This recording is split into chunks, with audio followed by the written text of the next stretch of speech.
Day 2, our program will begin momentarily. Welcome.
Woo! Good morning, everyone. Day 2 of AxieCon. It is upon us. We survived day 1. I see some faces in the audience, which is amazing. Some eyes brighter than others. Looks like some of you had fun last night.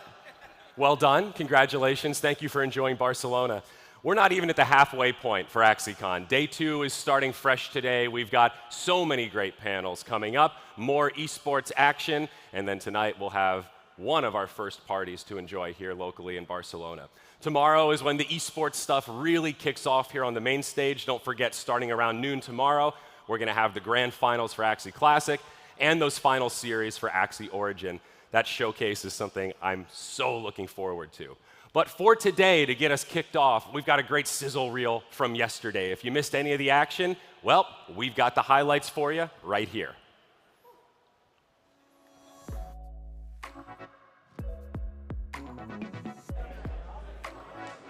Friends and fellow Lunasians, it's an honor to be here with you today for the first AxieCon here in Barcelona.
I can't tell you how much of a smile it brings to my face to see that video. So many new connections being made, so many community members meeting each other for the first time.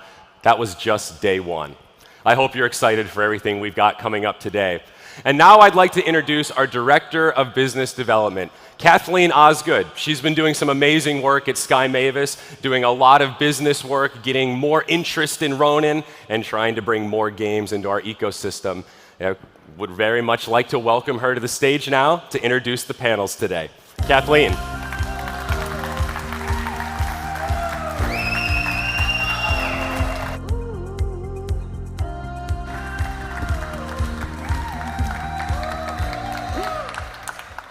Good morning, everybody. I am so excited to be here. I'm so thankful that you all are here. It's been an honor meeting some of you the past couple of days, and if you're watching from abroad, thank you so much for tuning in. I want to start off today by saying not only is Axie Infinity the biggest NFT game, but we have the most unified digital nation in the world. Community is the heartbeat of Axie Infinity. So to start off today, we're going to have our Community Global Showcase, led by 3 of the most amazing community members that we have leading our ecosystem. First, we have Lima. Lima is one of the most passionate people I know towards Axie Infinity. His passion is contagious, and that is what has allowed him to bridge Latam communities with Axie Infinity. Next, we have Tio. Tio is leading one of the most anticipated Builders Program games, Axie Doll. And last but not least, we have Creator, founder of one of the most beloved Axie Infinity communities. So without further ado, the Global Community Showcase.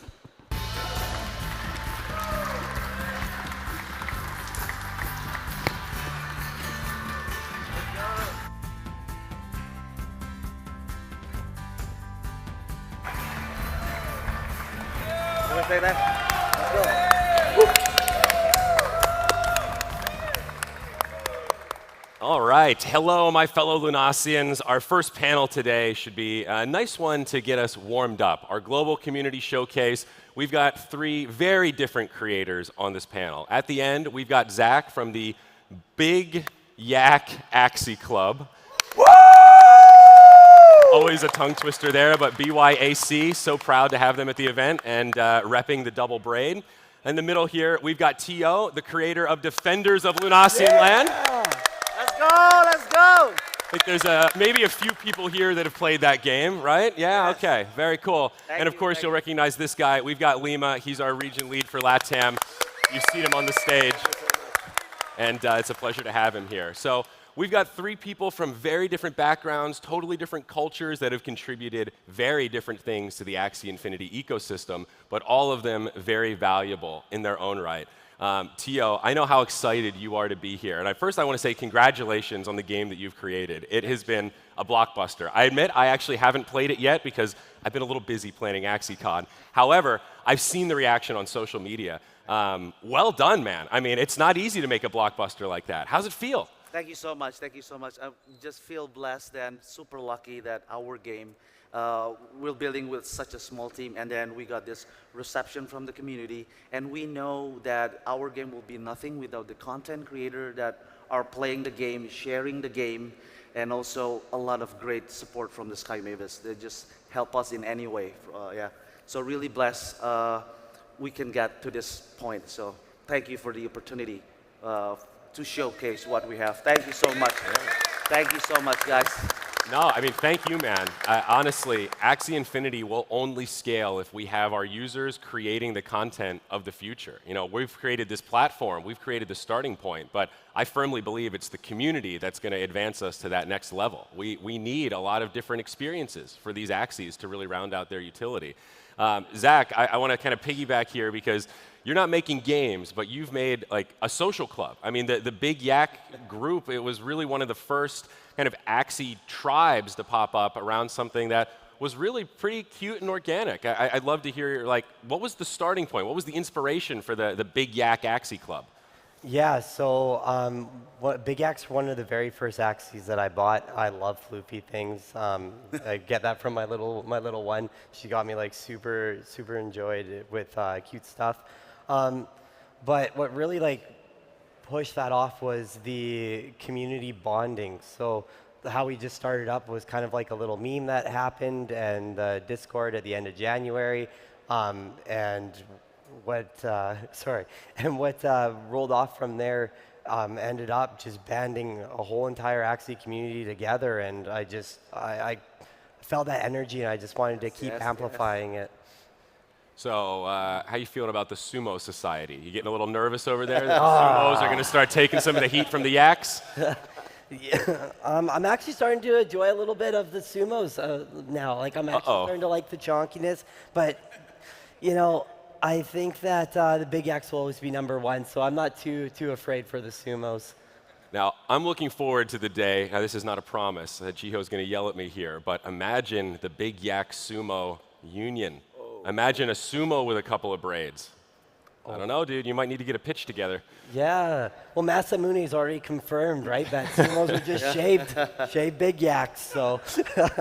Can I share you something, Jory? Sure. So regarding that, actually, when we were building and designing the Axie doll, one of the main inspiration for us to use to create a utility based on the body type is actually my main inspiration is because I'm from the Big Yak. It's just totally. I was looking at what they're doing. Is just, oh my God, they're just creating this more value, a niche market that people love. And when I have that, I'm just kind of, I want to do something with my game that use that kind of, that uniqueness. So I'm gonna create a utility based on the Big Yak. Big Yak in our game has the biggest armor, of course, right? And then Sumo, on the other end of the spectrum, have this highest regen HP. So just giving the utility on the body type. Just thanks to what you're doing, man. Really, really, thank you. You're my inspiration. I love that. True story. That's exactly what it's all about in terms of True story. user-generated content, UGC, if you will, and expanding the utility of Axies. Right now, where we have mostly Axie origin, it feels like the value of the Axie is tied to this one game. But as we have all these different experiences, it all of a sudden becomes, wow, Yaks are useful here, Sumos are useful there. All of a sudden, this new combo of parts has utility in a different game. And I come from the Warcraft 3 era. Dota 2 was created on the Warcraft 3 map editor, and it often makes me wonder, will the future Axie game, maybe even the future Axie Esport, be some sort of user-created game based on the Axie platform? Could there be an Axie fighting game that could be super competitive and viable? Right. I think all these things are possible. It's just a matter of finding more smart builders such as yourself to execute it. So Lima, how you feeling? When you see these guys talk, I mean, you're in a little bit more of a unique place because you're a social media guy, you're a content creator, and I think that you tie together a lot of parts of the Axie community and kind of the spirit of content creation. Well, Sayori, I'm extremely happy to be here. Let's do a cheers for you, the community. Let's go! Yeah! What I want to tell you, Sayori, is that being with you here and with this amazing gentleman is truly a beautiful honor for me because we met for the first time in real life, and now we are BFFs for life. And that's Axie Infinity. When you meet an Axie friend, you meet family forever. There's no racism, no homophobia, no bullying. It's all about love, building, and moving forward into the future. Well said. Well said. So what do you guys feel like are the biggest challenges you're facing right now in terms of scaling your operations in the community? Tio, I'd love to start with you. We're talking about all the success, how amazing your game is, but as someone that works on the developer side, I know there's a lot of challenges. What have been the hardest parts for you? I think the hardest part will be before I never done any game development before. This will be my first project to create our own game. The most challenging will be just you have the ideas, but you just want to find those talent, like the game developers. So I go out to Web2 developers, right? So I go to Steam, I go to all the hackathon event happening. itch.io is a really huge indie game developer. So I approached all of them. I emailed almost 300 of them, and most of them came back to us in the skeptics ways. And then I'm not looking to respond to that. But out of those 300 emails that I did, I only got 5 replies, and only 3 are willing to spend 10 minutes to talk to me on voice chat, on voice meet. So one of them is my co-founders, Patrick from Polandia. So really appreciate that they're coming from a Web 2. There's a lot of skepticism about us, even though Axie is this big, even though Bitcoin is this big and Ethereum this big, but there's still that stigma, and but I'm not trying to argue with them, because I'm not trying to solve I'm not trying to solve $1 billion problem, which is Bitcoin is a scam, it's a Ponzi. Where there's money, there's always bad actors. I'm not trying to solve that problem. Bitcoin are not trying to solve that kind of problem. It's just, so yeah, get back to that is just finding the talent, getting through the rejection over and over again, and then hopefully, lucky to get one. So. That's a pretty small funnel, from 300 to 3. Wow. I know what you mean, though. We still need a lot more builders in this space, right? And there are a lot of people, perhaps, that are excited and enthusiastic, but we also need folks that have those really specific technical skills. We're seeing this big wave of new game developers and game designers start to enter Web3, and I think some of them are just starting to make their mark, because the product cycle for a lot of these games really does take a long time. Zach, I'd be curious, what's been your biggest challenge so far trying to scale your Big Yak community? Like, are there enough Big Yaks in existence for your community to scale? Or you guys have like a Big Yak breeding farm over there? Or, what's been your biggest challenge? Yeah, so there's more than enough Big Yaks on the market for us to scale. I think that the hardest thing for us right now is that we don't really have a benchmark to look at to figure out what's our next step. So everything has just been an experiment at this point in time. Our team and myself, we don't necessarily have the background or the knowledge to push certain things or record or even access or track data to figure out what's working or not. So in scaling, it's just a massive learning curve for all of us all the time. So which has been absolutely amazing, and it's actually been one of the biggest draws for everybody who works with us right now, is that every day is a new learning opportunity, but it just takes a lot of time. And yeah, so it's very much our hardest point to scale at this. Also well said. I mean, I often think of one of the core tenets of Axie is perpetual learning, right? Blockchain moves so fast, Web3 iterates so much faster than the industries we're used to. If you're not perpetually learning, you are risking getting left behind, and that has compounding results, right? Lima, I wanted to ask you about, how are things going in Latam? We chose Spain for a number of reasons for this event. Remember, we started planning it when a lot of the world was still locked down because of COVID, but one aspect that stood out was we have a huge, robust Latam community that speaks Spanish. We have a large community in España, and part of that thesis is because the folks in Spain have this huge community that they can communicate with. The Spanish is a little different, but still there's a lot of content, a lot of cross-pollination. Like, do you kind of share that assessment? Do you see the Spanish speakers kind of band together and bridge the gap between España and Latam? That's a beautiful question, and what I want to say is that me as a Peruvian, I have felt so welcomed here, and I want to thank my Spanish brothers and sisters. You have been so kind to us, truly, and a few days ago, I was talking to a community member, and he said to me, when was the moment that you fell in love with Axie? And that was something that I always thought of, and I was also asking, and he asked me that. And I said, this unity that we're having right now, the fact that you meet someone from across the globe, from Japan or Guatemala, or Mexico, or Spain, and immediately all borders disappear because what you share is a true love towards a better world. And that for me is beautiful, because these amazing gentlemen, what they're doing is they are connecting people through gaming, through community. Sayori, you're connecting people through esports, through being yourself. I admire you so much. Thanks, man. So that's what I would love for everybody here to think about. What was the moment, when was the moment that you fell in love with Axie Infinity? And to that answer, that element, we always need to protect. That's a good question. I'm trying to think about the moment I fell in love with Axie, and I think for me it was a journey more than like a single moment where it's like, aha. But when I interviewed at Axie 18 months ago, I did 3 2-hour interviews with Alex, then Jiho, and then with Trung. And it was really that conversation with Trung that pushed me over. I mean, I love Alex, I love Jiho, but Trung has a totally different energy. He is a true builder. And he leads in a very different way than a traditional CEO, especially in North America, right? It's a totally different energy.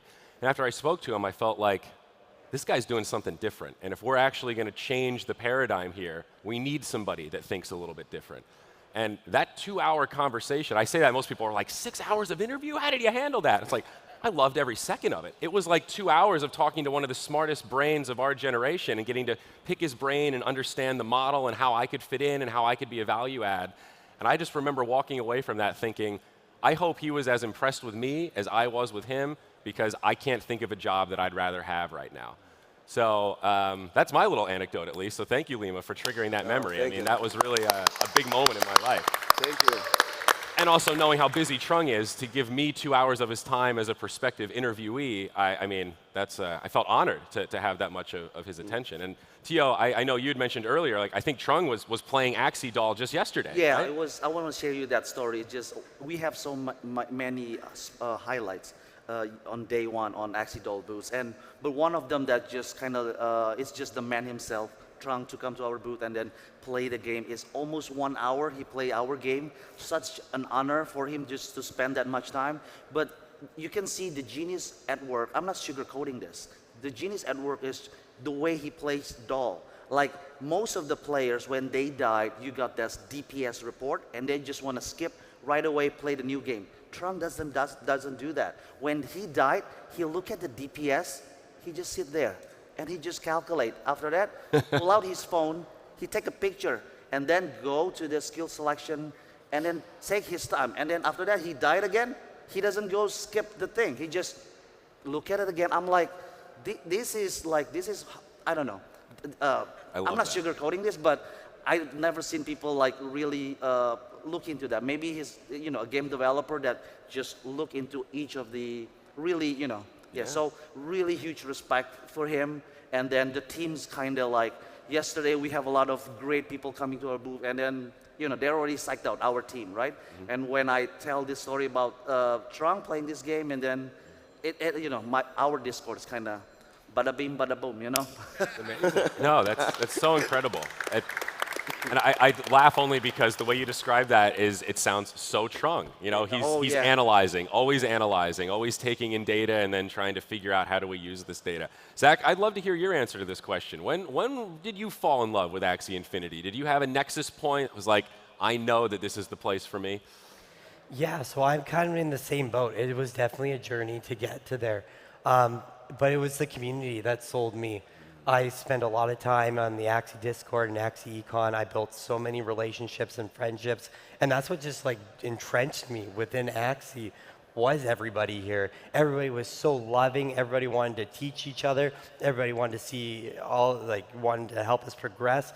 And I've never been able to experience something like that. And to think that Axie was the aggregator for something like this was just mind-blowing. So that was exactly where I fell in love, and that was definitely like in January that I just walked in. No, I share that for sure. I think NFT NYC last year was really, we had done some small meetups, but that was the first event where we had community meetups, we had talks, we had our first kind of VIP Mystic gathering. And that was a big event for me where I got to see some of these people that had been co-investing, building projects together for 2, 3, 4 years, getting to meet for the first time. And being able to see that really demonstrated to me that, okay, the bonds that exist in the community are abnormal. in a good way. They're much stronger than what you would just see in any typical game of, oh yeah, we play Call of Duty together. Much different from the kind of bonds that we've seen in Axie, because there is a degree of a player-owned economy is kind of owned by the players. So we all, it's like, this is our home, so we all take pride in making our home the best it can be. And I think that's the real plus side of digital ownership. It gives you an incentive to really care about the ecosystem because you own a piece of it instead of just renting a piece of it. Yeah. Totally. Sounds like Tiho agrees. Yes. Okay, there you go, great. So Lima, I wanted to share a little anecdote though, and I hope you don't mind me sharing this, but the first time we met was at an Axie meetup.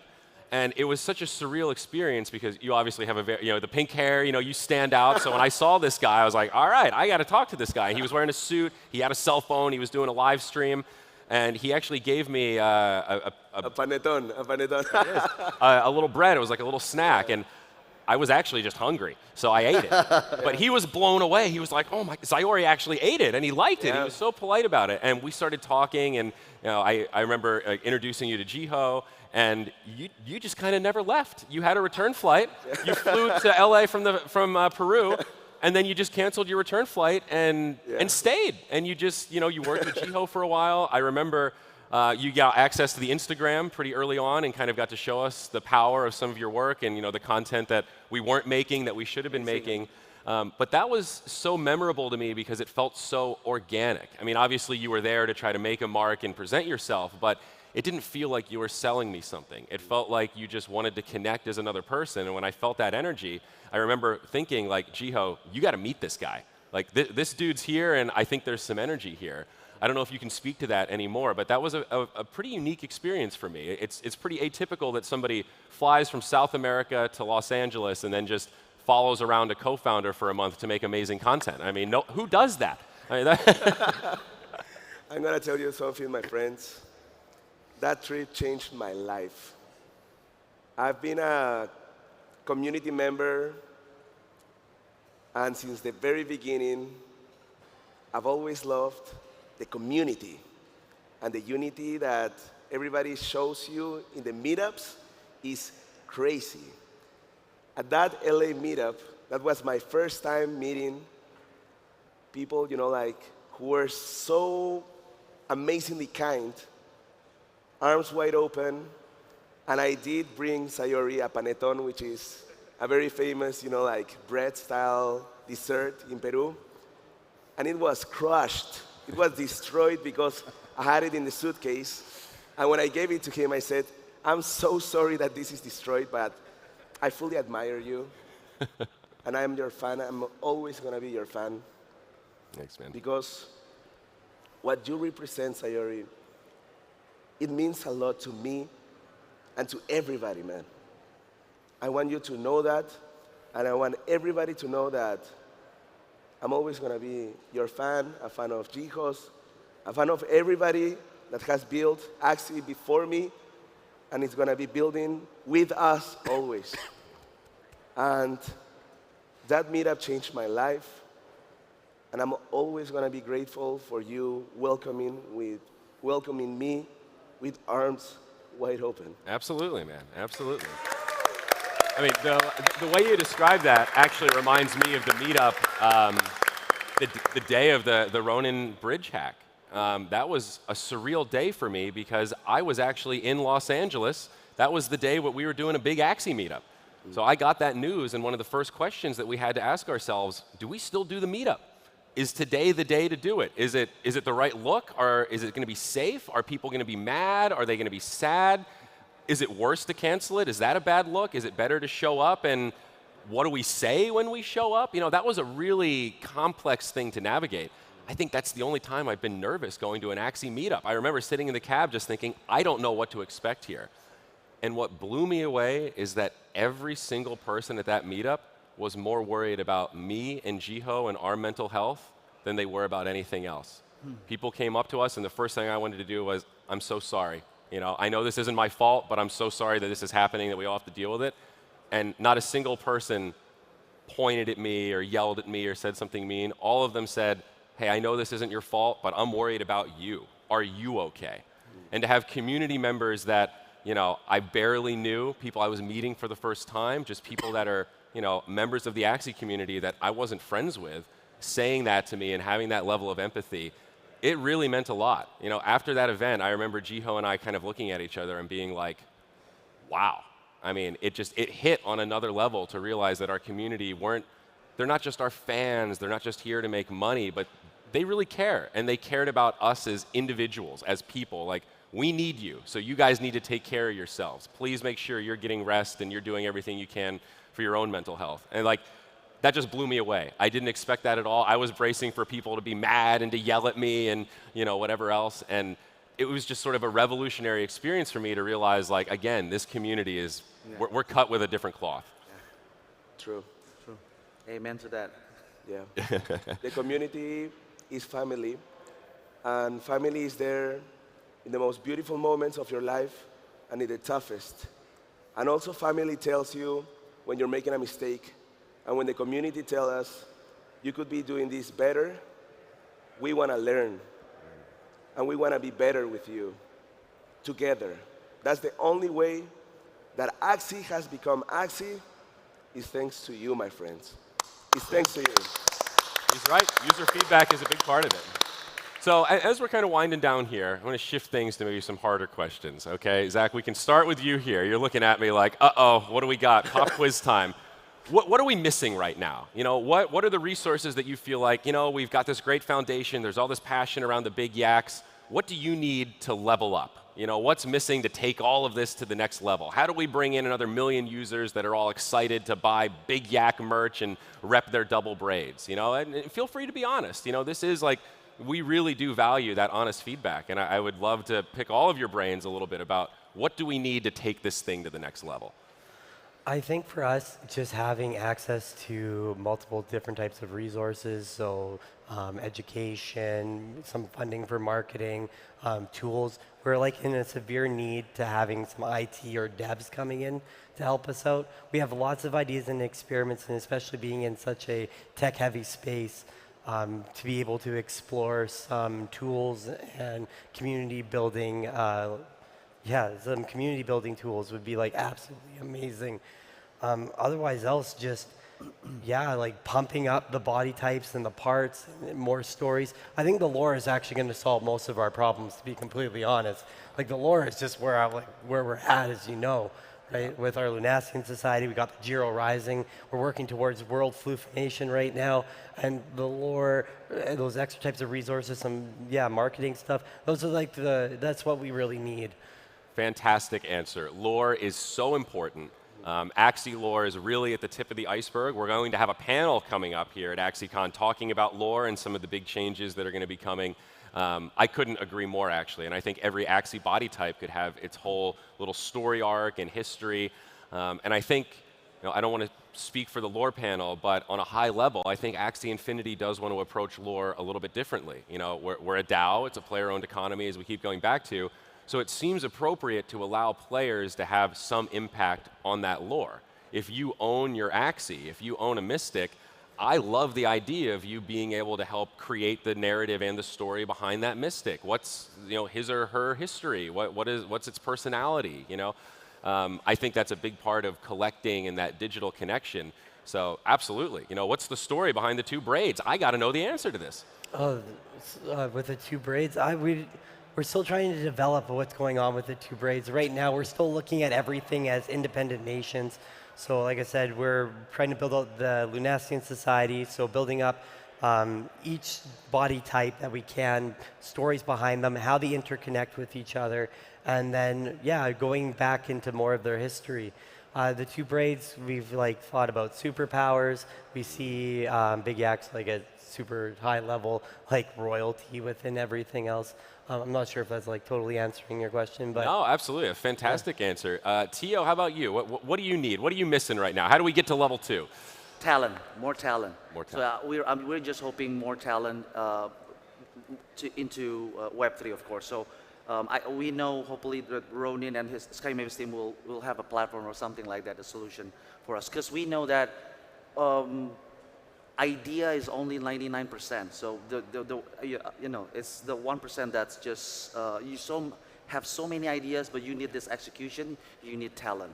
And I mean, not only software engineers, not only game developers, but we're lucky enough when Phil showcase our game to the public, right? So we got so many people that interested in joining our project just to help out, as a start, just as a volunteer, right? So they are volunteering as a community lead, they're volunteering as a front end designer and also back end, and we're happy to find our web developers. Both of them are Lars and Paul. Shout out to them. They've been with us for 2 months, building together with us almost a full time, right? Not only a weekend thing, not only like a side thing, but it's like they're really into helping Axie Doll. They never ask anything. They just love to be joined on projects. And then, of course, we would like to reward them in another way. But what I mean is, just the talent. We just need more. Hopefully, more builders will be coming out, and then they will need talents. And you can be a community lead. You can be and then. Honestly, in our team, we don't have anyone to create a lore. So that is something that we need, a talent that really wants to create a story, a backstory about what is, Defenders of Lunation and stuff like that. And we don't have anyone in graphic design. So, just a talent that hopefully we can have a platform that we can, a platform to just go there and find our talent. So more collaboration. Absolutely. I mean, that's another great answer. And it's not even unique to Axie or Axie Doll. Like, we still need a lot more builders in Web3. There are so many more ideas and things that we know need to be built than there are people to build them. And hearing you describe that, it reminds me of, maybe some of you saw this tweet from Conquest, and it was that breakdown of like, hey, with esports, people think pro player and commentator. And really, there's like 30 jobs that go into making a tournament possible. Camera operator, the microphone person, the project manager, the accountant, the light up. Like, there's so many pieces to make these events possible that you don't even see. All of these invisible folks. Games are not dissimilar. You don't really hear about the quality assurance department, but they have a really important job. They're the guys that catch the game-breaking bugs and make sure the stuff that we're shipping is, at the quality that our audience is expecting. It's not the sexiest job, but it's really important to the stack. So you're absolutely right. Like, we need people across the board. It's a wide skill set. So a great answer. Lima, how about you? What do we need to level this thing up? How do we get to level 2 in Lima world? I think Lima world. I think that it's gonna happen. I think we all agree there. It's gonna happen soon, because the ideas and the development that I've been seeing lately, I've heard ideas like Axie Food Truck from the community, Axie Fitness Club, Axie Clothing Brands, new Axie Clubs, suddenly, brother, Big Jack Axie Club, inspired Sumo Society. I've seen also a group on Twitter that says Normal Axie Club, and that's beautiful, man. And it says, maybe they did a tweet that says, maybe nobody, want to be part of a club, but we're here. And it went viral, man, and it was beautiful. And I love them, man. So I think it's extremely important for us to all help and support each other on social media and in every possible way, because what I see from Tio, and what I see from you, and what I see from Sayori is that they are all supporting each other, always, in many different ways. And that's something that I truly appreciate so much, because when you see Web 2.0, it's something very well known, unfortunately, that sometimes competition creates a platform in which people don't support each other. And they are always, competing. But here, we are all one huge group. And the more we support each other, the more we're going to take Lunasia to the next level. Yeah. Yes. Well said. And I guess I'll answer my own question to kind of round this thing out. I think what we really need in really Web3 at large, but also specific to Axie, is more folks that can take these really complex issues and try to distill them into very plain English. This is a very underrated skill set. I communicate a lot, so it's something that I have a passion for. but I've seen the way the comms on Twitter have evolved over the last 18 months, and it actually makes me really proud. I think our community is maturing at an insanely rapid rate, and we've gotten so much better at understanding the nuance between giving constructive feedback and screaming about FUD. You know, there's sort of a delicate balance there of how do I communicate a negative criticism in a way that's constructive and that it will be heard and received as like, oh, this is really important, and if we fix this, it unlocks a positive for members of the community. And I think we've gotten much better at creating funnels for people to give that feedback. And honestly, I think our community has just done a much better job of communicating feedback in a more constructive way. That is so bullish to me. And I think we need more of that, and we need more people to be proud role models of, hey, this is a constructive way to communicate, and the more we can do this in aggregate, the more we can iterate and build this thing faster, better, and more efficiently. So, I mean, round of applause to all the community members that have really done great work to get us here. I mean, seriously, we really wouldn't be here without you. So very much appreciate it. Folks, I think that brings the Global Community Showcase to a close.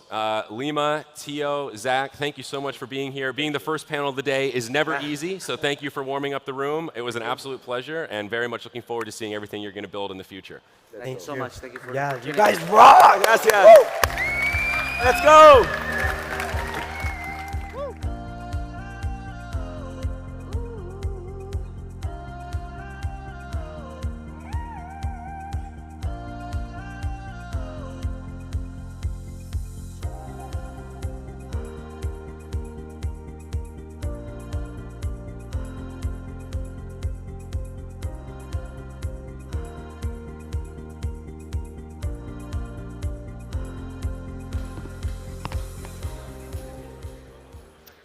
What an incredible way to start out the day.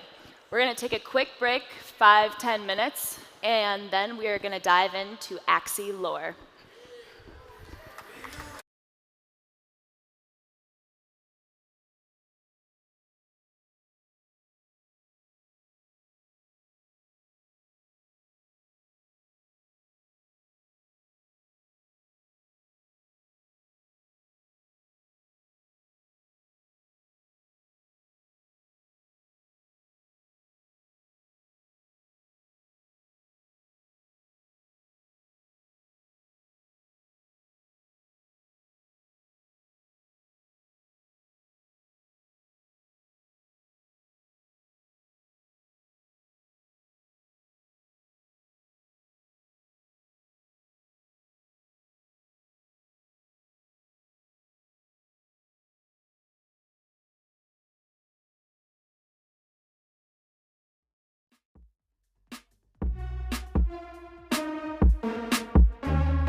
Some of the best universes have the most incredible stories behind them. Axie Infinity will be no different. Here to talk about Axie lore are Nick and Andrew from Strider DAO, two deeply experienced world builders. Additionally, we have Paul, also known as Syntax, one of the most emotionally intelligent people I know, leading our community initiatives, including helping build our story with the community. So now to talk about the future of Axie lore, Paul, Andrew, and Nick.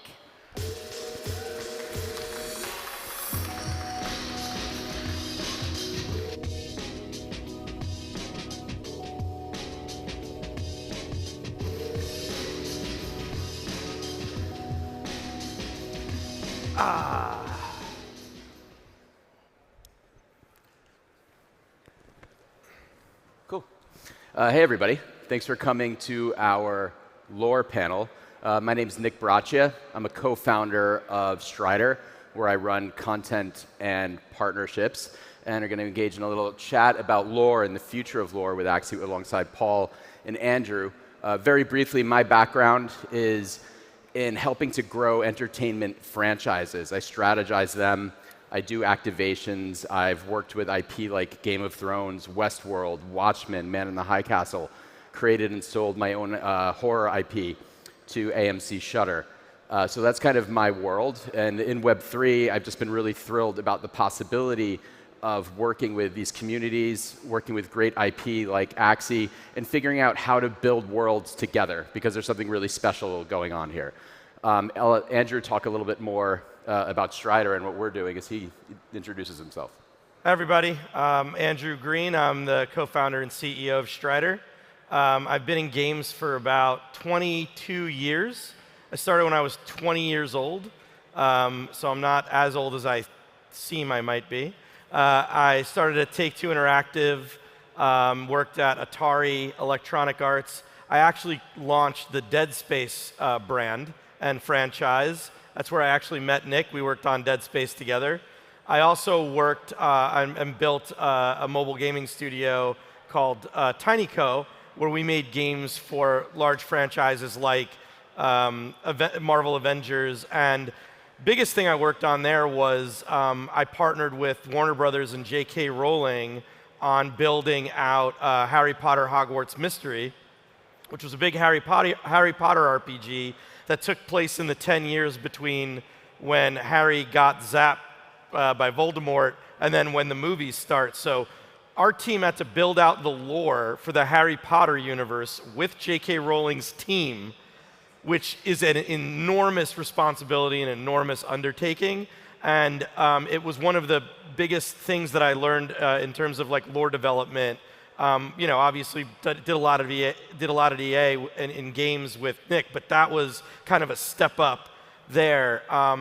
After that, I went into games investment and built kind of the gaming network at Andreessen Horowitz, and eventually found our way to building Strider, because throughout our careers, whether as a creator like Nick is or as a game developer, we've always been kind of looking at how communities have wanted to be closer to the development process, to make it more their own, and for creators themselves to be more empowered as part of the content development process.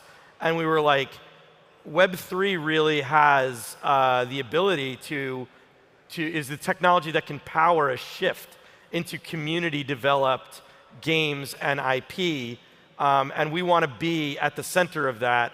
And so that's what Strider is building, a platform that really empowers community to build IP and entertainment products together. Really excited to be here, and thank you so much for having me, and thank you to Axie and Sky Mavis and the community for having us today. And Paul, I'm sure most of the people in the audience know you. But if you could introduce yourself and talk a little bit about what brought you to the Axie universe. Yeah, well, let me just maybe say a little bit more about the Strider team. I've been incredibly excited to work alongside them as we establish a partnership between Sky Mavis and Strider. And what I think is really exciting about this partnership is that not only do they bring an experience around building worlds outside of Web3, but they really understand the power of community. And in my role as community lead, I have the opportunity to get to know all of the amazingly talented people within our community that already have a lot of amazing ideas about the Axie universe, where they want to take it. And I think the opportunity here is to find this hybrid between the great examples of lore that have been built in other universes, but do that in a Web3 native way by empowering a community. And so I'm particularly interested in this topic because it seems like a really important part of community development, having a collaborative opportunity to build lore alongside the community over time. So we're going to have kind of a freewheeling conversation, but the tenets of it are going to be around the power of community, but also the tenets and experience that Andrew and I have working with massive franchises. And there was a word that Andrew mentioned in his introduction, which was responsibility. And the first question I have for him is, working on Potter, working with Marvel, with Futurama, with the EA franchises that we've touched, I would love to hear a little bit from you about taking on the responsibility of building lore, telling stories inside of a franchise where community is very passionate, has perspective, has expectations, and the kinds of things that one needs to do when approaching that to ensure success. Yeah, I mean, first and foremost, I don't think anybody is going to find themselves in a lore creation role unless they are themselves a fan of lore. I started and have been a junkie of worlds, of media, of games since I can't remember a time in my life where I wasn't enamored by some kind of story, whether it was Star Wars or E.T. or whether it was Dead Space or Resident Evil. I have always just loved seeking what is behind the experience that I'm having. Who are these characters? How did they end up in these predicaments? What are their motivations? What's happening around them and what's happening in the greater world? I want to live there, right? I don't know why I want to live there. I just do. And I think that that is the basis for getting into these types of roles that we're in game development, in film, TV, and in writing, in any of this, is because there's something inherently incredible about how the human mind can craft. It's a whatever you want to call it, a computer or an interface but the human mind is the most incredible interface for accessing other worlds. And we get to create that, but what's interesting is when you harness that, when you take it from the ephemeral to the real, when you try to hone it and harness it and build it and deliver it to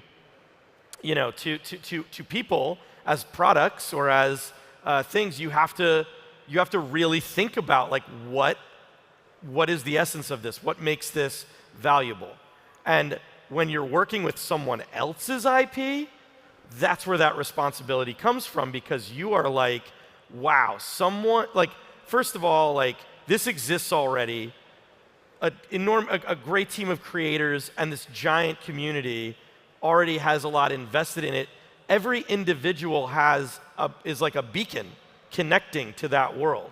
They each have their own experience with it. They each get something out of it. They each connect to a certain character a certain way. And that builds a culture. And there's a culture around every brand, every lore that is developed, every IP that is developed, and a community that is, it's a push and a pull between the world itself and what's created and provided and the community that's experiencing it, because it is very much a living thing.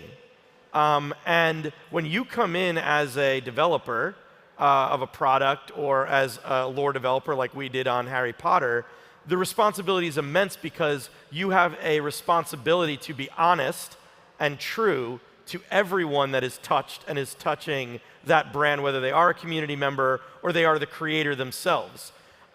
you want, because in that is the only way that you will succeed with whatever endeavor you are creating.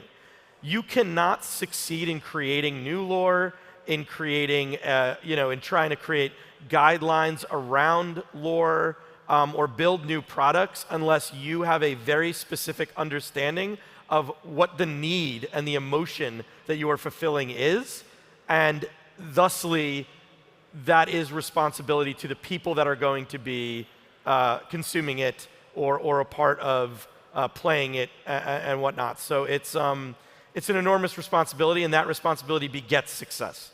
So that's awesome. And I'd love to hear, like, anecdotally, working on the IPs that you have, is there like a specific example where you felt that responsibility, like, and tangibly and tactically were coming up with or generating an idea within lore that you knew was like pivotal and that people were going to have strong opinions about, and how you kind of navigated that? Yeah, I mean, I'll never forget, like, and I was younger when we were working on Dead Space. The team, so Electronic Arts at the time had, their franchises were like Madden, Need for Speed, Battlefield. There wasn't a character to be found at Electronic Arts, right? And if there was a character to be found, it was James Bond, right? Like, because they did like a licensed game or whatever. Like, no one was like you didn't think about lore at EA. You thought about gameplay, and you thought about features, and you thought about like franchise metrics, right? And all of a sudden, we have this team led by Glenn Schofield, who's currently doing Callisto Protocol, and he's like he built Lord of the Rings at EA. He built, for again, a licensed game for the movie. No lore creation, no character creation, just creating those games are amazing games, by the way. The Lord of the Rings games that EA made somehow were like actually amazing games. But so he built all this equity doing Tiger Woods, and all of a sudden EA is like, so Glenn, what do you want to do next? We actually don't have another franchise for you to develop. He's like, I want to make a survival horror game set in space. And EA was like, cool. And he got buy-in from them. They gave him a team of 4, and then a team of 10, and then a team of 30, and then a team of 100, right? And all of a sudden, I get bought in because it's finally time to try to get to greenlight. And greenlighting a game means, okay, we're going to take this budget from, 20 million to 100 million. And nowadays, it's like, we're going to take this budget from 100 million to 500 million. Anyway, so there's a ton of pressure on this team that has been building already for 2 years inside of EA, or like a year and a half inside of EA, trying to get them to care about this universe, these characters, Isaac Clarke, the Nishimura, to actually this universe that they're building. And it gets to greenlight, and they're basically like, okay, let's start working on the marketing. I walk into a room, and all of the developers are there, and they're like, they don't have greenlight yet, and now we have to start building the marketing campaign and selling that to the EA executives. I have never felt more responsibility in my life to this development team, because I was like, they're putting everything of themselves into this game. The art was all over the walls. The vibe of the studio felt like I was in outer space. Like they were living there, right? And if I didn't live there, if I didn't go there, if I didn't go to that place, if I didn't get as excited about these characters, about these things, if I didn't think about the eventual fans that I wanted to create for this world because it was so badass, I was doing everyone a disservice. And I have never felt so much pressure. I was having I think I broke out in hives one day. Anyway, Nick and I ended up working on that project together, and there was some really crazy moments in that campaign. But it ended up being one of the most rewarding experiences of my life because I really did have responsibility to that team and dedicated myself to it. And that's where all of my best ideas and creativity came from, was that area of responsibility. Thanks. Paul, so you've come to the Axie universe, and most people's first touch point, right, was with the game, with Axie as a game rather than a story world. I'd love to hear from you what kinds of storytelling and story world possibilities you think have been opened up through the game? Well, I do think that when you go out into the world and you ask most people what do they think about Axie Infinity, you think about Origin or the Battles game, the card game. And hopefully you all have started to realize amongst each other and through the work that we've been publishing recently in our dev updates and things like that, that we really see Origin as a window into a larger universe. You know, there are these Axies, and we're starting to see bad guys. We're starting to see not only fights between Axies, but fights between Axies and larger forces. Where did those larger forces come from? How did the Axie universe get formed in the first place? Who are these characters? How did they get to know each other? We're starting to learn that there's this larger universe. Of course, we obviously have the land of Lunacia. We have all of these plots. They've been laid out in a certain formation. Why are they in that formation? And I think these are the kinds of questions that people are starting to ask. And what's really interesting is that many members of the community, because they're so excited about the potential, are starting to theory craft in their own mind. So like in the previous session, we just saw like the Big Yak Axie Club. My guess is that they fit somewhere within this larger universe. You have these other games that are being developed that start to allude to something that's bigger than just a card battling game. And I think that's where we're headed. You know, the whole concept of Axie Infinity is that it's a gaming universe. And I think what you're going to learn more about in the months to come is that the team is working really hard on trying to build the foundation of that, to describe the underlying story of that. And you know, that's been part of what's been so exciting to work with the Strider team on is building out that world and having a massive vision for potentially hundreds of games. It's not in many ways to constrain players. We want to create a lot of white space for them to be able to come up with their own ideas, to create stories for their Axies, stories for their land, but to give them a foundation on which they can start to build stories, something a little bit more dense than maybe what's been provided up to this point. Cool. Now, when we talk about, if we put on like our world building hats, there's the technical stuff, there's exposition, there's all the facts, right, and mythology. But there's also like thematic underpinnings to every story world. There's a reason why a Star Trek story is different than a Star Wars story. When you think about the Axie universe and the fact that everyone's going to be essentially building and telling stories from the same set of thematic Legos, like what are those key tenets? What are those themes that you see as being universal building blocks that everyone can use to collaborate and tell stories together with? Well, I have my own opinion on this. I feel like in many ways the reason why we all travel around the world to be together at events like this, and the reason that we spend so much time together, is that we share values. We have a vision of a different kind of tribe that we all seem to connect with each other on in ways that we can't really fully describe. And I think what's really underneath that is some values. So like, for example, I was talking with Arctic last night, and we talked about generosity being a theme of our community. I think about you know, opportunities that come from selflessness, kindness to each other.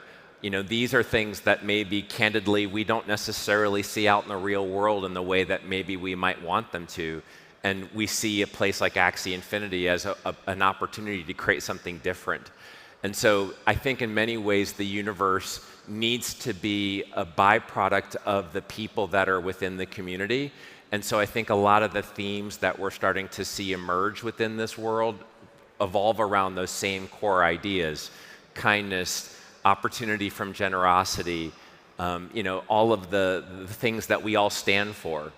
I don't know what your thoughts are around that.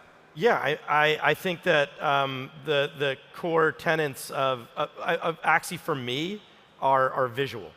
And I think that the visual world of Axie is extraordinarily rich, and it, again, gets my imagination going into incredible places. And so immediately I start kind of wanting to know more and dive in more and create more. And so for me, I think it's going to be more about bringing out what everyone in the community kind of feels, sees, and like wants from that kind of visual experience that they're having today, because it is such a strong visual experience that it just begets so much story and richness of like getting your mind going around like what is behind all of this. So I'm very excited about that opportunity, especially. Yeah, I don't know, one little extra comment. I don't know about you guys, but like for me, one of the first movies that I saw was the original Star Wars, and I was like, 6 or 7 when I saw it, so I'm a little bit older. But it was a foundational moment in my life, and I can remember all of the play that I did afterwards. I created all of these games and stories in my mind that followed watching that movie. And I think within the Axie universe, there's a similar opportunity to create that kind of larger playground in which we can create all kinds of adventures. Yeah, I think that's really interesting. The tenets that you guys named, I completely agree with. But I think about my experience with Axie and playing Origin, and what's consistent for me is that I'm overwhelmed with almost a sense of calmness and peace when I'm playing the game. That feels very safe, almost rejuvenating and medicinal. And I feel like it owns that in a very specific way. When I'm playing games in similar genres and stuff, often you get overwhelmed with stress. You're like, am I going to win this battle? Doesn't happen. A combination of the visuals, the music, the mechanics all coming together leave me always feeling terrific and restored. And I think we're really all coming at it from different angles, but they feel very true to me. And as we're going forth to build stories, providing those frameworks and making sure that everyone is working together to tell Axie stories that share this DNA, no matter what kind of angle we're all coming from. I'm going to zoom out a little, Andrew, because I want to talk to you about the fact that you and I are deep, old-school, gray-bearded Web 2 and Web 1 I'm not old. people. You're 5 years younger than me, but you're pretty old. We're telling stories in this new environment that's emerged over the last 3 to 5 years. And I'd love to hear from your perspective as a leader, as a storyteller, what Web 3 unlocks. I mean, a lot. A lot. It's a really big topic that I'll try to be succinct about, but I have always wanted to get out of the constraints of the systems of how worlds and stories have been built traditionally, which are very hierarchical. And because the capital that is behind generating some of the biggest IPs are, in a kind of capital hierarchy, like a capitalist hierarchy. Nothing against capitalism specifically, right? It's a fine system. It's just how is it utilized, right? And usually the emotions and incentive structures that are breeded by it are those about risk and opportunity. When risk is involved, people tend to become more and more and more risk averse over time. It just happens. They might get lightning in a bottle, something incredible happens, they get to kind of ride on the benefit of that initial passion that they had, that initial excitement when there was a little bit of capital, and they put their ideas out there and it exploded.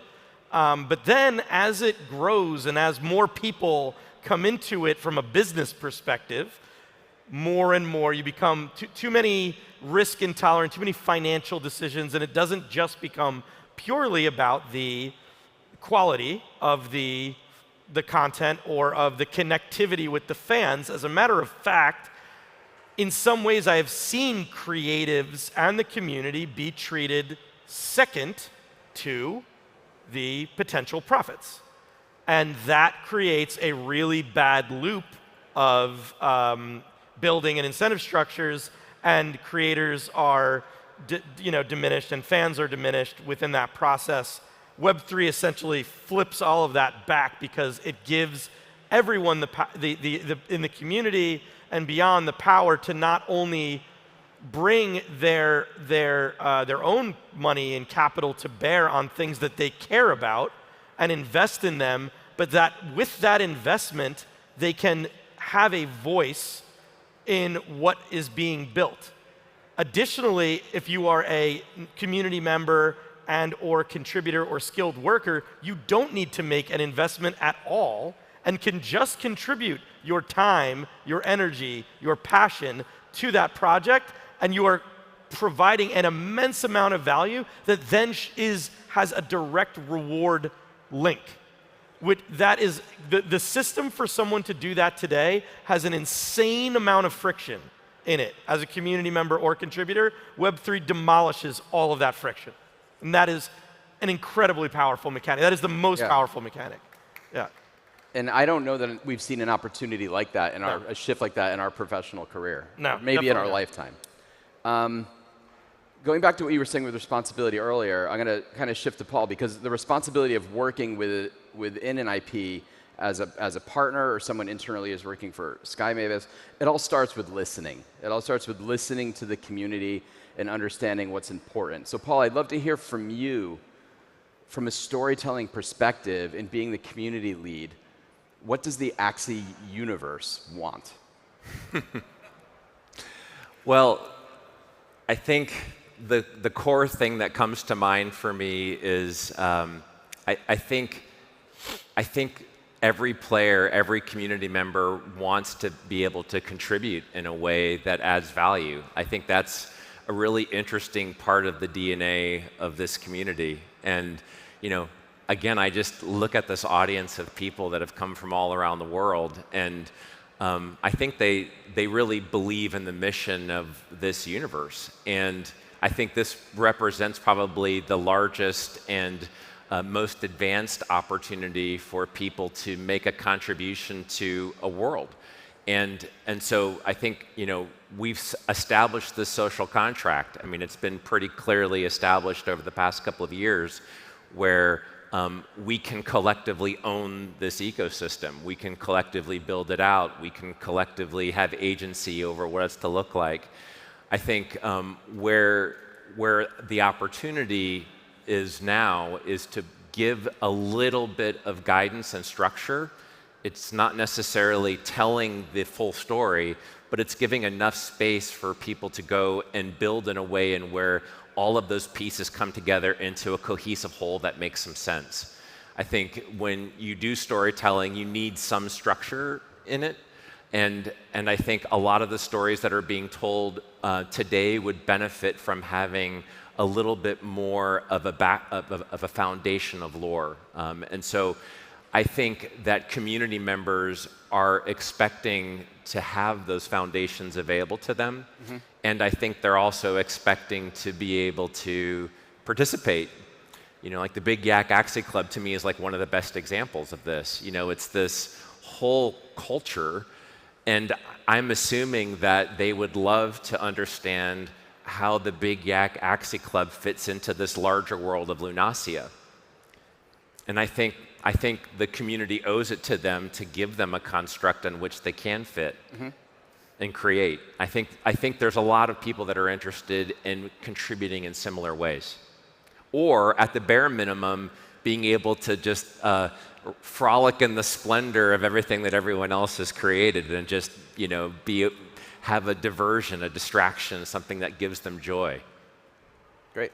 We only have a couple minutes left, and we've got a little sneak peek that Paul's going to introduce. But before that, because that sneak peek's a little bit of a peek behind the curtain, I just want to talk to the kind of work that's going on, which is that we view the Axie universe as this expansive, multi-generational, lots and lots of time passing by story world of the origin of Lunasia, of the origin of Axies, and generations of Axies that have been through different stories and are really the fulfillment of a very evocative cosmology. And we see all of that as an amazing platform. Think of it in the context of Star Wars, of lots of different stories that can be told in different formats, not just games, but comic books, movies, web series. Really, anything can be a canvas to fill in those blanks and to tell Axie stories along with the community. So we are evolving and growing towards something that will be much, much bigger than just games. And Paul, if you want to kind of introduce it, we've got some visuals that speak to some of the work that's going on behind the scenes. Yeah, so as I was alluding to before, with Origin, at least with the games as you've seen them, you've basically been viewing the world through a pinhole. And I think where we're looking to head is to maybe describe, like, how did Lunasia form? What are the foundations? And so there are these storyboards that are being developed, and the Vietnamese team wanted to share these with you all, but to give you a sense of, you know, a different kind of visual style, a more storytelling style. Just absolutely beautiful art.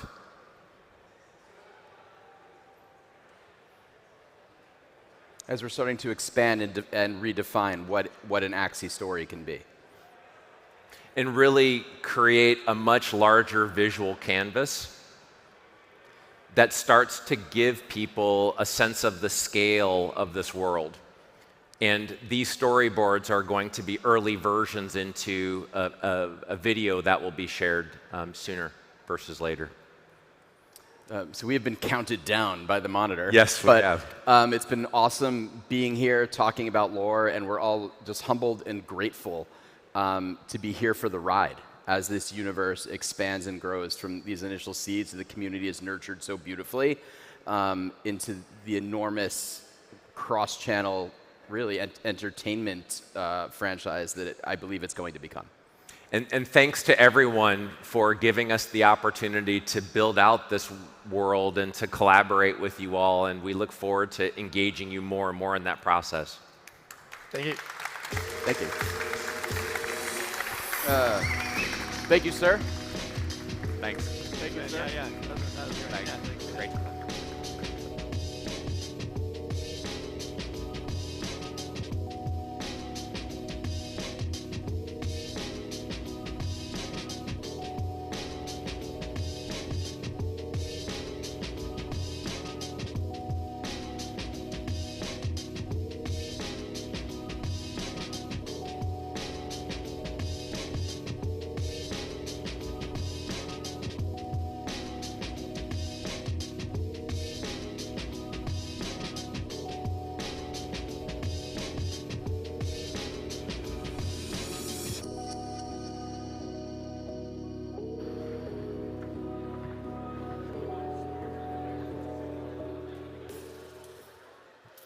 And now for my personal favorite topic, the future of Ronin.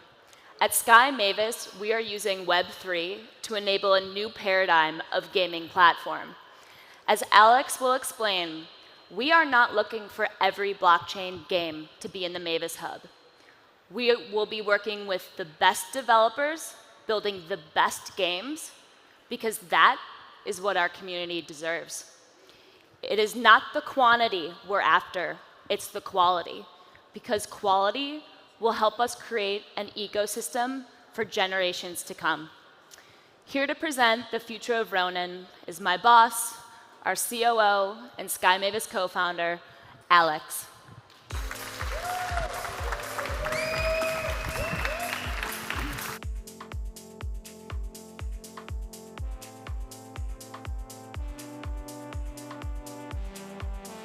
Hello?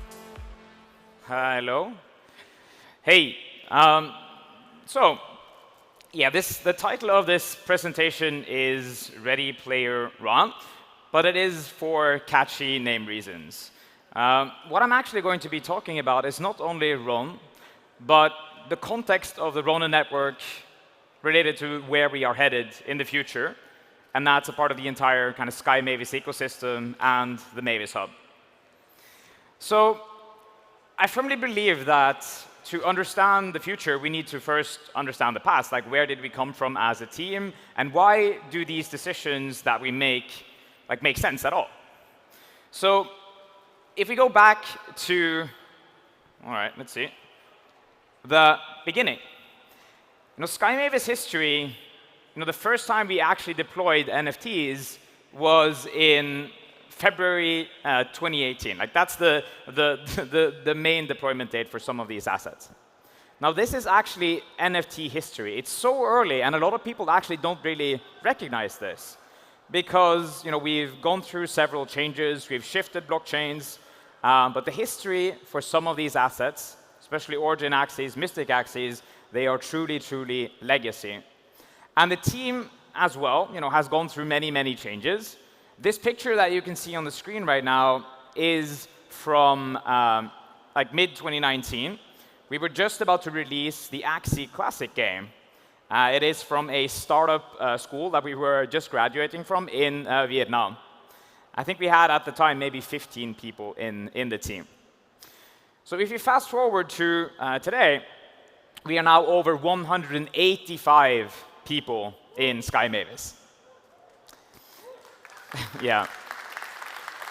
And of course, all of these people in the team, they are building many, many different things, right? We have various teams that are focused on, for example, Axie Infinity, the main Origin game, the Kingdoms game, and of course, like helping out on the Builders program, but also when it comes to the Axie Infinity, kind of the infrastructure that's powering it all. Of course, Ronin network itself.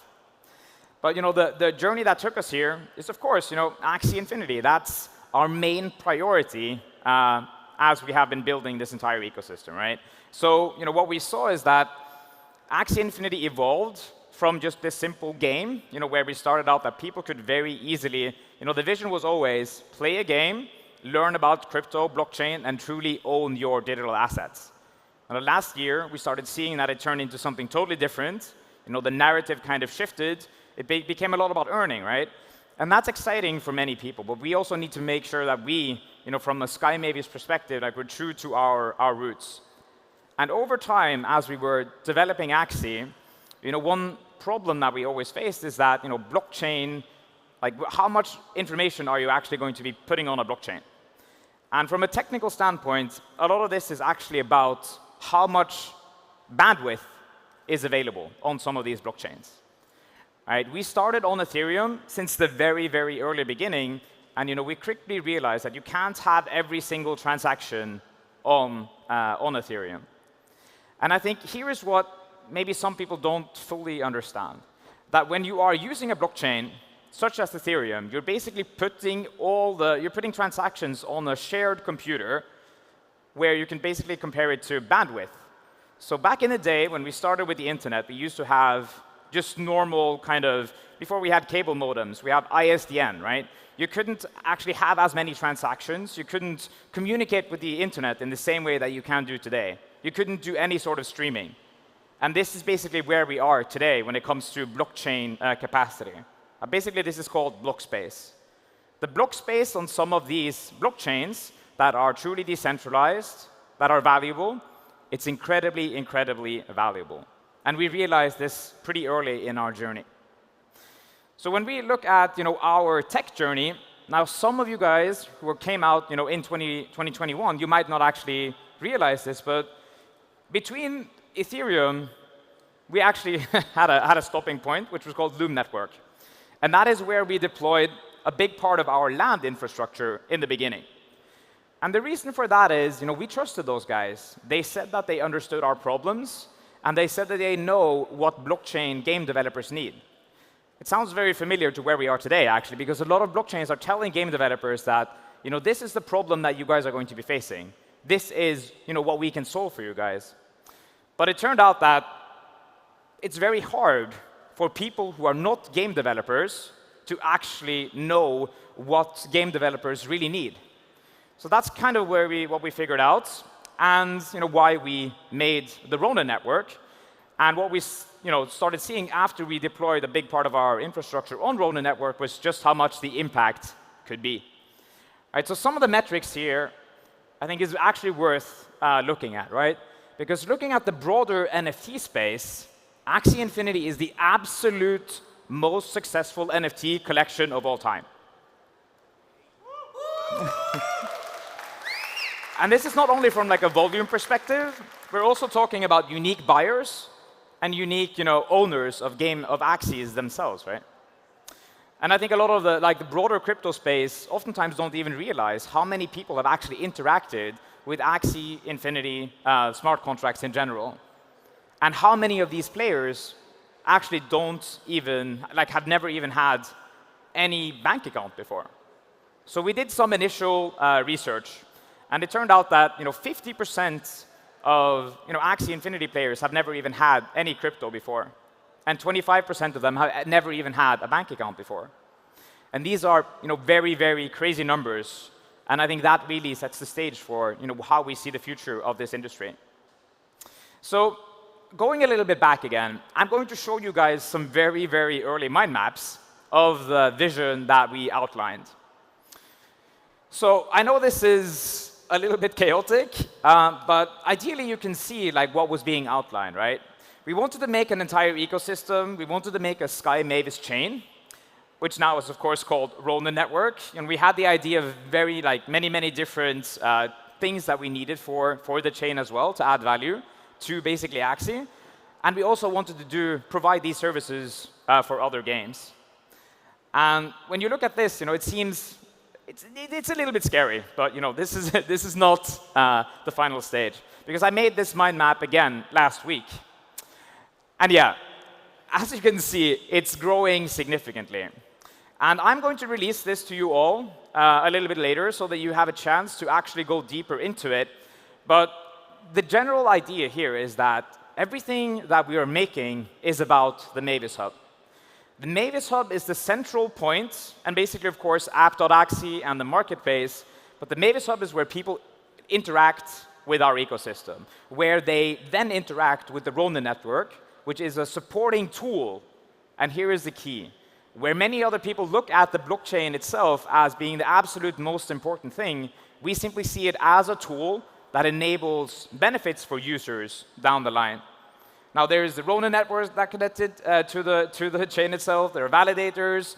There are non-third-party Axie games. And it's also how we, as a Sky Mavis company, is adding value to this. But I will definitely release this to you guys later, so you can take a look at how this looks. So next step here, you already know a little bit about this. But it's mostly just to show you guys how the vision for the Mavis Hub is evolving over time, right? You have the marketplace, you have the communities, but what maybe isn't so clear is that the wallet, of course, is also going to be very, very connected into the Mavis Hub itself.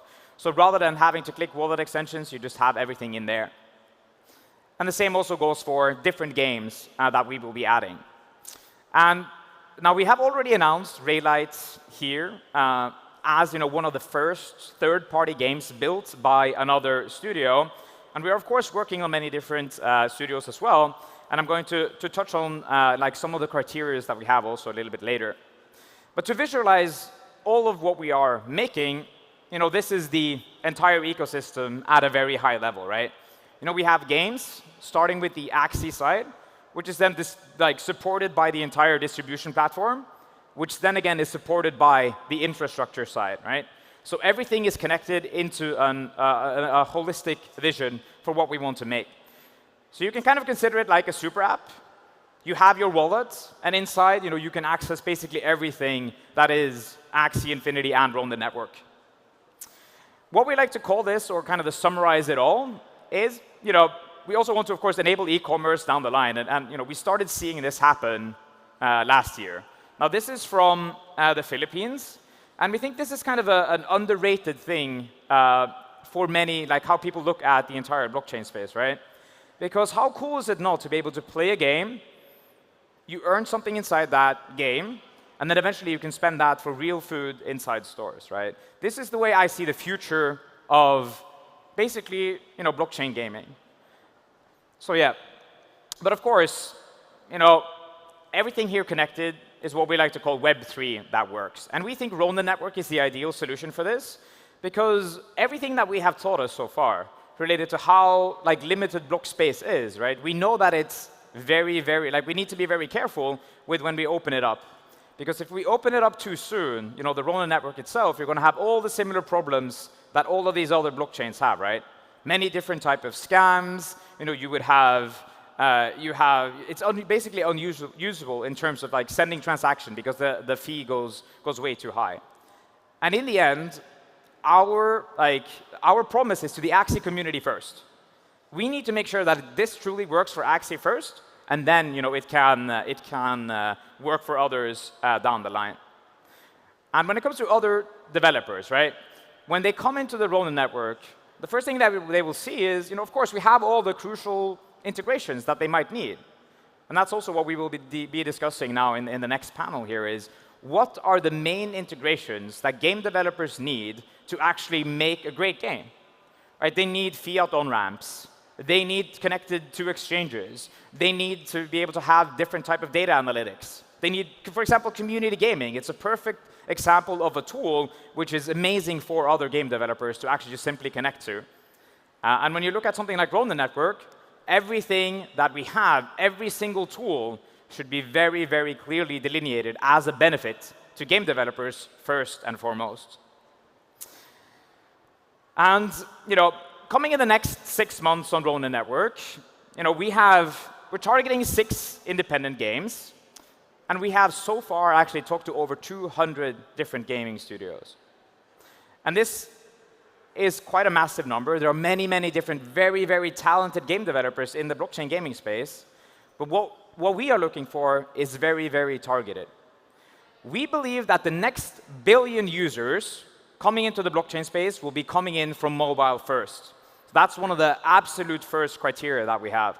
So the game needs to look beautiful on mobile, and then it also needs, of course, to work on PC, right? So people can stream it, so people can interact with it. But that's kind of one of the first criteria that we have. Other than that, we're looking for experienced founders who have seen success before, either in Web 2 or if they have a great experience with building communities, because we know how important it is to build a community. One thing that we also are looking for is teams who haven't actually issued a token yet. And it's important because what we see is that, unfortunately, so many teams make mistakes by issuing fungible tokens and non-fungible tokens too soon.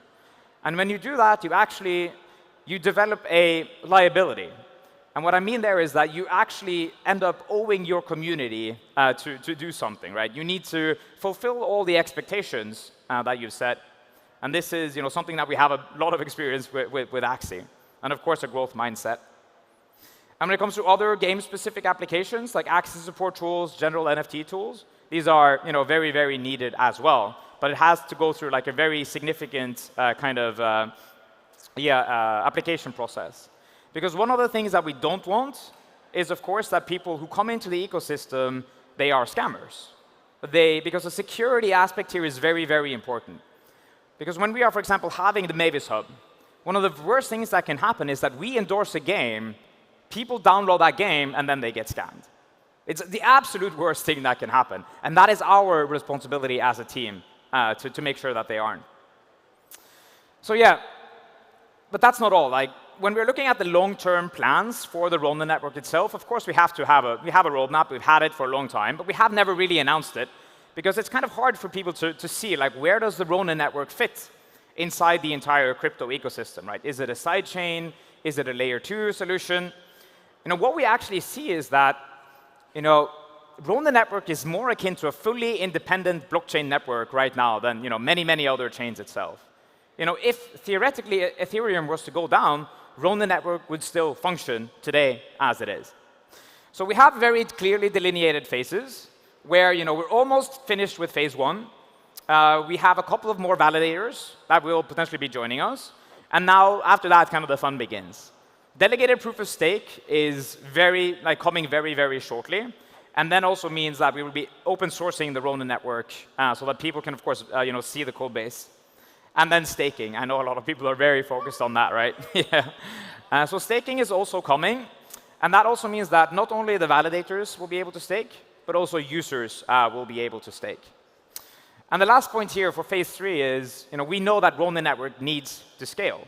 We can't be in the same, sandbox that we have been operating in.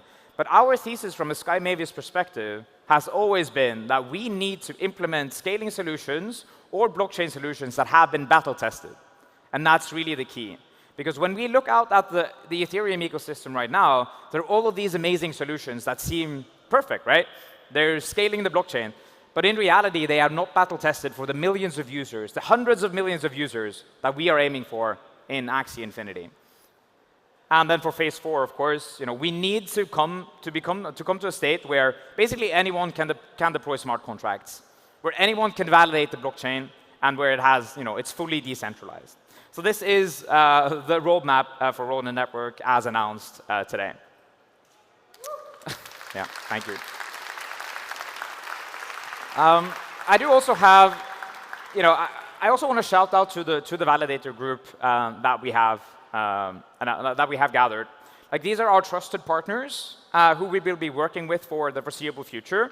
But I have an announcement today that we are being joined by an 18th validator, and this is a pretty big one. So Google is joining the Ronin Network as a validator. And this has been in the works for, I would say 12 to 18 months, but we've been talking to them because we are working with Google and Google Cloud specifically for a long time, right? They are helping us when it comes to the infrastructure of the game, and they're also helping out also from a security point. Like, we're using them, they're helping us out, and they also have the same beliefs that we have when it comes to open sourcing things, right? Android, open source, and the same also comes for Ronin Network. So very excited to announce that Google will be joining as a validator. I think they are actually working on getting them onboarded right at this second. So yeah, that's it for me today. And then we have another another short post before we be joined by StableNode and Kathleen to talk a little bit more about what's next for Ronin as well. So thank you.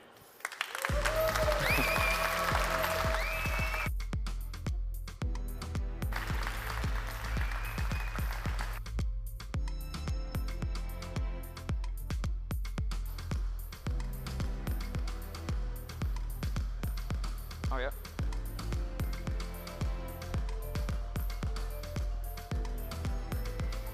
Yeah, I think you can just go.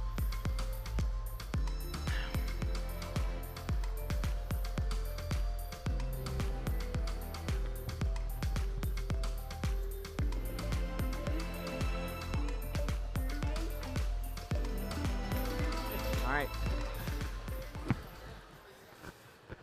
All right.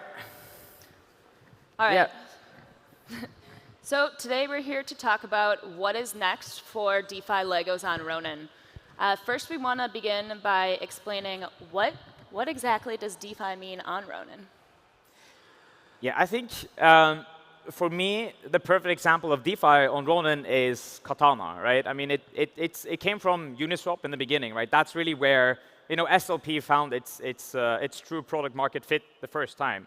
From a Sky Mavis perspective, we never added any liquidity, for example, for SLP. We wanted to do it, but before we had a chance to do it, there was a community member, shout out to XHuman, who actually provided the liquidity for SLP for the first time, which was incredible to see. And I think, to me, that's kind of the foundation of DeFi, right? It is permissionless. These applications that just kind of work after they have been deployed. Yeah, I mean, I think like so I've been in DeFi on Ethereum since the beginning, and I think like what we are seeing with like on Ronin now is really like quite similar to like the very early days of DeFi and Ethereum, right? There's not that much to do. There's like a couple of like the early principles are in place, and then of course like a lot of potential. So I definitely think that like Ronin has like the ability to really be able to shape how the entire like DeFi experience will be there. But yeah, like still of course like quite early days at the moment. Yes. So you've been in our community for a very long time. What were some of the early DeFi experience that you helped facilitate on Ronin? I met Alex in 2018, where he showed me the alpha version of Axie on top of a Taco Bell in Helsinki at 1 a.m. I was pitching. Yeah, always. We had 200 users at the time or something. Yeah. I was trying to get a partnership with MakerDAO. That was that actually turned out very successful. Yeah. I think. And then like around I don't know a while afterwards, we then launched a collaboration where if you opened a Maker vault, or back then it was called a CDP, you could get this item inside of Axie, this trophy you could put on your future land, and then earn some additional resources. And today these are very collectible and very rare. They are exceedingly rare. Actually, those people who created those CDPs, right? So the cool thing about DeFi, the way I see it, right, is if the project, like for example, what we did is we checked all the wallets of the people who were a part of that campaign, and if they had accessed the CDP or been interacting with the MakerDAO protocol, they were able to claim a specific item inside our game, and they also had to opt in, of course. And I think that's one of the very early experiments that we used to do when we were very kind of we were already integrated with the Ethereum community, and we did some like creative growth hacking there. And I think maybe we got 50 more users or something. Like this was the very, very, very early stages of Axie, but they were important. That was like a 25% increase. Yeah, of course, it was massive. So growth hacking through those sort of applications, I think it was much needed back in the day. And then I think like already back then, like one of like the big ideas we had was that like you could have like on your land or like somewhere inside of Axie like a maker bank that you could like walk to, and then you could like have like a metaverse banking experience and deposit some of your assets in there, and take like a loan where it takes you through like the process inside the game. Of course, we're still not quite there yet, even though a couple of years passed, but maybe we'll see that one day. Yeah. I think one of the things that I always wanted to do with land is I had this idea that, all right, imagine if you have a land plot and you want to build stuff inside it, and let's say that it's quite expensive. It costs like a lot of resources that you don't have. If you were then able to pawn your land inside a DeFi lending protocol, and you were then able to get some funds that you could then expand or build on top of your land, which then made you be able to generate more resources. I felt like that was such an amazing, cool use case, and that I feel like is where we're headed. I'm not going to say that it's coming tomorrow, but I think stuff like that, as more people are able to deploy things on Ronin network, will be made. Like we get applications, and I wouldn't say daily, but there are so many different protocols that want to deploy on Ronin. But then, of course, you have the security aspect, and how are they going to find product market fit on Ronin, right? And I think DeFi Legos, there are just a lot of different things that are being researched right now, and have been of course accidents too. So it's quite a dangerous space, but that's where innovation happens too, right? Speaking of banking, how are we thinking about borrowing and lending protocols, collateralized assets on Ronin? So I think like in like the past, like 12, 18 months, we have seen some of these like borrowing and lending tools for like general NFTs, mostly like the Ethereum community. On the Ethereum network is just where you have the most liquidity, and also still like the other like blue chip NFTs mostly reside there apart from Axie. So I think like we've definitely seen now that there's like some like product market fit to be found. I think like the NFT space is a couple of years behind DeFi on that front. But I think like we could see like a similar thing to like what happened with DeFi during like the DeFi summer, where all of a sudden you just have an environment where like the building blocks are in place and something clicks, and a lot more liquidity gets unlocked. In regards to borrowing and lending, I think some of the most interesting assets is like yield generating assets, right? We've seen, for example, staking derivatives on Ethereum being very popular. Just kind of like even like LP position, like liquidity provider positions, where you have an asset that generates a yield. You use that to take a loan, and the yield, often can be higher than what you pay in the loan. So you kind of like can, get liquidity for free, and even like earn money on like withdrawing that liquidity that enables you to be more productive. And this is, where I know that, maybe one day we'll see, revenue generation on land. And then you can imagine, like as Alex mentioned before, you want to build something else, you want to expand your land, maybe even able to create even more resources over time. And you can, take that land, take a loan, get that liquidity, use that to increase your land's capabilities. But at the same time, because the land is yield generating, you could actually sit in like a sub-neutral position on the loan itself. So those are like things that I'm like very excited about. Also things such as pseudo swap, where you've created like an AMM, where you can use the floor price of like an NFT as like the counterparty sitting and trading next to, for example, like a stable coin. And things like that is also quite key, because of course like one of the big questions when you use NFTs as collateral is how do we liquidate them? And I think we've also, in the recent months, seen some problems around, some of the NFT lending and borrowing platforms on Ethereum with that. Yeah, I think some of you guys might not know this, but there is a smart contract on Ethereum, which is called the wrapped origin smart contract, where the concept is similar, quite the same, right? You are able to deposit or you were at least before we migrated everything to Ronin, but you were able to deposit your origin Axie into a smart contract, and then you got a fungible token, and then there's a liquidity pool for that, basically. So it means that you can trade, get instant liquidity for that, and that's pseudo swap to an extent, right? So I think a lot of experimentation has happened within the Axie community, especially back in the day. And it's my hope that as we're opening up Ronin network, that we will also have the ability to experiment more. But yeah, it's a little bit of a dichotomy, right? Because if you're having a permissioned ecosystem for now, it's harder to have really radical innovation, which can have massive success factors. But at the same time, with radical innovation, there's also massive risk. So we are of the opinion, for now at least, that as we are onboarding hundreds of millions of players who have literally no idea what DeFi is, they don't know anything about crypto. The only thing they want to do is basically play some kind of game, and they see that there's some kind of potential here. They can own their game assets. Like these people probably, it could be maybe a little bit dangerous, right, to have them interact with some of these DeFi protocols. And we've already even seen that, with Katana, right? Katana has, a liquidity pool where people are providing liquidity into that pool, which then again can be traded by other players. And then, that has its strength. They could potentially farm Ron. But at the same time, you also need to understand the risks.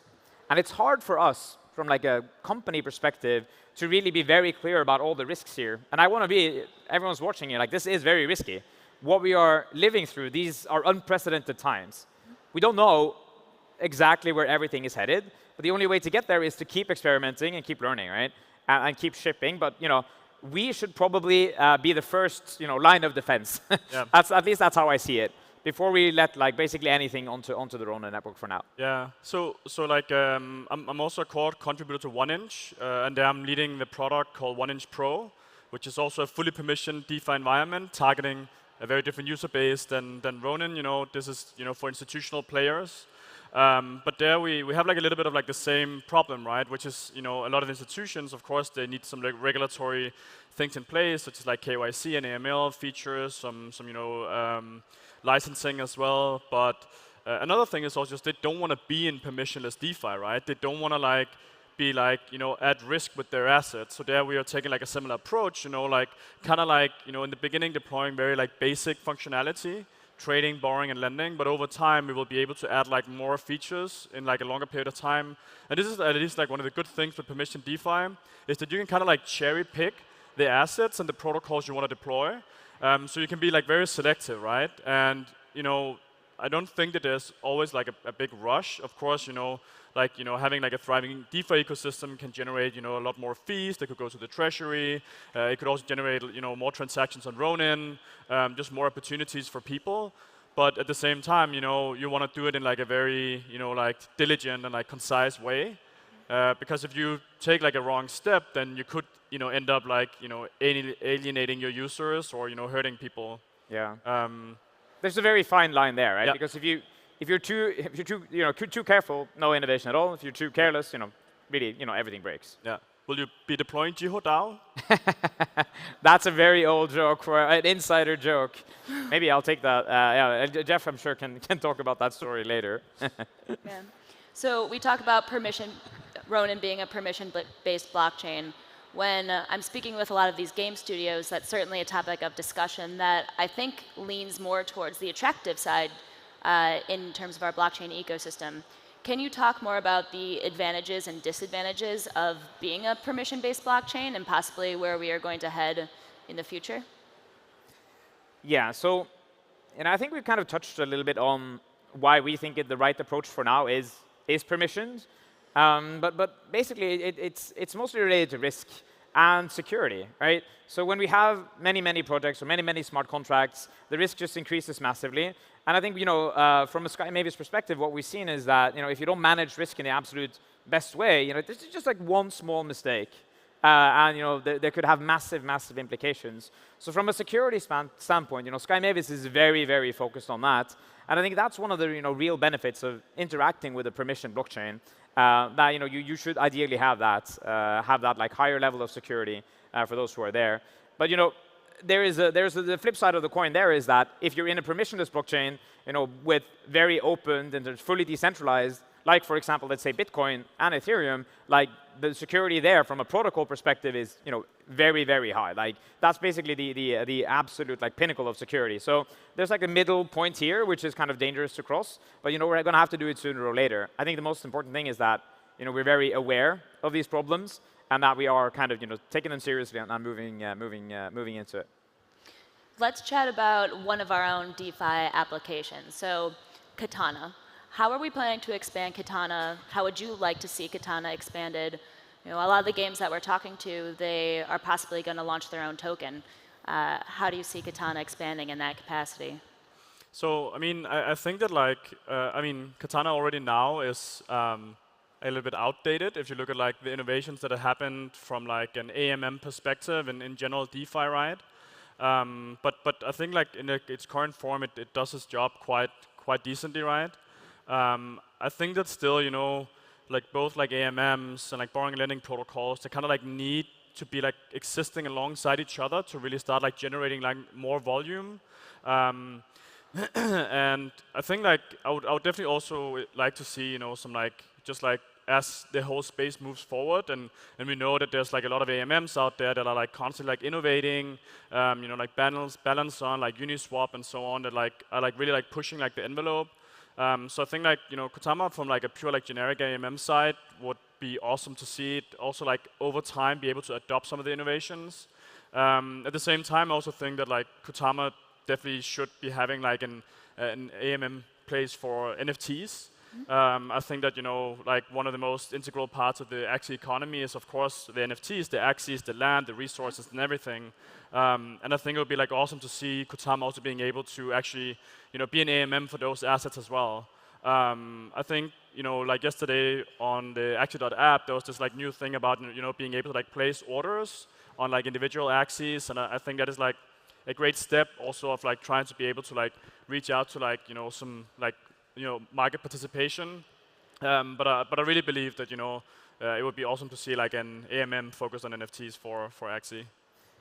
Yeah, so the way I see Katana and the marketplace, at the end of the day, these are smart contracts that are deployed on Ronin network. They are anyone can potentially interact with them from either the smart contract level or through the front end, right? And the front end in our case would be the Mavis hub or the website itself.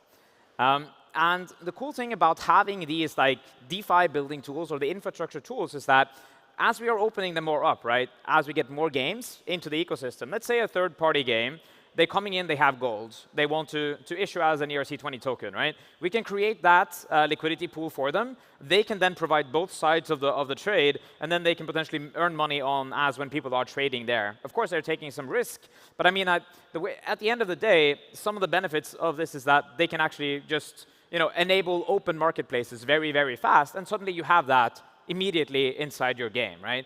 People can trade just like they could in World of Warcraft, right? They can buy and sell gold. The only difference is that when you're buying and selling gold that are ERC20s that are connected to an automated market maker, the trade is really happening on the blockchain as well. And to me, I think that's super cool because it means that you can really expand upon that, very, very, you can make many, many different pools, many, many different type of tokens. And in the end, if you want to do massive trades, such as from, let's say AXS into, wood in a totally different game, that can happen immediately. And I think that's super cool. So that's kind of how I see the future. And whether or not it comes with technical innovation or integrating different type of other AMMs, like I'm not going to say no to that because, we don't know necessarily how the future will evolve over time. But I still think that these are the basic building blocks that game developers will need. And that's why we wanted to deploy them. Yeah, being able to share wood or other elements across games is very exciting to me, as well as other game developers. So speaking of game developers, what are the types of DeFi applications that you think are necessary at this point in time that we begin to look at building in-house or outsourcing in relation purely to game development? Mm-hmm. I think there's like some categories here, right? There's like the need to have, and then there's like the nice to have. I think like the need to have, I think you guys already have like, implemented, right? A place where they can trade their, generic token, where they can trade, a place where they can trade their like non-generic tokens. It's not like the most advanced setup, but I think that is like, what you need to have to be able to foster these economies, right? And then there's like all the nice to have, and there I believe that there's like a lot that like some games would like benefit from. I also believe a lot in like fractionalization of NFTs. I think this is like also like a way of like bringing together like people, especially like you can imagine that if you have like guilds or clans or whatever you want to call it, that could go together and pool and buy like a really awesome piece of land together or something like that. I think that is like some infrastructure that could also like help bring up some of the smaller participants in the ecosystem. I also really believe a lot in like asset managing implementations, where you can automate, for example, like claiming of resources and like putting that into like a staking pool, like create like tools that makes like the user experience like easier. You can see, for example, like Yearn Finance are like doing this a lot in like Ethereum. They're deploying it on trading strategies, but I think that a similar tool could be deployed, for example, for like like rewards generating assets in DeFi, for example, or like in Axie. Yeah, I'm actually most excited. I think you mentioned one thing that we've actually seen a desire for. It's the fractionalization of assets, right? Because in Axie we have so many assets that are incredibly valuable, but it's very difficult for people to, or for normal people to even access them because they can't. They feel somewhat that they're being priced out. Like one mistake, it's like $17,000 still at this point. So it's incredibly expensive. Some of these land. I think it's unfortunate, right? Because there's so many people who want to be a part of that. And I think the question is like, are we ready for that? Because we see some of these DeFi pools, they're drying out. For example, there are many challenges with it, and we've even seen that on Ethereum when it comes to some of the pools. Like actually going back to the wrapped origin contract, I'm not sure if there's like enough in that contract to even get it out. So these are some of the dangers there. And I even at one point think that there was an attempt to fractionalize a Genesis plot of land on Ethereum. So these are people want to do this. So yeah. I mean, maybe like a Ronin testnet with a permissionless deployment could be like a place where people could toy around with different deployments and try out different contracts and like try some of these like primitives. Of course, there wouldn't be like assigned like financial value to it, but yeah, I definitely think that's a thing that we should pursue. So no clear commitments because I'm gonna get yelled at, but I think that definitely something that I'm interested in. Cool. Gustav, you are a validator on many different chains. We have a couple minutes left here. I want to hear your perspective when it comes to like what's happening in state-of-the-art technology as it relates to DeFi. So, I mean, I've always been, I've been like in Ethereum for the majority of my crypto time and has kind of like, started out as like a very early participant in the ecosystem there, worked for makers since the early days. And like I still believe right now, like a lot of like the big money, like a lot of like the whales are like still residing mostly on Ethereum. We saw like a big boom in kind of like these like new generation blockchains and like the bull market. But then now like when the market dynamics have of course changed today, a lot of the activity also like kind of like stops. So a lot of these like new like very innovative blockchains have lost like a lot of the activity. We've also seen. We also run a validator on Solana, and I think Solana has also had like quite a lot of like technical difficulties. I think like Polygon is still like managing to really perform quite well and have like a lot of the blue chip deployed there. But the way that I see it like over time is really that we see more and more of these like purpose-specific places because with like there's like a lot of rent seeking going on in like like DeFi in general. People come in for like an attractive yield, they farm the token for like a while. Once the price starts dropping, they go to like the next place. And I think this is because like right now a lot of the blockchains they try to do a lot of things at the same time and just say we just want like liquidity into our ecosystem. They want big TVL numbers and they use like a lot of money to give like rewards and like new protocols that gets deployed. But this is not really sustainable, right? So it often like creates like a pretty sharp like uptick in activity because people are drawn in by the yield. But unless there is like a specific like use case, something like that they're coming for, then chances are that they will just be leaving again. I think it'll also be like very interesting to see like how like the competition is going to be amongst like the Ethereum L2s. Arbitrum, Optimism, and also like Meta Labs is potentially like next year at some point releasing their CK Sync. So I think like Axie's approach, by having like a very like purpose-specific blockchain, I think is something that like a lot of these, blockchains would have to figure out like what will their purpose be, what will they be focusing on? Because like right now it seems like they have like a hard time retaining users. Yeah, we are very focused.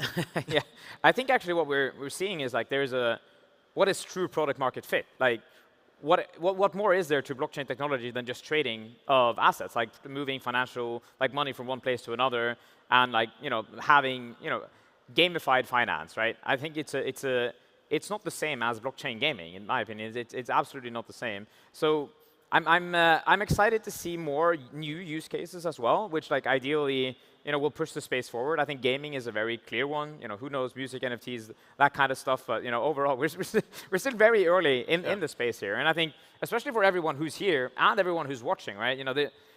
It might seem like you guys are late sometimes when you look at the prices, but there is still how many people in the world? Like several billions. Like almost nobody actually knows what this stuff is about. Nobody even knows like half of the stuff that we've been talking about on this presentation. So this is really, really early, guys. That's kind of what I wanted to say. Wait, I have like just like one last question for you. So we've seen like a lot of like the big like DeFi projects who has like multi-chain strategies, where they're deploying like across like a lot of different networks.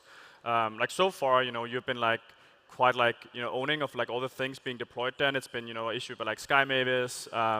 What is like your idea of like trying to get some of the the bigger brand names in like DeFi coming on to Ronin and like deploying?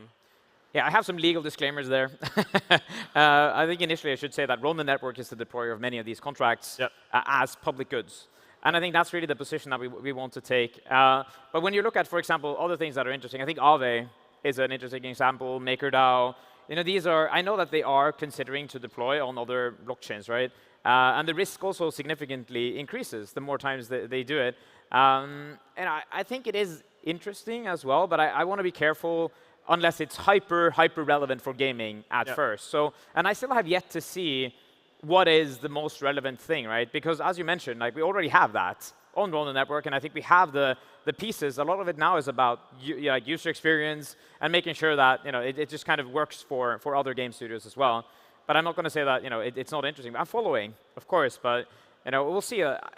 Maybe there is some innovation that's being crafted specifically new for game developers, and of course, then we're going to be integrating that immediately because we think that's super cool. All right, you can see we're out of time now. Yes. We're being summoned. Yeah. Cool. Well, is there anything else that you would like to add? No, I think we went through like a lot of great topics today, and thank you so much, guys, for having me and hosting this. Yeah. Thank you. Thank you so much for coming. Cool.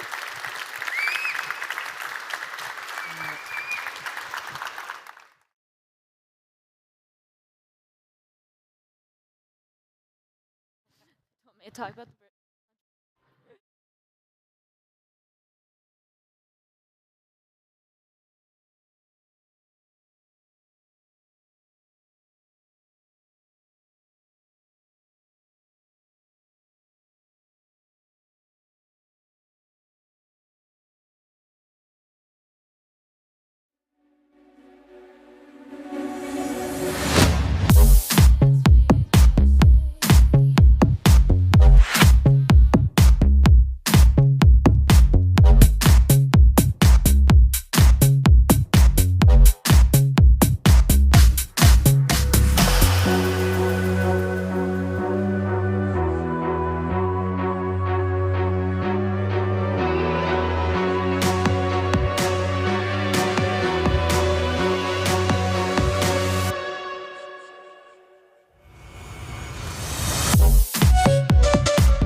and welcome back to AxieCon 2022. I am Ian Mercado, your afternoon host, and I'm pretty excited with what's next.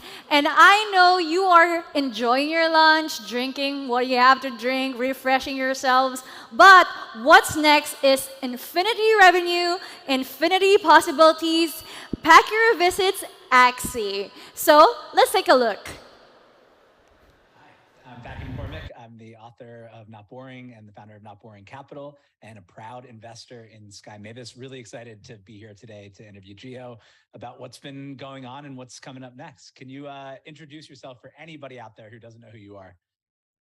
Yeah, super excited for this. Thanks for doing this, Packy. I'm Jiho. I'm a co-founder of Sky Mavis. We're the inventors of Axie Infinity. Yeah, I'm on the growth side of things.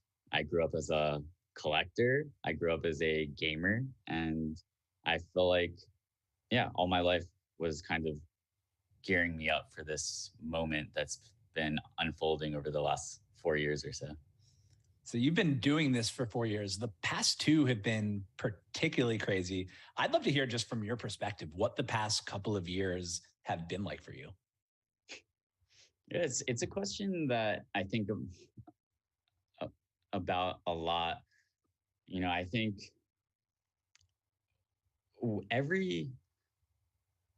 we were always like super focused on the next launch, solving the problems that we were dealing with at the moment. So sometimes it can be like in the moment really hard to take a step back and even process things, right? So I think what's defined this journey has been just constant iterative improvements to the product across, right, the infrastructure, the game, the marketplace, the community, improving the processes and the structures that are allowing us to really amplify this community-centric kind of distribution model. So yeah, I think, you know, there's always been the next thing to focus on. And I think that's actually one of the benefits of working on a game that requires constant upgrades and iteration versus some of the other things in crypto are kind of like, you know, born a certain way. And then it's actually very difficult to make upgrades to like a protocol, for example. So. Yeah, absolutely. I mean, you mentioned building a game, but the last time we talked, you talked about building something a lot bigger. You talked about building a nation. So there are a lot of parallels, I think, between kind of the way that you think about building Axie in the whole universe and the way that maybe an emerging market would think about building a nation. Can you walk us through some of those comparisons and how that influences the decisions that you make? So we're definitely starting to see the emergence of a digital nation through Axie, where we have this amazing community that has a shared kind of foundation, shared culture, right? So I see Axie as kind of the gameplay is the national pastime, right? It's something that brings everybody together and bonds them through a common experience or even a common set of experiences. But then you also have complex economic relationships, complex social relationships between people dispersed all throughout the world, right? So when you have culture, you have a real economy, right?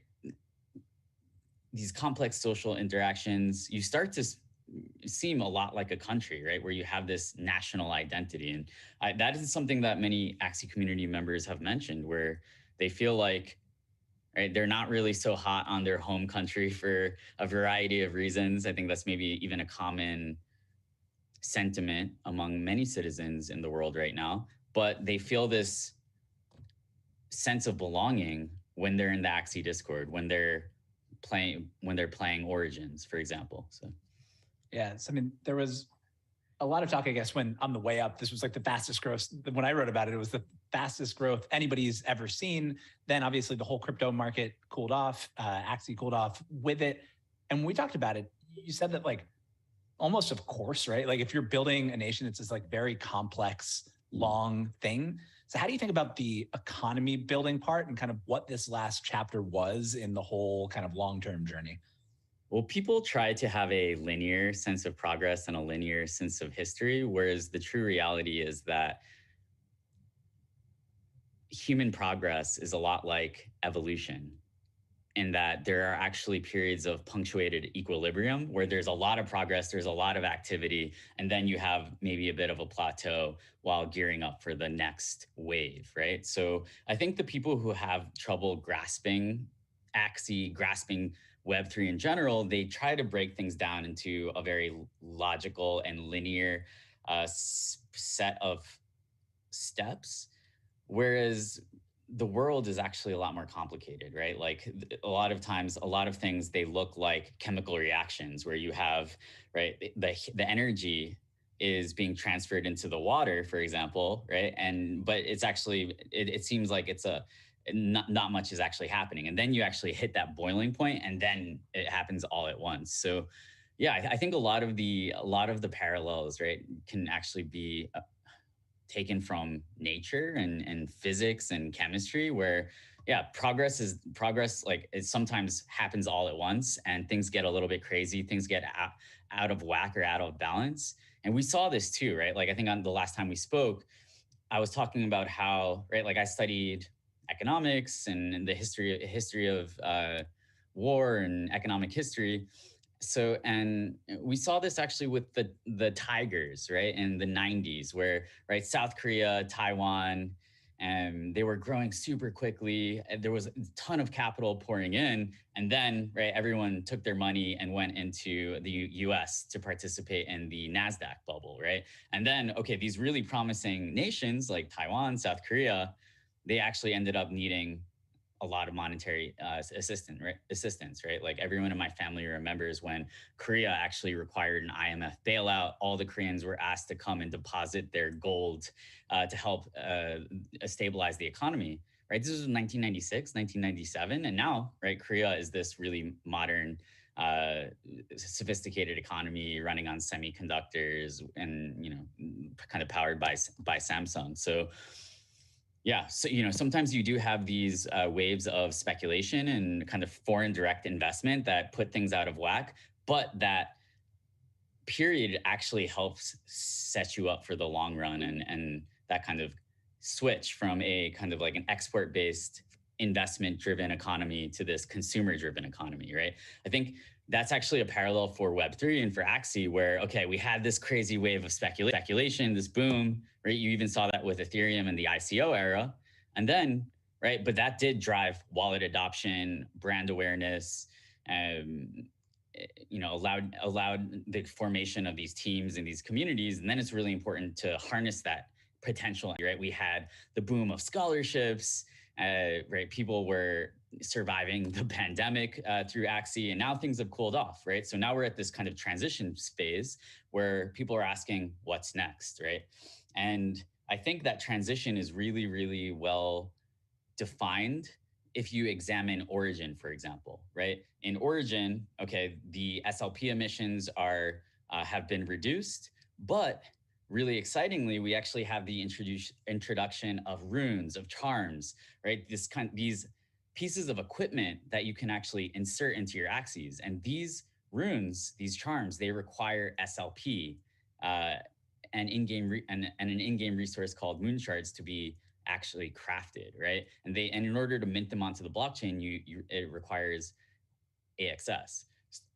And right, so, and we're seeing tons of activity, right? Like right now, around 7 million SLP per day is being burned through Origin, and only around 500,000 is actually being emitted, right? So we actually see that there's more consumption than kind of you know, the pursuit of earning happening in this economy. So to me, right, that's a lot like an emerging market economy really weaning itself off of what got it to where it is and harnessing that consumer demand.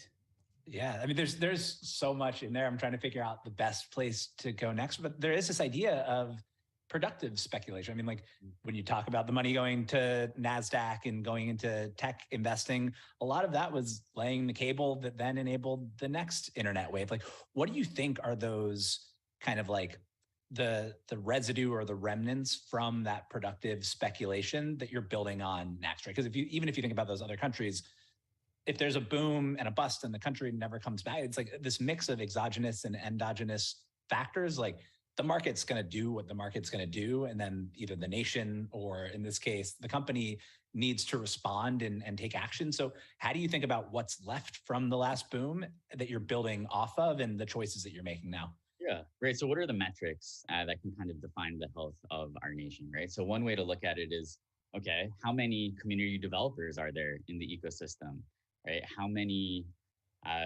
content creators, how many Twitch streamers, YouTubers, people who are making tools, and even TikTokers, right? Like what, and are there new things that have emerged, right? So I think like one of the Axie community members named Or recently said on Twitter that, hey, right, there are 10x more missionaries, maybe 20x, 30x more missionaries in the Axie community this bear market than there were during 2018 and 2019, right? So I think it really is about the people. I think that Web3 is about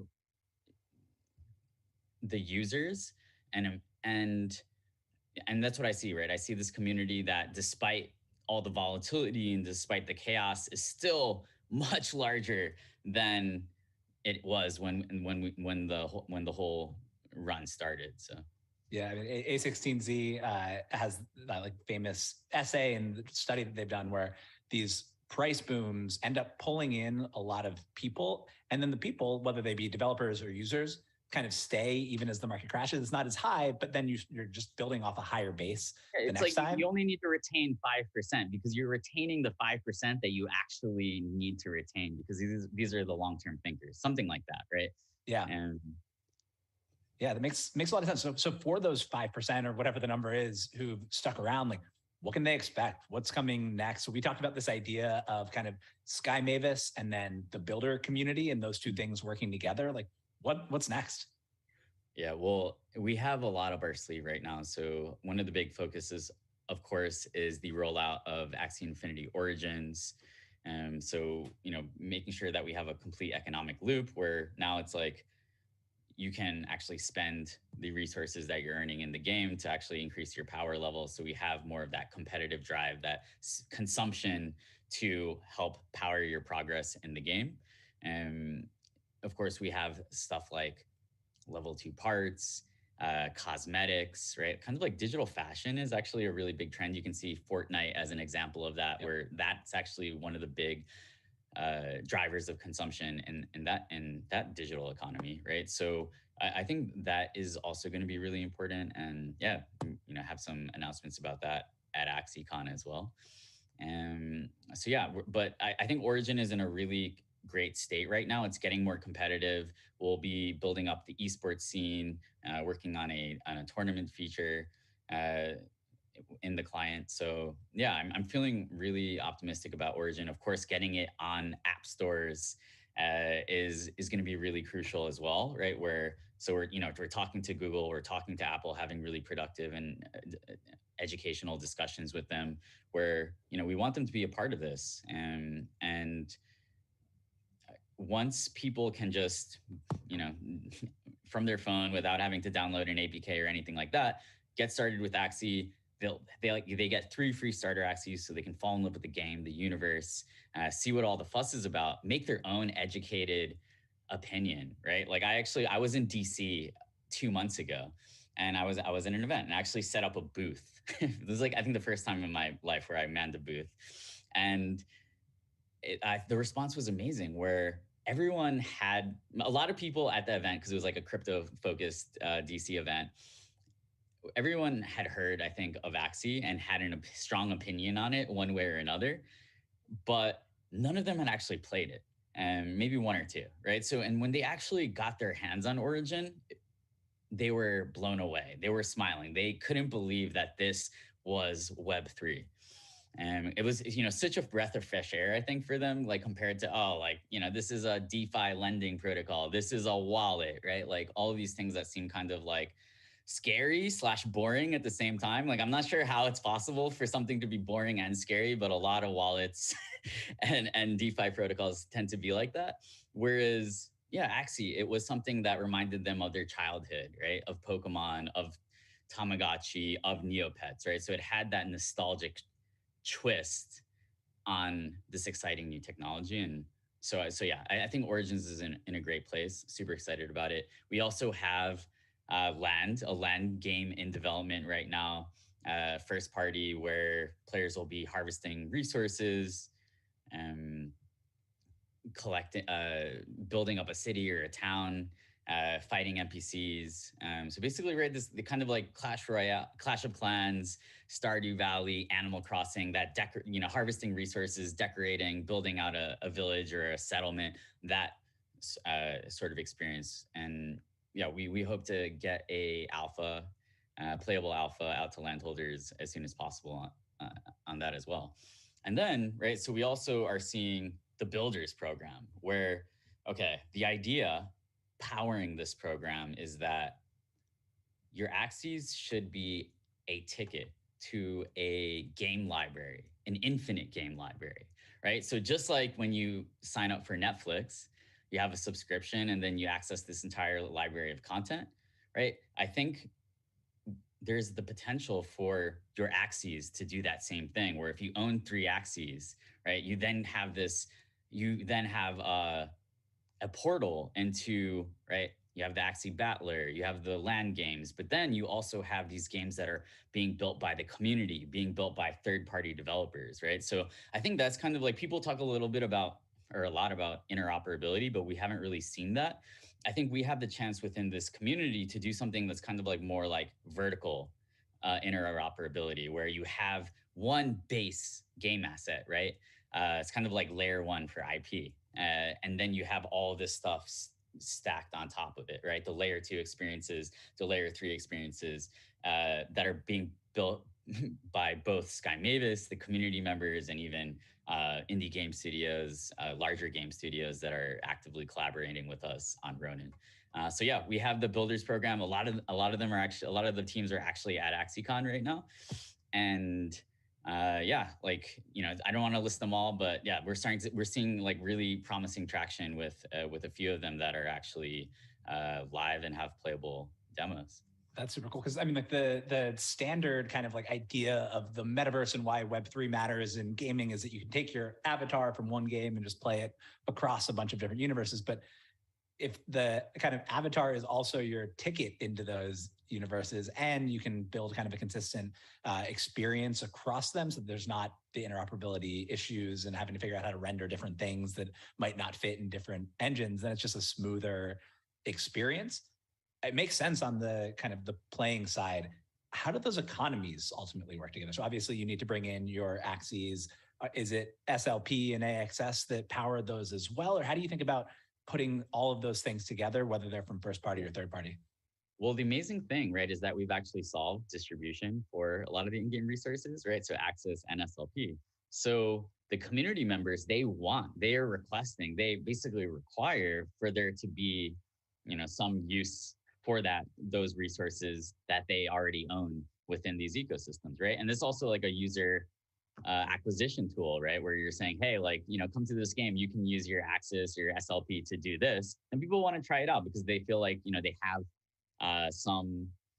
they have something that's already applicable and relatable, right? So I think that's also, right, that's a huge benefit of these programs, of the Builders program, of building an Axie game as a third-party developer, right? You have this super engaged tribe, this fan base that is dying for more Axie content. And all serious game developers, to me, their number one dream is just to make a game that is enjoyed by a bunch of people. There are so many amazing game developers that actually struggle in obscurity because they might not have a huge marketing budget, right? They just, they might be great at building games, but they might lack the, skills with the community or doing all the other stuff that's needed to build a game these days, right? But like, I think you almost have this like community as a service model where, right, like you build an Axie game, that some people are going to have eyes on it. That's cool. So the community is really the asset, and then you can build all of these other games kind of on top of it, which I think is such a cool way of thinking about this. I mean, when we first talked, I think it was probably almost 2 years ago, maybe at this point, or maybe a year ago. And all the things that you're talking about having done now are things that you were talking about doing then and planning to do then? Like, improving the gameplay and adding more game opportunities, figuring out ways to get people involved without needing to buy Axies up front. You mentioned kind of the 3 free Axies that people can get to just start playing and enjoying the world, ways of getting consumption happening in the economy. And now it's all happening. So I guess my next question is, since you've been pretty good at forward looking so far, let's end it on, what does this look like in a decade if you're wildly successful in doing what you want to do with Axie? Well, I think the big opportunity here is around the shift from the physical to the digital, right? Where we're in this moment in time where our digital lives are becoming increasingly important relative to our physical lives. And right, we're starting to, right, live a majority of our lives in front of screens, and for better or for worse. And I think the opportunity here is to create this really integrated ecosystem where you're making friends, you're having fun, but you're also, right, participating in a very advanced and complex economy. And you have all the tools at your fingertips to do that, right? You have your own wallet, right, where you own your money for the first time, right? You're able to trustlessly and seamlessly transact with anyone, anywhere in the world. You can, access DeFi protocols on top of Ronin, right? So I think it's like the merger of social activities, whether it be through a game-like experience, right? E-commerce, and then a payments rail, right? Like the wallet. So I think like what we're starting to see emerge is this Web3 super app that I think has the potential to be larger than any super app that's ever existed. Why? Because you're dealing with this permissionless and global by default infrastructure, whereas a lot of the the super apps, right? It's like WeChat, restricted to China, Kakao, restricted to Korea, right? So I think the promise of Web3 on the consumer side is to build the largest super app of all time, where you're combining, right? Yeah, all of those elements. And right, I think everyone in this space almost has this thesis that I think is true, that gaming is the future of social, right? It's like the kids these days, they're not using chat apps in the way that millennials do, right? They're hanging out in Minecraft. They're playing Roblox with their friends, right? That's actually their way of socializing. So it makes sense that, right, the integration of e-commerce and payments into something like a game that resembles a game would make sense when going for that final super app. So I think that's the opportunity here. And yeah, I'm couldn't be more excited. The last and biggest super app. I love it. Thanks so much for having me. This was awesome. It's been so fun to be part of this journey, and enjoy AxieCon. Thanks, Packy.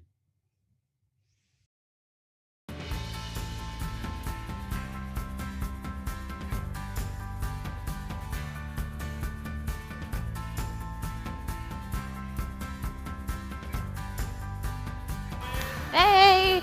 And now I am back again. I'm Mercado, and welcome to AxieCon 2022 afternoon break. And I hope everyone had their great lunch. And you, back at home, let me know what you think about AxieCon 2022. Comment hashtag AxieCon 2022, tweet it, and we will retweet it. Okay, so on our next panel will be one of the biggest exchange or crypto platforms in the Philippines. So let's talk about Coins.ph on Axie in the Philippines. Let's all welcome Wei Zhao from Coins.ph, Gabby Dizon from YGG, and Max Guru from MTTM.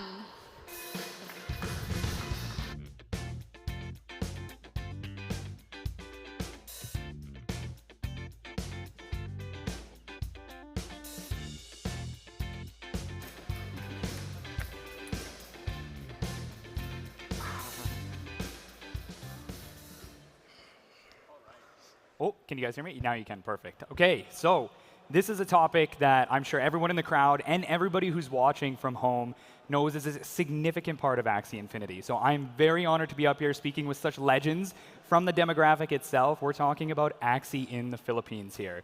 Now, Axie Infinity had a huge run last year. We had a daily active user base that I think peaked around about 3.5 million users, most of which were based in the Philippines. So Gabby, Wei, I'm really excited to talk to you guys about some of the impact as well as just how Axie Infinity is received and has grown, the perspective of it, et cetera, in the Philippines. So first things first, I've already had an opportunity to chat with you, Gabby, but Wei, why don't you give everybody a quick introduction of yourself as well as Coins.ph. I'd like to hear more about what you guys do and, of course, how you've come to be, the biggest exchange in the Philippines. Yeah, awesome. Thanks for having me here. Really pleasure to sharing the stage with Gabby and Guru here.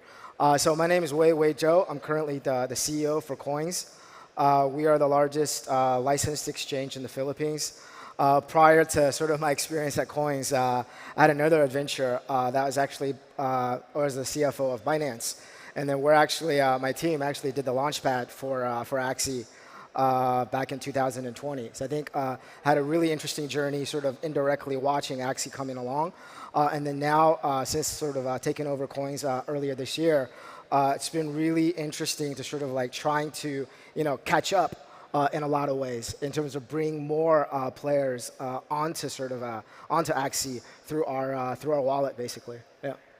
Fantastic. Yeah, I actually didn't know about your background in Binance, but it makes a lot of sense that you're just so ready to take on that position. So Axie in the Philippines, this is something I just want to jump right into it here.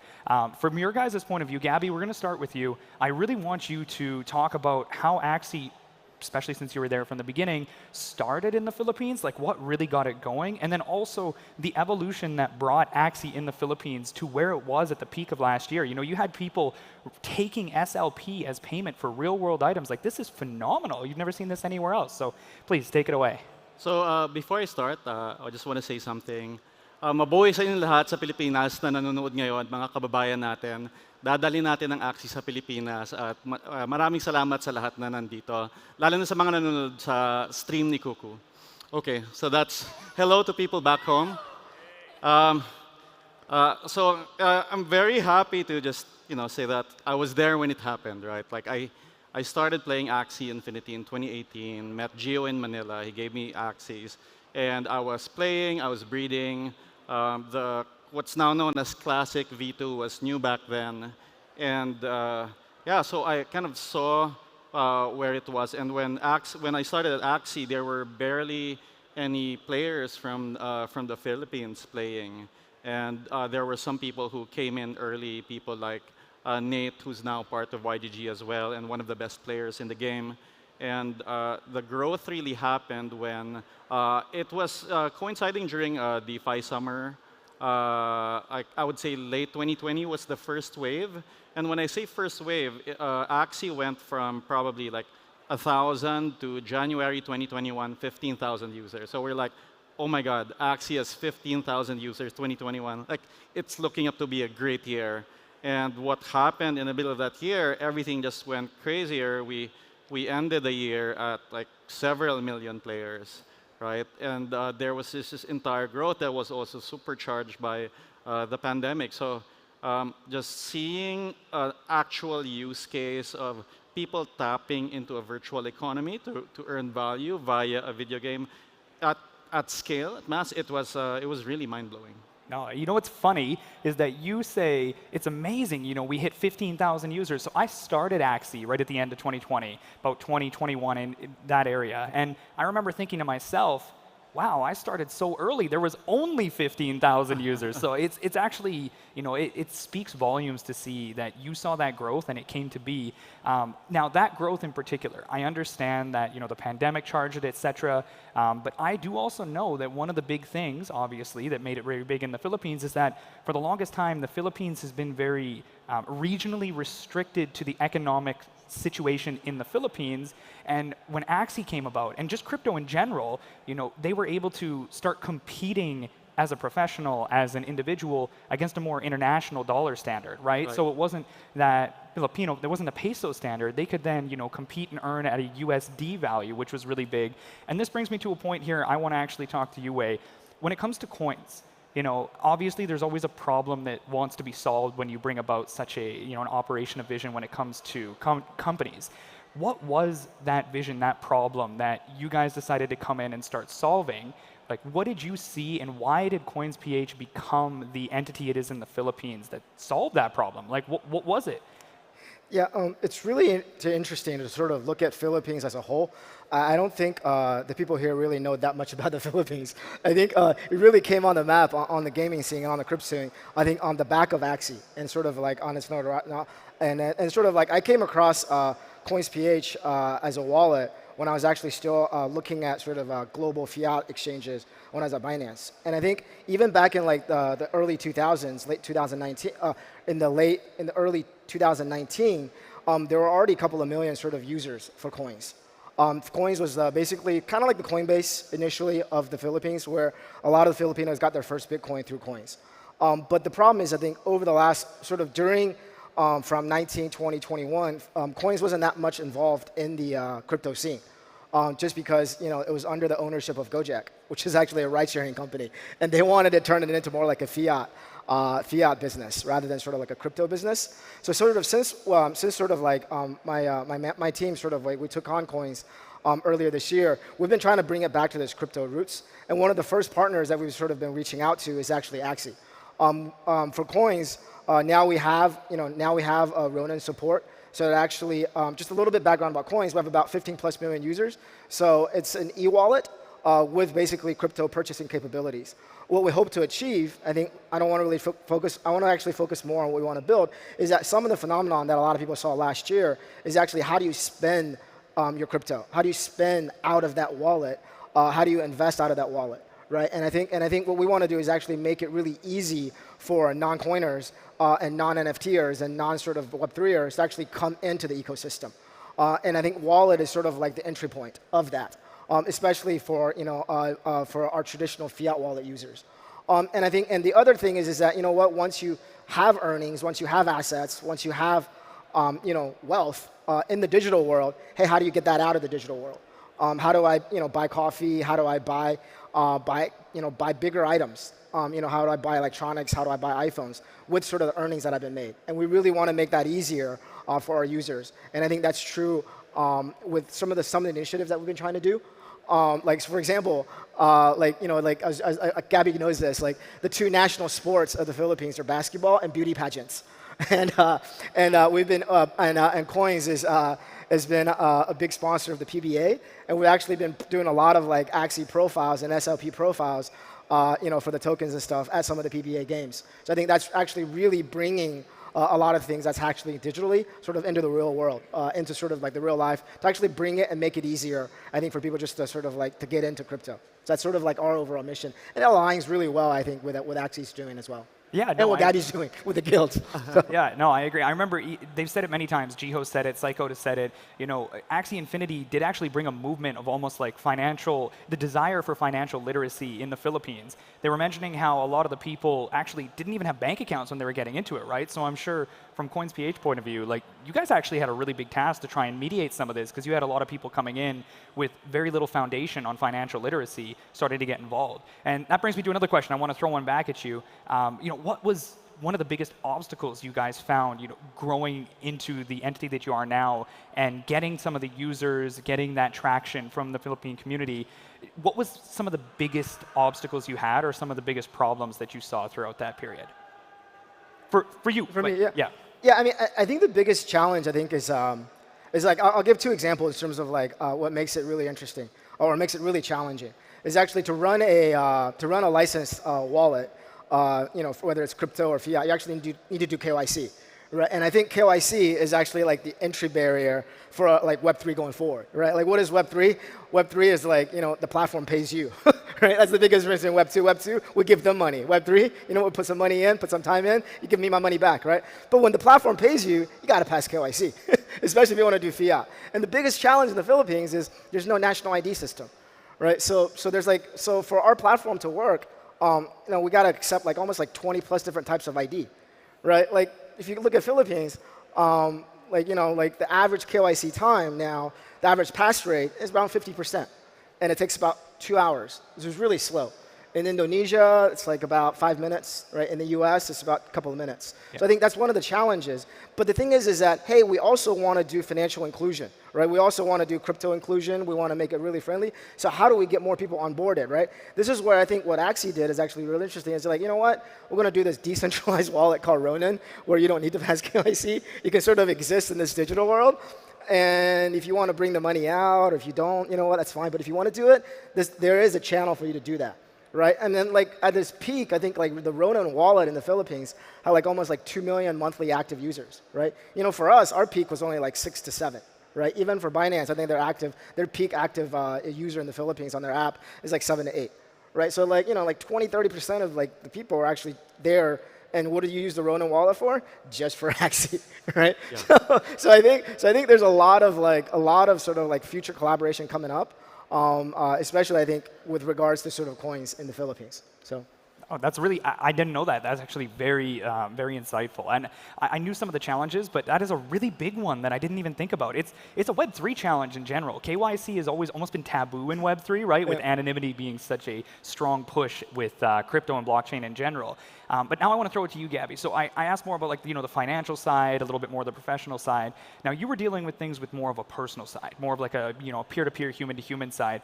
What was one of the biggest obstacles that you found as YGG dealing with some of your users being primarily based in the Philippines, trying to get them educated or brought up to a point where they can utilize these exchanges and the Ronin wallet effectively to get that wealth out, to understand it, and then also not just that wealth within Axie Infinity, but wealth in general. Because financial literacy, again, it's something that takes a lot of time to understand and get good at.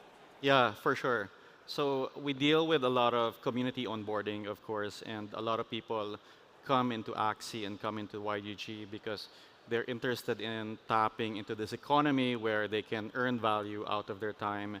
And oftentimes the people who are seeking to do that, like they don't have the luxury of like, oh, I want to learn about financial inclusion. Like they need money for food or for their family, right? So oftentimes they're not in a place where they're thinking about the long term. And there's a lot of concepts that you have to teach when you're onboarding people into a Web3 economy, teaching them how to use a wallet, how they're exchanging assets, for example, what it means for you to own your own assets and how that can be dangerous. There's a lot of concepts that we teach in a community perspective. And one of the things I'm really proud of is that even though our community is made mostly up of like gamers in the province, and they might not have gone through the best schools in the Philippines, they're actually very knowledgeable on Web3 concepts. They know how to keep their own wallet. They've used Ronin. They've exchanged SLP to Ethereum, cash that out through a wallet such as Coins. And it's very important that we're building this kind of Web3 population that knows how to do these things, because this is the bedrock for your financial future. And yeah, that's what I'm really most proud of. And Wei was talking about a lot of the, I would say, stumbling blocks when you're trying to bring people into the formal financial ecosystem. And it's great that you have Ronin there that anyone can download, and you play with Axie or you interact with the Ronin chain, and you can start earning value, basically. And then you have to go interact with a wallet like Coins, cash it out, put food on the table. So I see these like centralized and decentralized systems really working together. Yeah, no, I think it's very important that you have that grade too, because even just speaking from my own experience, when I first started getting involved with just having my own independence financially, you have to go in grades, right? Like you can't just go all in all the time. You can't suddenly just start becoming an LP in a DeFi protocol, or like, start investing long-term in stocks. You've got to start somewhere, and Ronin really did give people an opportunity to start somewhere that was comfortable. So I see that really big. And then another topic, and this is one I really want to get out of your guys' head, because this is a passionate point for me. I've always felt like Web3 is starting to give people that independence over their own financial, digital, and just in general, their lifestyle governance. So for the longest time, if you were born in a circumstances, you were kind of almost restricted by those circumstances. And this isn't just in the Philippines and developing countries. Even myself, I was born in a place in Canada that was really underprivileged. You know, there was not a lot of wealth there. And a lot of people became a product of that environment rather than learning from it and trying to grow out of that environment. So I think with Web3, we are giving people an opportunity to do that at a much larger scale, where no matter where you're born, you have an opportunity to get involved, get educated, and then start to grow as an individual to have that governance, that autonomy of your life, your finances, and your experiences. So I'm curious, if you were to look maybe like, let's say 5 to 10 years into the future, Web3 has become completely incorporated into the society, like especially the Philippines. What do you imagine is going to be some of the biggest innovations or breakthroughs that happen once Web3 becomes so commonplace in the Philippines? And Wei, let's start with you. Imagine 5, 10 years in the future, how is Web3 going to completely shape the Philippines? Yeah, I mean, like one of the unique characters, I think, for the Philippines, like versus other countries in Southeast Asia, is actually, other than Singapore, it's probably the only other country where the official language is actually English, or actually the English knowledge actually quite much more pervasive than the other countries in Asia. So that, and what that means is that, I mean, like the language of Web3, I mean, sorry to put it that way, but the language of Web3 is actually going to be English. Like, and I think just that puts Philippines at a massive advantage, I think, to the rest of Asia, right? So what does that mean? I mean, like, Axie is actually a really good proof of concept about how you can actually have creators in the metaverse. I mean, they're gamers, but they're actually creators, right? I mean, these guys are actually creating content every day in the Axie metaverse, right? And with what Jeff talked about earlier, or Jiho talked about earlier, about how there's going to have a lot more tools, a lot more metaverse, I would say, style of gameplay and content capabilities coming up. Like, you're going to have, I think Philippines, you're going to see a ton more content coming out of the Philippines. And I think you're going to see, like, you know, world-class, I would say, content creators in the metaverse that maybe they live in the Philippines or they're from the Philippines, but actually they're creating content and they're participating in the metaverse economy on a global basis. So that's something that I see, yeah. I can see it. I got a lot of Filipino people in my community, and I'm telling you, they keep me up to date with Web3 sometimes. They're like, hey, have you seen this? You do this? You got to get involved in this? I'm like, you guys. Yeah, I mean, just quick, I'm sorry, before Gabby jumps in. So we're, like, just for example, right? I mean, like, the passion in there is real, right? So Coins is hosting what is it? Like a watch party for the tournament tomorrow night. The venue is already maxed out. It's like a 200 people venue. We got like 1,000 people like RSVP and trying to come and watch it. Just to watch a bunch of people play games on TV, right? So, I mean, it's real. So what you're saying is there's now 3 major sports, and Axie is going to be one of them. It could totally develop, I think, getting into there. esports. Yeah, I think so, yeah. So. Okay, Gabby, take it away. What do you think? 5, 10 years in the future, how is Web3 going to completely shape or break through in the Philippines? So one of the major industries in the Philippines is outsourcing, whether it's call centers for, you know, big companies abroad, like graphic designers, programmers, marketers. A lot of the technology industry in the Philippines is based on cost arbitrage, where you have people who are doing pretty good work and done a lot more cheaply because they live in a certain part of the world. And even though that's been good for the Philippines, I think it's time for us to take the next step. You know, there's an article recently where somebody said, an NFT consultant said that, oh, maybe we can have people from poor countries like in the Philippines be NPCs in our metaverse games. And to that, I say, like, fuck you. We want to be the star of our own games. We want to take advantage of our own destiny, and that's what Web3 represents to me. I like that, yeah. I love it, honestly. It's so strong. So we only got a little bit more time here, so I really want to, just because, of course, the name of this panel starts with Coins.ph. Wei, I want you to just close it out here. Any final statements, you know, what you guys maybe have on the horizon besides the watch party, you know, just give everybody a bit of a closing statement here. I'd like to hear it.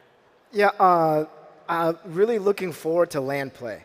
I think that's something that I've been calling for almost like a year plus now, and it's really good to hear it. Because the thing is that, like, you know, like owning like Axies are fun, but actually owning LAN, even though it's in the digital form, I think it gives people a certain association that owning toys doesn't. And I think that really drives the concept of what Web3 is, which is the ownership economy, right? Like, once you own something, and either it's digital land, it's like land reform, right? You're actually giving the internet's ownership back to the people, right? It's people who put in the time, little bit of money, that I can actually own it. And then once you own it, you can build on top of it, right? And I think that's where sort of like the real opportunity is coming. And that's why I'm really excited for Coins to be partnering with Axie. Yeah, and look forward to more happy users. I think that's a great thing to look forward to. Land is, I'm so bullish on land, and I agree with you. I think people actually don't understand the opportunity that lies with that because they're looking at it from a surface level. Once it drops, I'm sure Philip has some crazy things in his bag to show us. But guys, that's it for today. So thank you once again, Gabby. It's a pleasure to be up here again with you. Wei, it's a pleasure to finally meet you and have a chance to chat with you. I love what you guys are doing. And to everybody watching, thank you guys for tuning in. See you guys later. Thank you.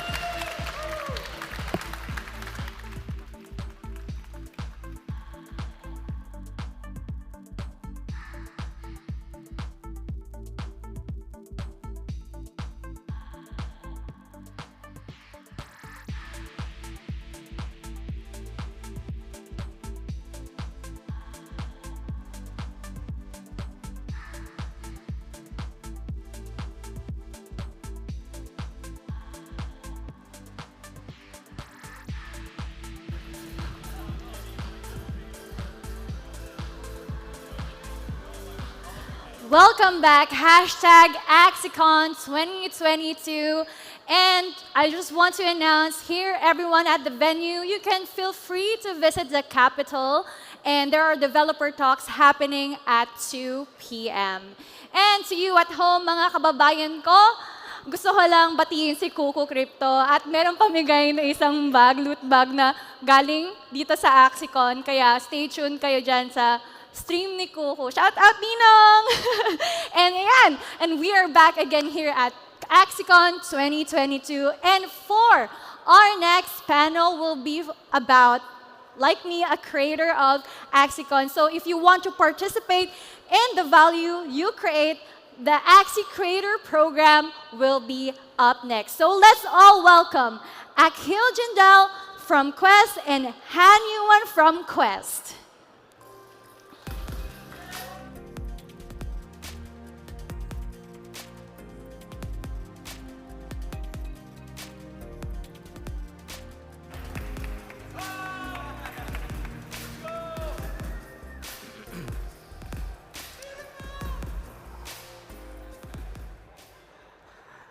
Hey everybody, how are you? AxieCon, let's get a cheer.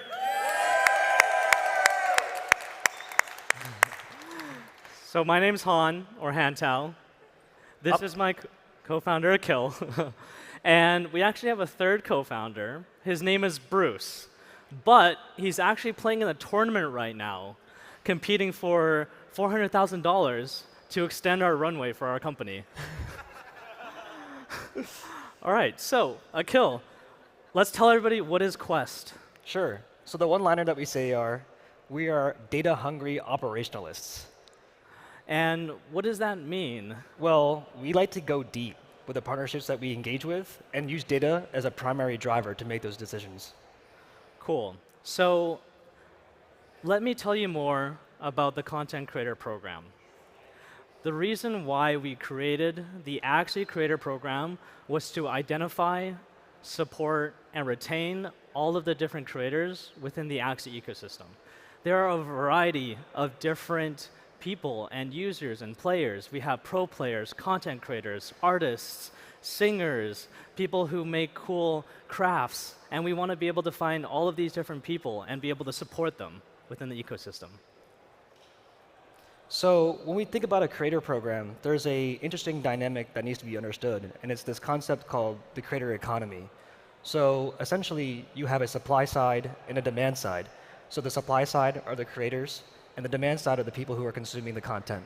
So when we think about how to actually drive growth through this creator economy, you're essentially solving for this hard side of the network, where how do you energize people to create value and distribute that at a high quality and high distributable manner. So let me fix this mic a little bit. What does that mean? This means that we want to be able to help new users join Axie Infinity. When I first played Axie and I was like, hey, how could I find the best team to play on ladder? Guess who I found? Cairo, Sleet, Spam, Bruce. And when I asked Cairo, like, hey, can you help me buy an Axie team? He used me as exit liquidity and gave me his Axie team. Maybe I was bad at the time, who knows? But he gave me like a $200 Axie team, and when I looked out how to play it, the videos were 4-month old, right? It was out of date. I didn't know what was the new cool meta, right? And that's what we're trying to solve. It's like when new users come to Axie, we want all of you amazing content, all of the amazing things that you're doing for them to see and be like, wow, this is a great community. Because when I first also joined, the second person that I spoke to was Jiho's. I DM'd a co-founder, and he responded immediately. And that was like, this is it. This is what community is. If you can't answer a DM as a founder or as somebody who is representing a brand, you don't care about your people. So Han, coming from a Web 2 background, what do you think are like the biggest challenges that Web 3 content creators face? And yeah, so everybody talks about Web 2 gaming and Web 3 gaming and how it's so different, right? The only difference is the technology, the blockchain. We still have gaming, we still have community, we still have content, and we still have all of these different things, right? But people in Web 2 and people in Web 1, like my parents, they think I'm a scammer, right? They don't understand what crypto is. I told them to buy Ethereum at $4,000. And when we look at all of these new users who want to understand what we're doing, we don't need for them to understand the technology. They just need to understand the game. They need to understand why they should join Axie, why they want to be part of this community, and why it's just fun being here. that's great. And so like, could you expand more as like, what are the differences between Web 2 content creation and Web 3? Like the size, the... Yeah, so Web 2 content and Web 3 content, you just need to help people understand, like, what is a wallet? How does blockchain even work? What does owning their assets mean? I spent like $3,000 buying Valorant skins that I can never resell again, right? I played 10,000 hours of Path of Exile, Diablo 2, and where is that gone? Nowhere. I did sell some of my skins for real money, so hopefully I don't get banned saying this. But tell me more about like, how do we track this? Yeah, so as we mentioned before, we use data to really drive our understanding and our decisions at Quest. So when we analyzed the creator program, we had two really important questions to answer first, which was one, who are the creators? And number two is what types of content are they actually creating? So this, is done through tracking, through questionnaires, through grassroots just surveys. And of course, to take it a step further, we then want to understand why do people create content? What energizes people? What inputs, what feedback do people need to actually sustain this behavior through time? And this is a really important question to answer because ultimately, when you're thinking about a creator economy and you're thinking about scaling community, solving for the demand side, solving for the supply side is extraordinarily challenging. So to design incentives that actually accommodate that growth is really valuable. He's a PhD, so... I dropped out of my PhD. He's very smart. So when we're looking at all of these different creators, we have the niches, right? And understanding what you do online on Twitter, Discord, YouTube, Twitch, and what you do on chain, putting those two together really helps us understand, right? For sure. So let's talk more about the future of the creator program. So what do you think it's important for the creator program to do over the next 6 months? Yeah, so we've already spent the last 3.5 months identifying all the different creators in the community. We've held multiple campaigns like the Lunassian Art Contest, where we've had sculptors, crafters, painters, digital artists, animators, 3D modeling, and everything. And even within our other campaigns like iOS test flight access or maybe the AxieCon story, we've been able to find all of the different creators and understand all of the different needs and the talent of each individual. When you are a creator and when you are starting off, it is really, really difficult. You are an editor, you are a producer, you are the talent, you are the editor, you are the designer. You own a small business when you first start off as a creator. And unless you're able to find what you are good at and what you need help on and what kind of resources you can actually use, it's really hard for you to scale because you're spending so much time making content, posting it, making sure your keywords are right, your titles are good, your thumbnail can be changed. And it's just such a complex problem. And for us, we're like, how can we solve that for you, right? How can we help you grow? Because in the last couple months, we were looking at what troubles you had and what problems that we could solve. And now we want to put more resources towards, hey, what is something cool that you want to do for your community within Axie? What is something that you want to do within your local city? How can we get other people excited about Axie? How can we help support you as a creator financially? And even like, how can we just get you more hyped up and making consistent content so that when we have like 100 million users, when they're coming to Axie Infinity, your content should be the first thing that they're seeing. And it should be only 1 day old, not 4 months. So I'm going to ask you a question, Han. Yeah. What's one piece of advice that you give to content creators right now? One piece of advice. Oof. So,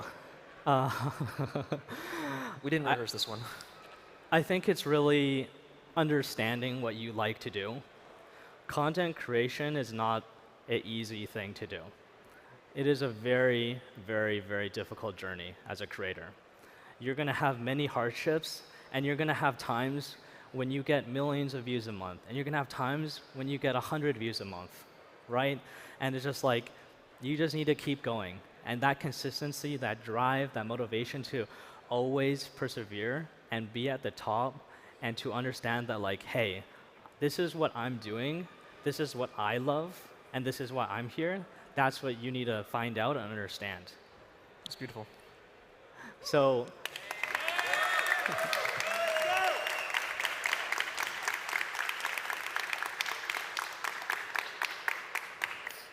Akil, let's talk about MIT a little bit. So we actually did a little bit of research recently. Yeah, so it was fascinating. We partnered with MIT, and we actually put out an article. It's on Twitter. You guys can search for it. Essentially, what we're trying to understand is what makes people excited about engaging with their ecosystem. And the specific indicators that we were looking at was how do people engage with like the Lunacean Summer versus Lunacean Express. And like the two-line take-home is this. Essentially, there's two types of behaviors. There's like law of diminishing returns. The more I eat ice cream, the less I want to eat a second cone of ice cream. And then there's the opposite, which is like the Lindy effect. The longer a technology is alive, the more likely that technology is going to continue staying alive. What we found is that crafting, breeding, these are activities that don't exhibit diminishing returns. They're actually the Lindy effect. So now an important question for game designers to understand is how do we drive people to actually, what's the tipping point? What are the inputs that people need to actually go from 0.5 to 1? So to put it into perspective, if Chuck Fresco breeds 100 summer Axies, is he more likely to breed more or less Axies? Theoretically, he's well on his way to breed 1,000 after that. So if you breed 100 Axies, Chuck, that means you're more likely to actually breed more Axies from what we found, right? And what we're trying to find is what's that tipping point? What gets people excited about Axie and for them to get to that next step? So how many dollars of Axies were burned? Well, I want to maybe pose a question to the group. Like, Lunacean Express, was that more or less than the summer? Show of hands, do you think it was more? So Lunacean Express, when you released all of your Axies, right, or the summer breeding event? Which one burned more dollars? Is it Lunasian Summer? Raise of hands. Okay, breeding event? Raise of hands. Yeah, so the Express, where you just burned your Axies, burned about $8 million worth of assets. The breeding event burned $1.9 million. So although everyone was giga excited about the summer event, actually, when you talk about balancing the economy, the Express was more effective. But that actually asks an important question for us as a community to understand. What are we actually trying to maximize? Are we trying to maximize burn, engagement, excitement? And how do you transfer that momentum to real economic value? Yeah, so we're basically trying to find like all of the user data and information because we're using this to really understand creators at a deeper level. We have Stark, who had 700 Axies on his account, and he couldn't play in the tournament initially because he had too many Axies. The server was overloaded. He has too many because he keeps breeding, right? And then we also have the other ones who are just collectors. And we have Arctic over here, who loves all of his summer Axies, one of the top breeders for summer, right? So understanding all of this data really helps us find how you behave, what kind of user you are, and how we can help you be more empowered, right? So I have one last question for you, Han. Yeah. Let's think big picture. You're a seasoned content curator, conduit. What is the future of Web3 content creation 3 years from now? So who here owns a phone? Okay, amazing. Nice. And who here owns cable TV? Who here has cable television? 2 people. Okay. Who here has Disney Plus, Netflix, or Hulu? Okay. And who here has YouTube, or TikTok, or Twitter, or Instagram? Right? When we're looking at user-generated content, nobody watches television anymore. I don't even have a TV. I watch everything on the internet, right? And when we're looking at content, it's the user-generated content that's really going to want people to consume. Think about how much revenue YouTube made last year, or last quarter. I think it was like, what, 15 billion in the last 3 months on advertising on YouTube? That's crazy, right? And what are they doing? You have David Dobrik, Mr. Beast. You have all these other people that are making their own content that people are watching. They're not watching like, oh, we're spinning a wheel. Or, oh, here's like a reality TV show, right? We're mainly watching like the stories that you guys are generating and putting out. So what I'm hearing is, as our world becomes more digital, it's incredibly important that the value that you create, you actually have ownership over that. And right now, we're seeing that by virtue of these game assets. But in the future, what you write, what you record, how you express your thoughts, these will all be tokenized assets that you can actually distribute and actually get accrual back to you. So when we see the development of the creator economy, it's truly going to empower this user-generated content and grow parabolically. Yeah. When when you first started out in Axie, when did you get in? How much was AXS? AXS was $4, and I was buying it all just to breed. And when I got in Axie, it was $200. Right? So we all have like our different stories within Axie. So let's talk more about how did you meet Bruce? Because before Quest, it was actually Super Whale. I don't know if any OGs remember that, or Proof of Game. Yeah, it's an interesting story. We met last year around this time, and immediately we kicked it off. He's a very passionate guy and very intelligent, high caliber, and I immediately was attracted to that. So we basically discussed our ideas. We found immense overlap, and we were like, dude, let's just join forces and kill this. So, cool. Yeah. So when I joined Super Whale, I was just somebody from traditional gaming, and I was looking at Web3 like, oh, I can buy and sell these things and make some money. Hopefully I can make some money, and then I lost a bunch of money. But when I found Bruce, he was like, he came from Bridgewater. He had a super operational background, and I'd never worked corporate before because like nobody wants to work a 9 to 5. And Akil came from IBM and CDC. He's like doing what things. Yeah, computer stuff. computer things, programming, research. And I was mainly content and creators and social media. So when we found each other, it was just like perfect. For sure. Perfect. So does anybody have any questions about the creator program? We're trying to keep it light, so feel free to just... Yeah. Yes.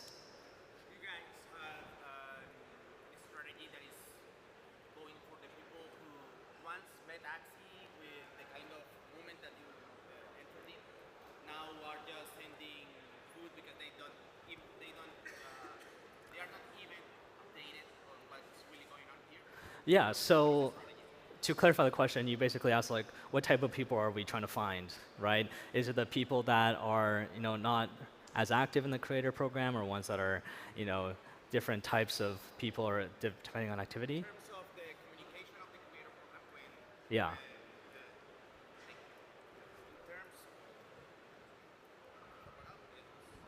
Hello, hello. Okay. Yeah. In terms of the creators program output, in which is the content itself, is there any line going for all that people that is just throwing bad comments and stuff that they are not even updated on what is really going on in the community and in the yeah, in the so company? when I was working and doing agency stuff with creators, it's really a two-way street, right? I can only do so much for a creator unless they are also willing to also put back the same amount of time, right? And the most successful creators in our program are the ones who are most active.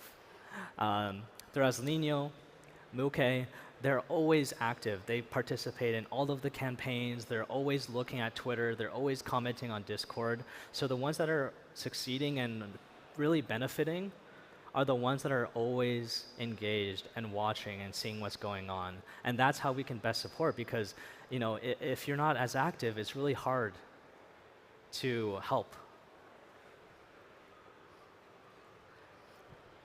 Yeah. At the back there. We'll have the mic.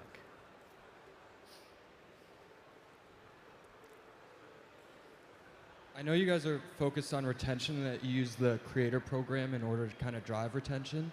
Are there other, like with this MIT research that you've done, are there other more like omni-channel marketing tactics that you look to start implementing in the near future in order to drive retention through different avenues outside of just creators? Yeah, for sure. So when we look at the user journey, right, it's customer acquisition, retention, and then iterating on that retention.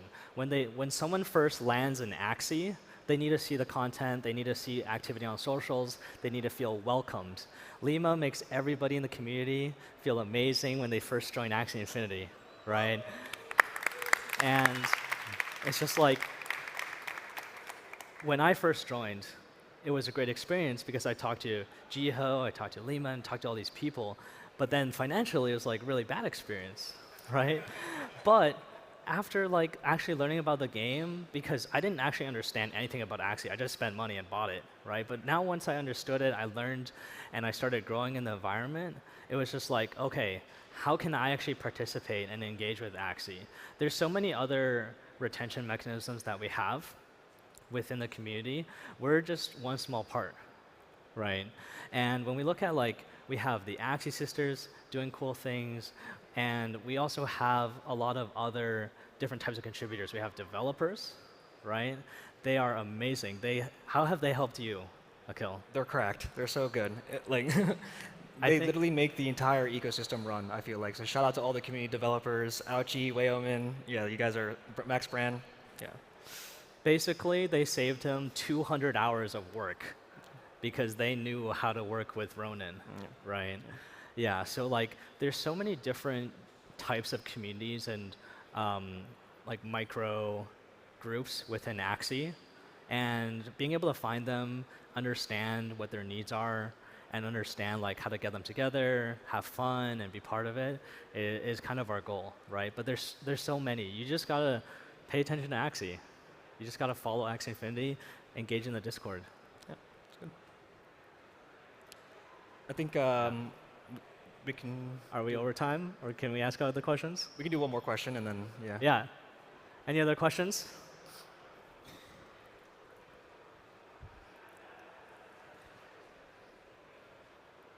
Do you guys have a roadmap for what you're going to be giving to us? Like stuff that you're going to provide to us that we can use to help with our like content creation goals?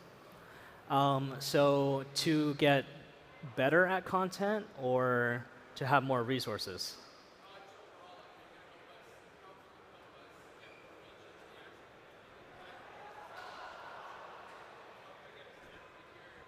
Yeah. Yeah. Okay. So he asked, do we have a roadmap? How can we help creators more? So I don't know if you guys have noticed, but I think Jiho spends like 20 hours a day on Twitter. But we actually have an amplification system in place. And every time you use hashtag Axie Creator, we see that, and then we send it and get it amplified. We get you retweets, we get you likes, we get you eyeballs to see it, right? And when we look at a roadmap, it's not just about getting you views. Because if a user sees your content, what if they don't like it, right? What if they don't think it's like, oh, I'd just rather watch somebody else, right? I'd rather watch an Elijah video or a Ryan video or a Chuck video, right? And it's like, on the core of content creation, you have like, how do I have the best art assets? How do I have better editing? How do I understand which title or thumbnail is better? And we're looking to provide workshops and grants and also more resources to really help with activations like that, so that, number one, you first understand what content creation is, how to get better, and then once we start amplifying you, getting you users, then they'll actually stay and want to watch you. Okay. Yeah. I think any other we're like questions? 10 minutes over, I think, so. Yeah, I think we're 10 minutes over. But any other questions? Yeah, sure. Please. This is Quinn, VP of Growth at Sky Mavis. Thank you.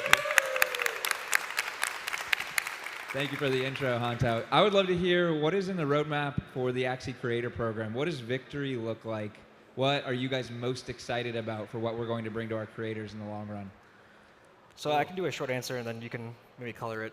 So when we just think about what we've done so far, what does a near-term future look like, and what does the long-term future look like? Right now, we were just trying to listen. That was the primary objective. We just wanted to understand who was creating, where they were located, and why. Now it's, okay, we've identified this cohort of amazing creators. Let's experiment. Let's get spicy with rewards, with dope things for you guys to interact with. And then in the future, it's, well, how can we generalize this and scale this out so that way it's not just the creators that are inside the ecosystem creating, but externally, they're coming in saying, hey, my content creation journey can only get better if I join the Axie Infinity ecosystem because of their creator program.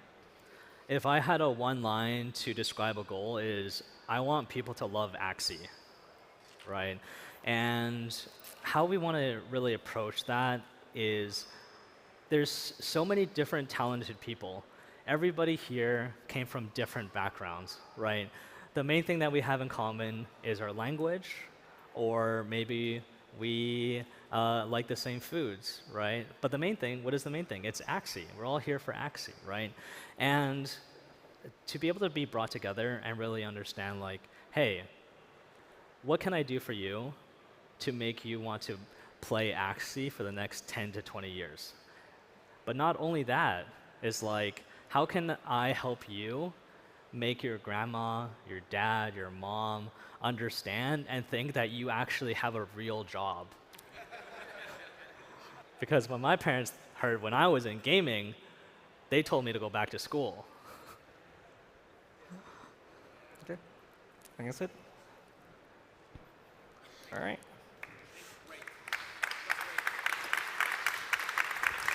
Guys, I just want to say one more thing. Before Quest came along, we had a real problem with content creators at Axie Infinity. Our content creators gave Axie so much, and and we weren't doing everything that we could to really give back, to allow our creators to participate in the value that they were creating for Axie. Now that Quest has built what is honestly the very first Web3 content creator program, I truly believe we have the strongest offering for creators. We now have, I think, almost 400 creators in the creator CRM that you guys have put together. Like 2.5 thousand? 2,500 creators. Yeah. That is most certainly the largest Web3 content creator CRM in existence. And it's all a testament to what these guys have built. So if we can get a massive round of applause for Quest. Thank you guys so much. Leave it at that. Thank you, gentlemen.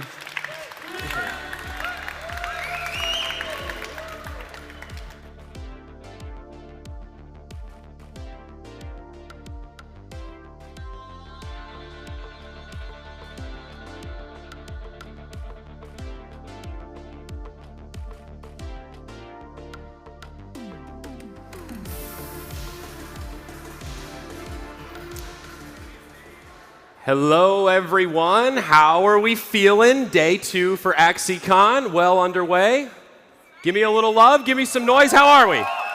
All right. I like it. I like it a lot. Well, thank you so much for joining us, folks. We have a very small schedule change. This next panel that was for this slot is not going to be happening. So I'm going to come out very briefly, just highlight the amazing esports action that's been going on. The Origin tournament well underway. We're now into the top 64. We'll continue to distill down to those final 3 series that we'll have showcased on the main stage tomorrow to wrap up AxieCon. We've also got the Axie Classic Finals well underway. We're now in the bracket phase. Some players have been eliminated, but we'll see that best of 5 grand finals on this stage tomorrow as well. Really exciting moments, because for Axie Classic, this is the shutdown. This is the celebration of 21 amazing seasons, and really a big shout out to all the players that got us here. But Origin is that future showcase that we couldn't be more excited about. So I hope you'll enjoy that esports action tomorrow. We also have Axie Stadium underway. It's an activation that started today. One of the qualifiers already took place. If you head over to that area, well, I don't have the time, but I think the next heat starts pretty soon. Winners that qualify through Axie Stadium will get to come back and play in a show match against Jiho tomorrow afternoon for additional AXS prizing. So if that sounds fun to you, I certainly recommend going over to Axie Stadium and checking it out. So this morning, we had a little sizzle reel to highlight the action that happened yesterday, and I'd like to roll it again to remember how exciting day 1 was, how much awesome stuff we have here in day 2, and then we're going to come back at 2:45 for the next panel. So here we go.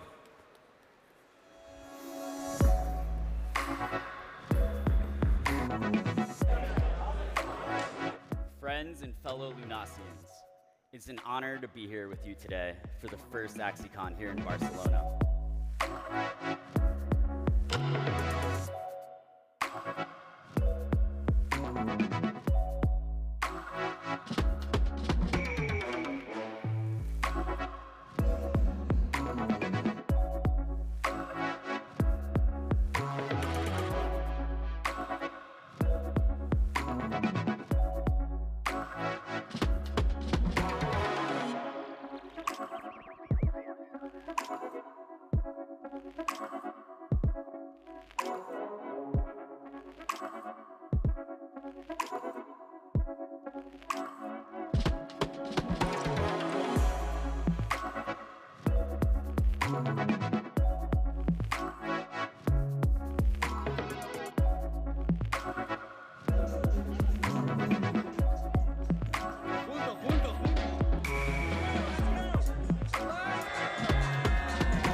And welcome back again to AxieCon 2022. To you guys at home, don't forget to tweet us, post us, hashtag AxieCon or hashtag AxieCon 2022.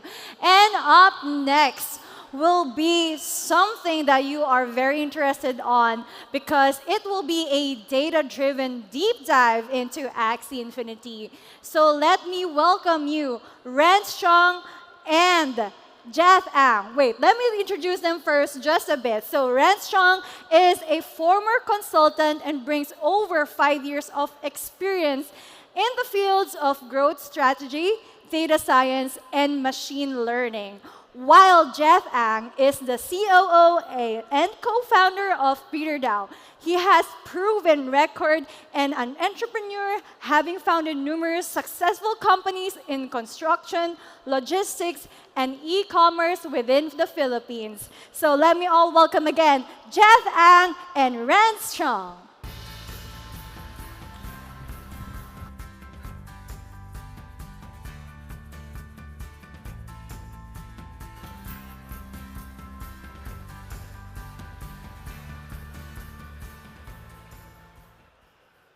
Hello.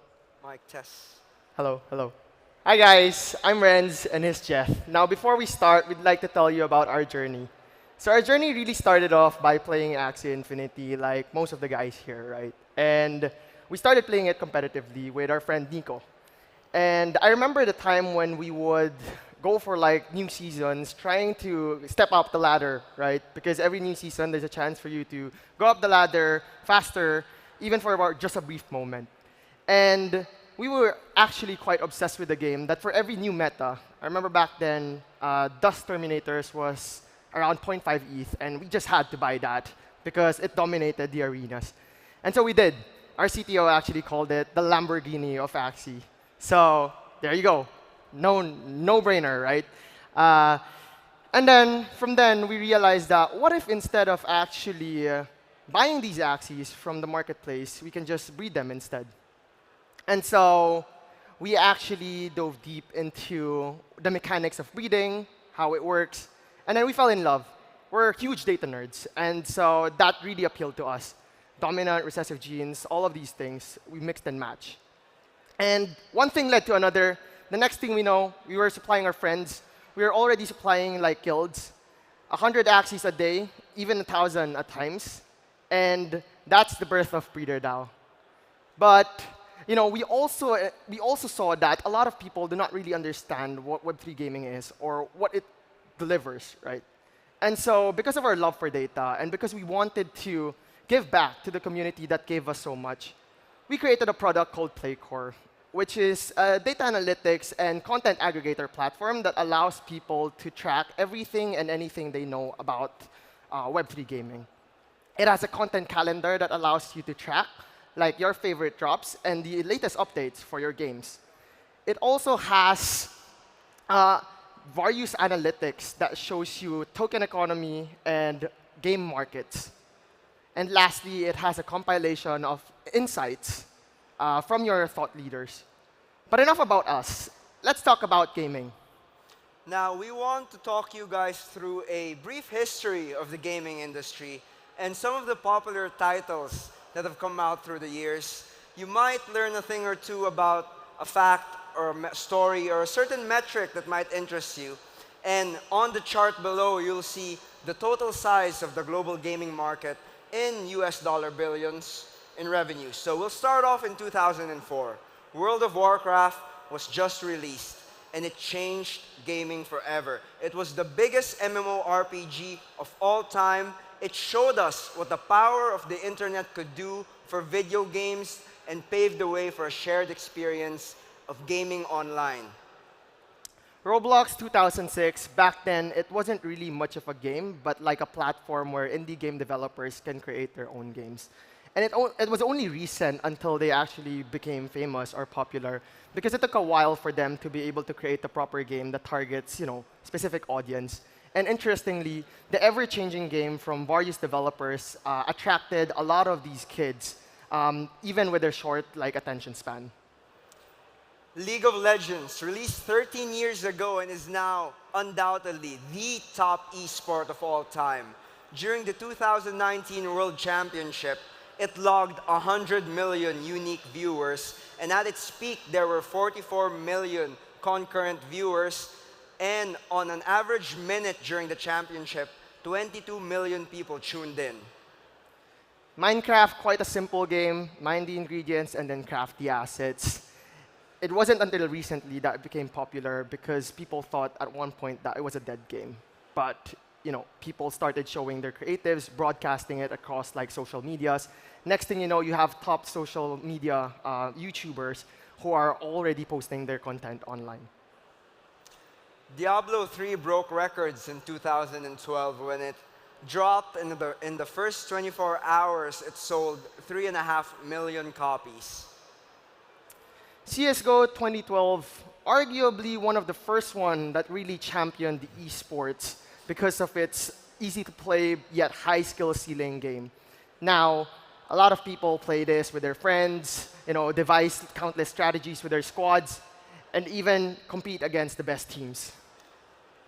Dota 2. Now, Dota has a rich and long history. It started out as a community-made mod on Warcraft 3. And I remember back in the day, I used to frequent this forum called DotaAllStars.com. And it had this sub-forum for suggestions. And it was my favorite sub-forum because anyone and everyone could submit fan-made hero, item, and gameplay changes. And these were completely new heroes, completely new items. And what was amazing was the developers actually integrated these suggestions into the game. In fact, some of the items and heroes that we now see in Dota 2 came from these forums. Now, Valve worked with the creator of Dota at the time, and then Dota 2 was created. The rest is history. Grand Theft Auto 5, more than punching and stealing cars from people, actually created a platform where people can create their own servers and develop their own role-playing games, which is why it attracted a lot of people across different genres. And it's no surprise that it has the highest viewership on Twitch. Hearthstone is the biggest digital card trading game out there right now, with a relatively small industry category of 37 million players. During its first year, it managed to capture 27 million of that. PUBG, Fortnite, Apex Legends, Battle Royale style. Why play against 1, 3, or 5 people when you can play against 100 individuals? As they say, the more the merrier, and these games do just that. Genshin Impact was released in 2020, and it offered AAA graphics, content, and gameplay, all for free. Cherry on top, it played amazing on mobile devices. Now, something interesting about the creators of Genshin Impact, they regularly host fan-made art contests and cosplay contests. And these contests generate a ton of engagement. So much so that IGN actually ranks Genshin as the #1 most mentioned game on Twitter in 2022. League of Legends Wild Rift, the #1 MOBA on the #1 platform, no brainer. Finally, Elden Ring. Hottest game of 2022, also the hardest, right? So if you look at the chart on the bottom, in 2004, the global gaming market was for 56.5 billion US, while in 2022, it's now estimated to be 200 billion. That is a 500% gain in 18 years. In traditional finance, we call that impressive. In crypto, we call it a bad investment. I'm just kidding. Now, you guys might wonder, right? We said so many games, and we had to go through that entire history. We discussed a lot of games, pay-to-play, free-to-play, and why did we highlight like certain key metrics? High player count, high Twitch watch hours, number of subscribers, and even high prize pools for esports tournament. It's because there's actually one commonality across these games, and that would be the players and the community. You see, in free-to-play, when we talk about $1 of revenue, 30% actually goes to as platform fees. A huge portion goes to ads. Of course, you have to pay the people that runs the company. And then the remaining goes back to the treasury of the company. But 0% goes to the community. Welcome to Web3. where your company is the community, and the community has the power to shape the game. In the recent months, Axie Infinity has been making strides, and Web3 in general. And we can see that the community has grown by a large mile. In fact, if you look at monthly active wallets, Axie Infinity is 7x than that of the next largest player. Now, let's take a look at what a truly community-owned economy looks like. In stark contrast to the dollar slide we showed a while back, where 0% of the revenues flow back to the community, here, in a Web3 game, and in Axie Infinity to be exact, majority of the revenues are generated from breeding fees, with a small percentage coming from bridging runes and charms over to the Ronin chain. This flows into the community treasury, all the while staking rewards are given out to community members who lock up their AXS tokens. Now, here's some hard numbers regarding staking. 17 million cumulative AXS has been given out as rewards, while 21 million cumulative AXS have accrued into the community treasury. This means that this community treasury remains untouched to this day and is to the subject of the DAO when it goes live, what they want to do with it. Now, if we were to say that the community treasury will cover the rewards that are already given out, there would still be an excess of 4 million AXS. Quite impressive, right? And this is all community-owned. But what good is a community treasury if the game is dead? Some people think that it's actually dead. But is it really though? No. In fact, you guys are living proof. You guys flew all over the world and actually came here for AxieCon, right? But let's look at the hard numbers. We took a snapshot over the past few months of the concurrent players of Axie Infinity. And for every single time, it has been consistent with over 100,000 people, right? We compare that against like Steam players, where it's usually in the 6-digit figures. And these games aren't dead, right? Now, we know it's unfair to compare a mobile versus like a PC game, because it's just not apples to apples, right? And we know that mobile is a different playing field. But for these 100,000 people, Axie Infinity is alive and very much kicking. We also did a recent survey with our 500 partner guilds, and what we've seen is that 85% of them still plays Axie Infinity. Again, pointing to the fact that Axie Infinity is very much alive. And to top it off, using PlayCore as a source, we actually looked at the number of new entrants within the market. And there are surprisingly 200 to 300 new wallets every single day that are signing up and participating within the economy. Now, SLP price is quite a contentious topic, and we see a lot of people on Twitter tagging Jihos, blowing up his Twitter notifications. Usual complaint is Axie's dead, the Sky Mavis team rugged, devs do something, right? And we looked at the numbers, and in fact, the devs did in fact do something. During the breeding event, there was a flurry of breeding activity. You know, the summer breeding event. And even after the event's conclusion, this NFT minting or breeding was sustained. And on the topic of SLP and Axie Origin, it introduced a new sync in the form of runes and charms. Now, crafting runes and charms is an off-chain mechanism, right? So here we compare minting on-chain versus crafting or burning of runes and charms off-chain.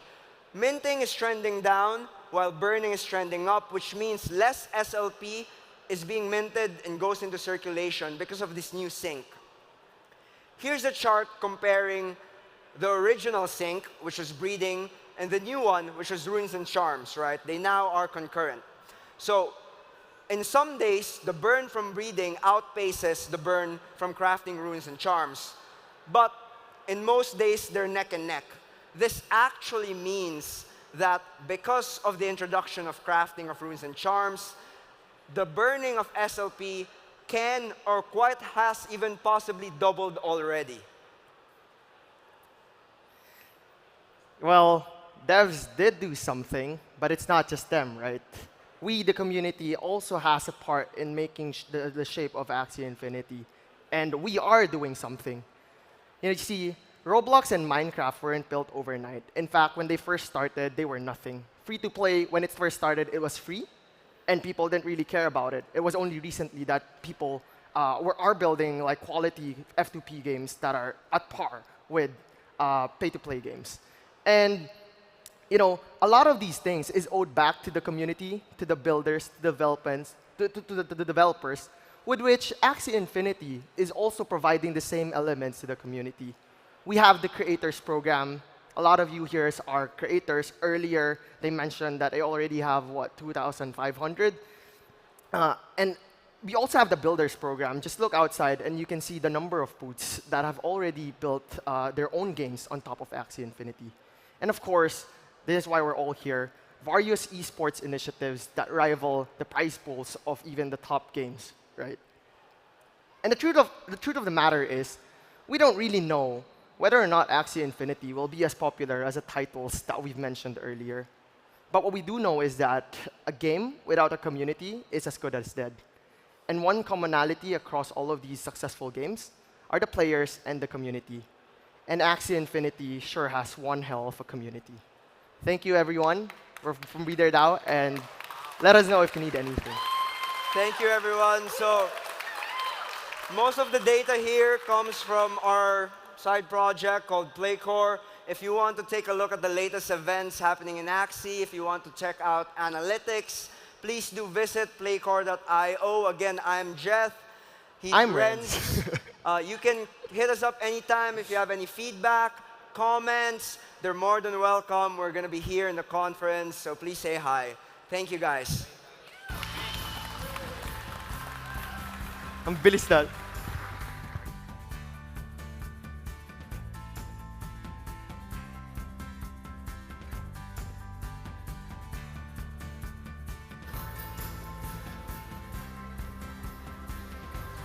Okay, thank you so much, Breeder DAO. And we will be having a little break, 15-minute break, before we continue to the next panel. But that's end for me for today. That's end for me for today. I'm Ian Mercado, guys. Sa mga nanonood sa Pilipinas, shout out sa inyo and to everyone here. Thank you so much. And yeah, I'll see you guys around. Bye.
ladies and guests, our program is about to resume.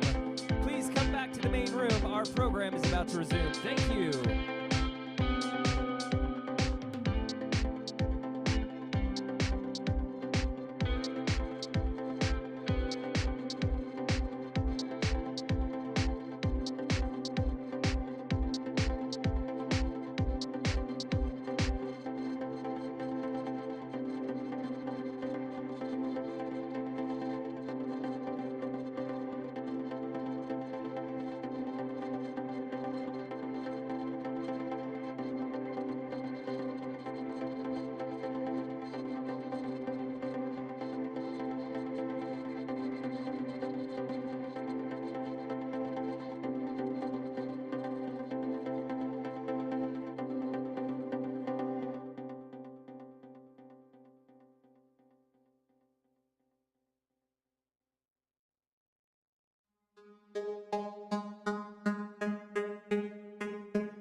Awesome. Welcome back, everybody. Thank you for taking a quick break and bearing with us. Guys, it's been a truly incredible day so far.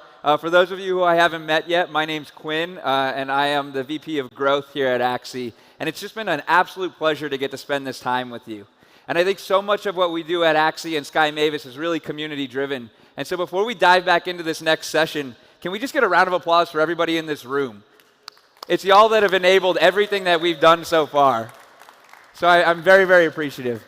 So guys, I'm excited to kick off this next session. We're actually going to have a full land demo here for everybody to see, which is very exciting. This quick save team has really built a lot. And without further ado, let's bring up Elena, CEO and founder of Quick Save, and our very own Philip Law.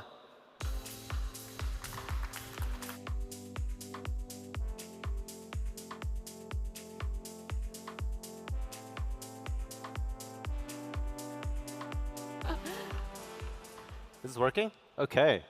All right, so I'm going to do a quick intro before Alina comes up. So as you know, the Axie Infinity universe is a whole set of experiences, and I'm super excited that Alex got to reveal Raylights yesterday, which is one of the new experiences that you can use Axie and Axie-related NFTs for. When we look at land, we consider land as primitive type NFTs as well. So with that one asset, you can have many, many experiences on top. This is obviously not the main land game that Sky Mavis is working on. It's a mini game that adds extra utility, extra value to all of our landowners and to the Axie Infinity community. And with that, I'd like to welcome Alina up to the stage to talk about the game.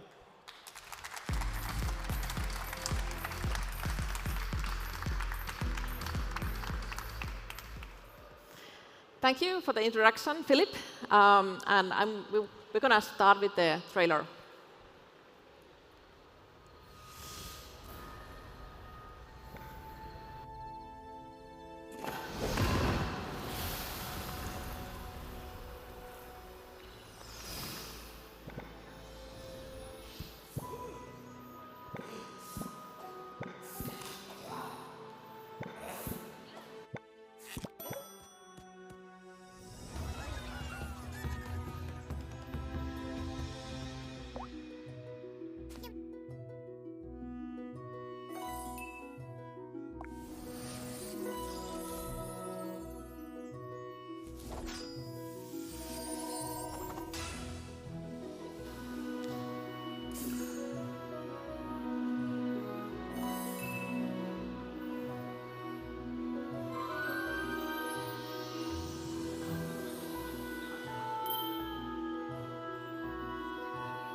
Yeah, super excited to be here today, and very excited to tell you more about this game. I will talk about a bit of the story behind the game, go through some of the main gameplay elements, and maybe most importantly, tell a bit about the meaning of the game and kind of where it's going.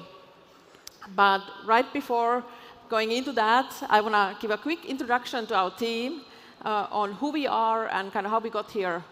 So we are a team of experienced game developers from Finland. We have 12 people in the team, 5 nationalities. We have published over 10 HTML5 games. And mostly we've been publishing on these different social Web2 platforms, so like Facebook, Viber, Zoom. And this is so far only our second Web3 game. And personally, my name is Elina. I'm one of the 3 co-founders of the team. I've been in the game industry for 17 plus years now, been building on mobile, PC, and now on the web. And yeah, previously, before QuickSave, we were also doing like social multiplayer games on different platforms. But now we've, with QuickSave, in the past 5 years, we moved to the web and HTML5. And I want to give a big shout out to my team members right here. Maybe you can wave a little bit. Yes, thank you. Thank you for being awesome. Thank you for making the magic happen. Also, it's been great to work with the Sky Mavis team, incredible people. It's great to work with the Axie brand. And now with the last 2 days at the AxieCon, it's been also very pleasurable experience to get to know all you guys and have these discussions. And I already feel welcome to the community, so very much thank you for that. OK, the game, the story. It begins with the lunar landing incident when the supreme Axies and their descendants are dissolved into the mystic lake. So their body parts are crumbling, and the knowledge that they had is crumbling and dispersing. But they have enough life force from the sun god Atia that it's pulling the body parts together to form new Axies. But these new Axies, they don't have all that old knowledge. They have like pieces and crumbs of memories from that knowledge, and they need to work to trial to gather that knowledge and build their new homes. So this is also the cornerstone of the game itself, like finding and discovering this knowledge, and then working together and sharing that and kind of building it together with the other Axies and other community members. So everyone is here to kind of help each other to rediscover this lost knowledge and to fill up the archive of Raylights. So that is the name of the game, Axie Infinity Raylights. It's all about discovering and collecting these secret recipes and plants. You're doing a lot of gardening and planting with the Axies. You're also socializing and kind of sharing things you learn and showing off your land, kind of what have you been built and what have you been decorating there. So it's a fun and relaxing gameplay that is easy to learn. And I know we are talking about a minigame, but there is a content to kind of challenge you for quite some time, and it's growing with new content. And I would say about the genre that it's kind of a novel community discovery puzzle. So this is the great thing about Web3, that we can build these game formats that really are centered around the community and playing together, which might not work as well on some other platform. But here we feel like it's really made for this platform. And how I like to see it also personally is that the Axies are just having fun time, and they kind of love to work on the field and, kind of prance around. So if we go to the gameplay itself, you start by selecting the land, like where you want to play. You will be taken to the field. You will see up to 5 of your Axies kind of wandering around, enjoying their time. We did experiment with kind of having more Axies there, but it gets a bit disorienting if you have like a field full of Axies. So right now it's up to 5 that you will see there. And you can choose one of them to be your gardener Axie who's doing the main gardening for this plot right now. And it actually matters what Axie you choose, because different Axies have different affinities to the minerals depending on their class and what are their body parts. So you can get better results if you are matching the right Axie with the right recipes. And once you have placed your minerals, your code there, you will start the grow process and you will have the timer pop up. And then you, of course, you discover the flowers and plants. You might find new flowers. You might do multiple copies of the same flowers. You might even get a world first. And once you find these plants, you discover the new recipes, they will all go into your inventory, and you will be able to place them on the land and decorate it for the Axies to enjoy.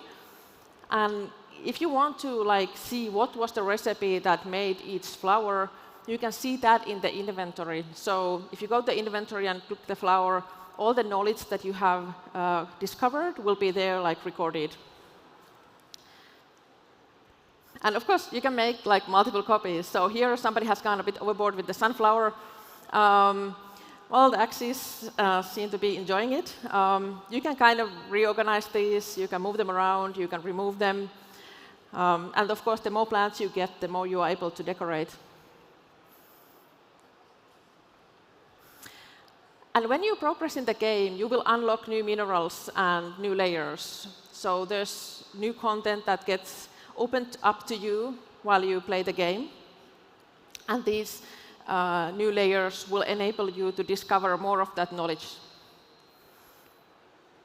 There's always some missions available in the missions menu for you to work towards.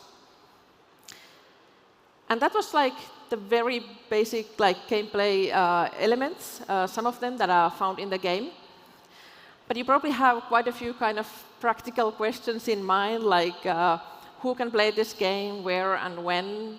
So if we start with the where, it'll be available on the Axie marketplace, so app.axie. It is a fully HTML5 game. So what we love about HTML5 is this instant playability. You just go there, you can authenticate yourself with your Ronin wallet once, and then you have a button, you press the button, and the game opens up in your browser. So it's right there. You don't have to download and install anything locally to your device. But it's accessible right there. And also, like, we don't need to sacrifice anything in the quality with HTML5. As a technology, we can do very high-quality game productions. Yes. Thank you, thank you, thank you. Yeah. Okay, next up, when? So the game will launch in a matter of weeks. We have very few things remaining to kind of iron out and polish. In fact, you can also play it right today at the booth. It's available there for you to try out. And we do encourage you to come and try it out. You will see firsthand what's there and how it functions. Also, it's very valuable for us. Thank you very much already for the great feedback that we've gotten. Very many positive comments. Warms the heart to know that you like it. But also, it's good that we see those little kinks that are still there. That hey, okay, maybe there's something still to improve. So we get that feedback, and it's very valuable for us. And it's been also great to just have a discussion and get to know you. So yeah, do come and meet us at the booth. So when the game launches, it will be available for the landowners. So if you have land, you can go there and you can start gardening and farming on your plot. We will, in the future, open it also for all kind of Axie owners, so that the Axie owners will be able to select a land and go there and start farming. But when that happens, the landowner, as a landowner, you will still have control over kind of what is happening on your field. And also, you will get bonuses from people coming to your land to work on there. So every land becomes kind of like a mini community or guild of people that are kind of working together towards these common goals of unlocking new content and kind of achieving things together. So as a landowner, you can do some community management. You don't really have to. So if you do not want to manage the community, you can let it play out on its own. But if you do want to, you do have some control over what's happening there, and you can, for example, set like what are the goals that the guild right now is kind of working towards. So you will have those controls. Yeah, we have a lot of kind of features and mechanics that we can kind of increase and extend. We will certainly be focusing a lot on how to make the community play as best as it can be, so that it's easy and fun to kind of play together and share this experience. Because it's all about sharing, and while the Axies are there to kind of working together to fill up the archive of Raylights, we hope as players you can kind of come together and do the same. Yeah, and I still want to highlight, actually, just the name of the game. So it's called Axie Infinity Raylights, Chapter 1, House of Planters. So to repeat, Chapter 1, House of Planters. You can take away from that what you want. But yeah, that's the name that we are now today announcing, and it will be launching in a short time. And Philip, at this point, I think you can join back in.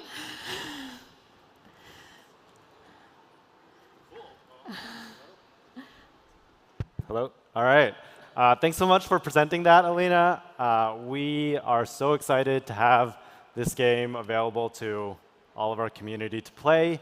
And as we go, we're going to continue to work together to evolve it, to make new features.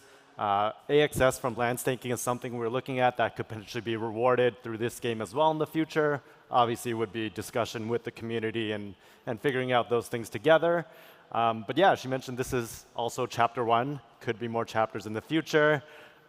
There is the ability in the future to potentially have non-landowners play, and assets in the future as we evolve the game might be able to be minted into NFTs that can be used in the core land game, which would align with the idea of these interoperable assets within the Axie community.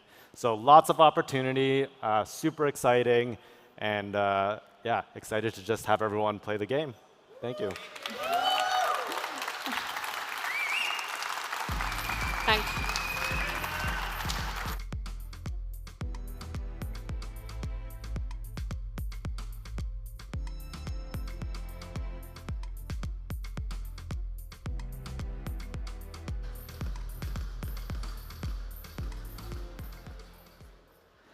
Awesome. Thank you so much to Elena. Thank you so much to the Raylights team. Axie Infinity Raylights looks truly special. I'm really looking forward to spending like Friday nights playing that. But what I think is even more exciting is that right now, Axie Origins, Axie Infinity Raylights, they're no longer our only Axie IP games. Why? Because we have the Axie Builders program. We actually opened up our IP and we invited top community members to build Axie IP games on top of everything that we've already created. No other game studio would do that, especially in Web 2. And the results have been powerful. We now have over 10 strong Axie IP games in creation, many of which are here today, and the demos are looking incredible. So without further ado, I want to invite Phil and some of our Axie Builders program leaders on stage to talk a little bit more about the experience.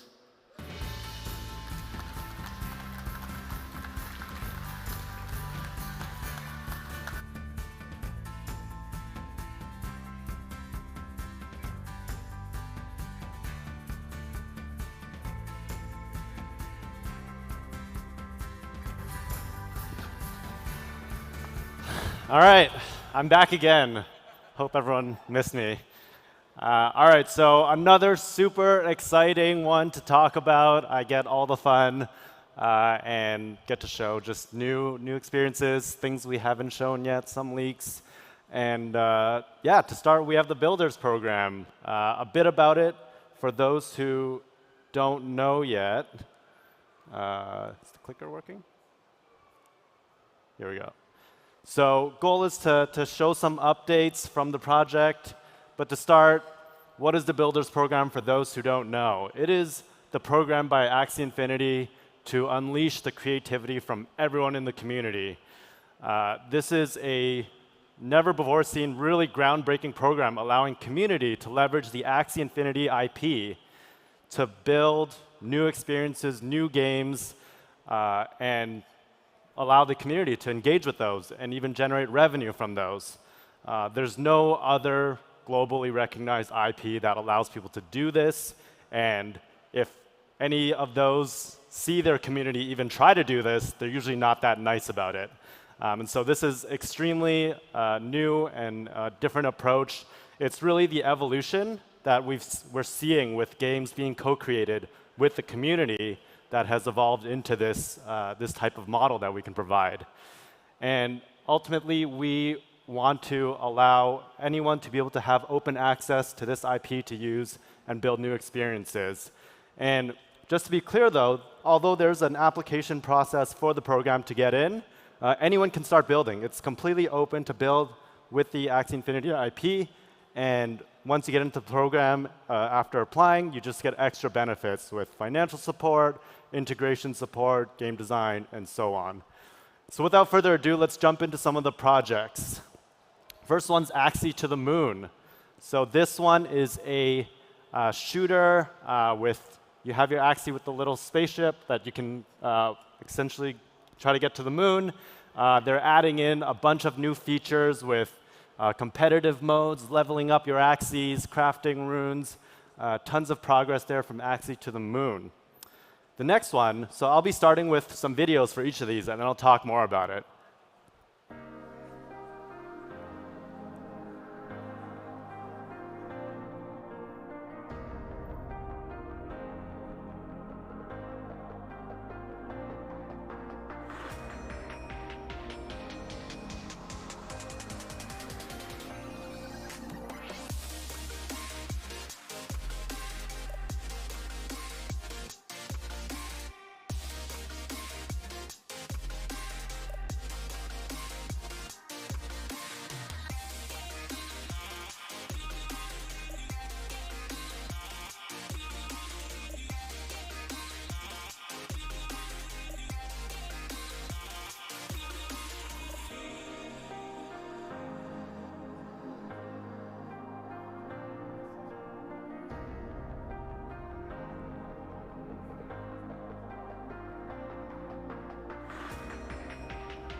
Awesome.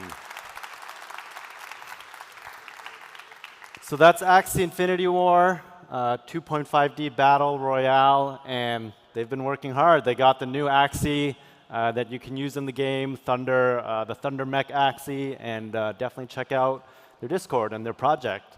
They are letting a lot of people test out and try out a lot of things now.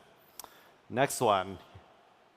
No video for this one, but it is Run Axie Run. This is some of the gameplay that they've been working on. It's going to be an Axie runner to the likes of Temple Run, Sonic Dash, and you are going to try to get your Axie as far as you can. And there's going to be a lot of interesting things you got to do along the way. Next one.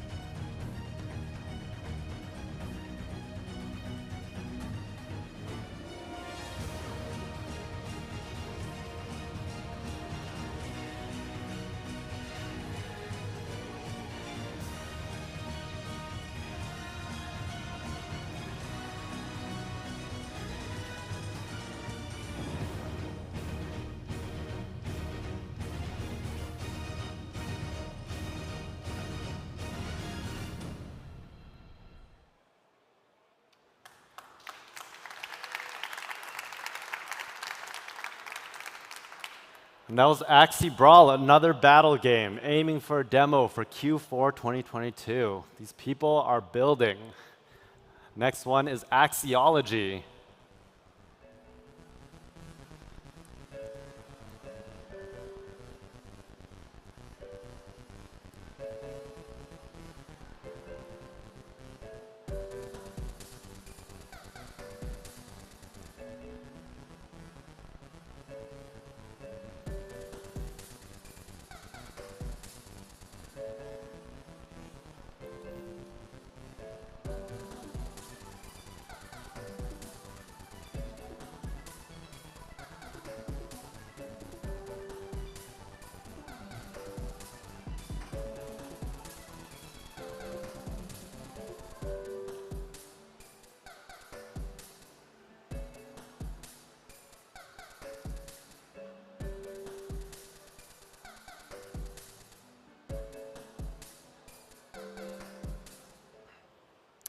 That's Axiology, oh, feel free. It's a pixel-based tower defense game with some Tamagotchi-type elements as well, and it is actually available now.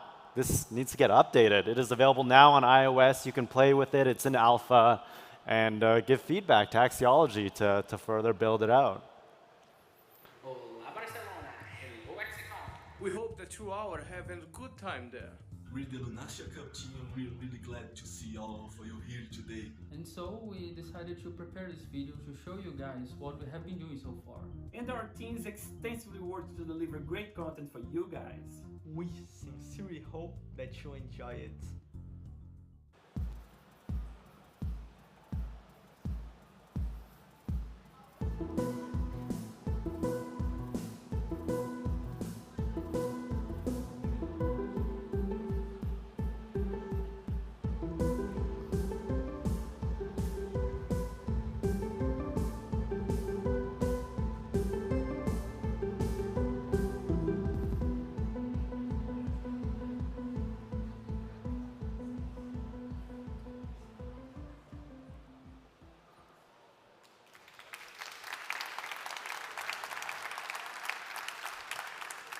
All right, so that one's Lunasia Cup. It is a racing game.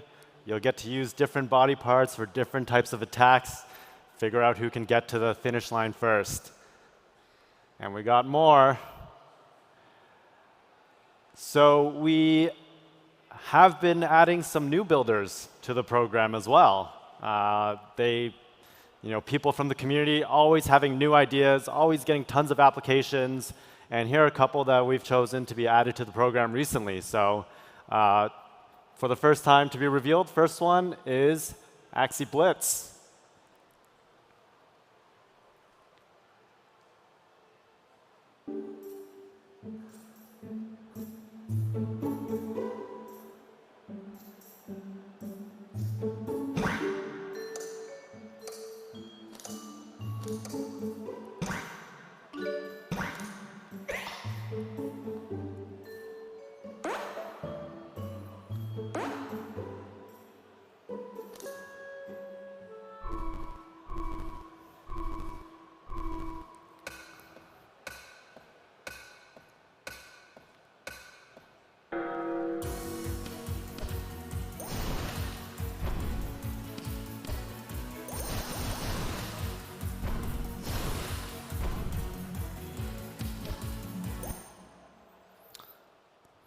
That's Axie Blitz. So it's a new match 3 battle game. Team's been working really hard on it, and they're trying to get it out very soon. We'll share more about them as we share a lot more of these updates from AxieCon out to everyone else. Next one is Tacticards.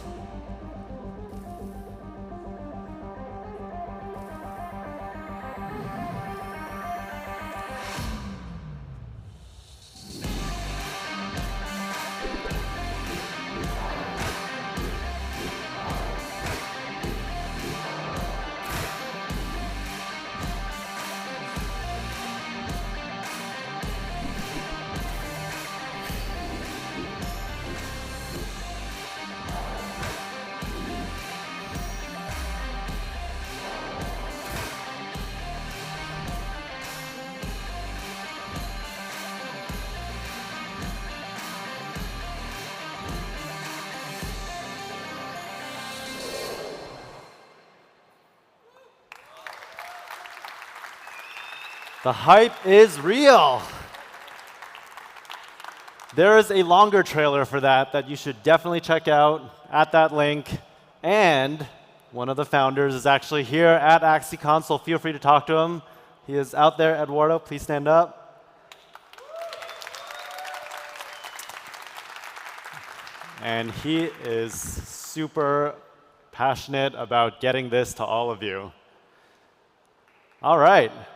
So now we go to some live updates from some of the builders that are here. Now I will pass it over to Raphael to start talking about Mech Infinity.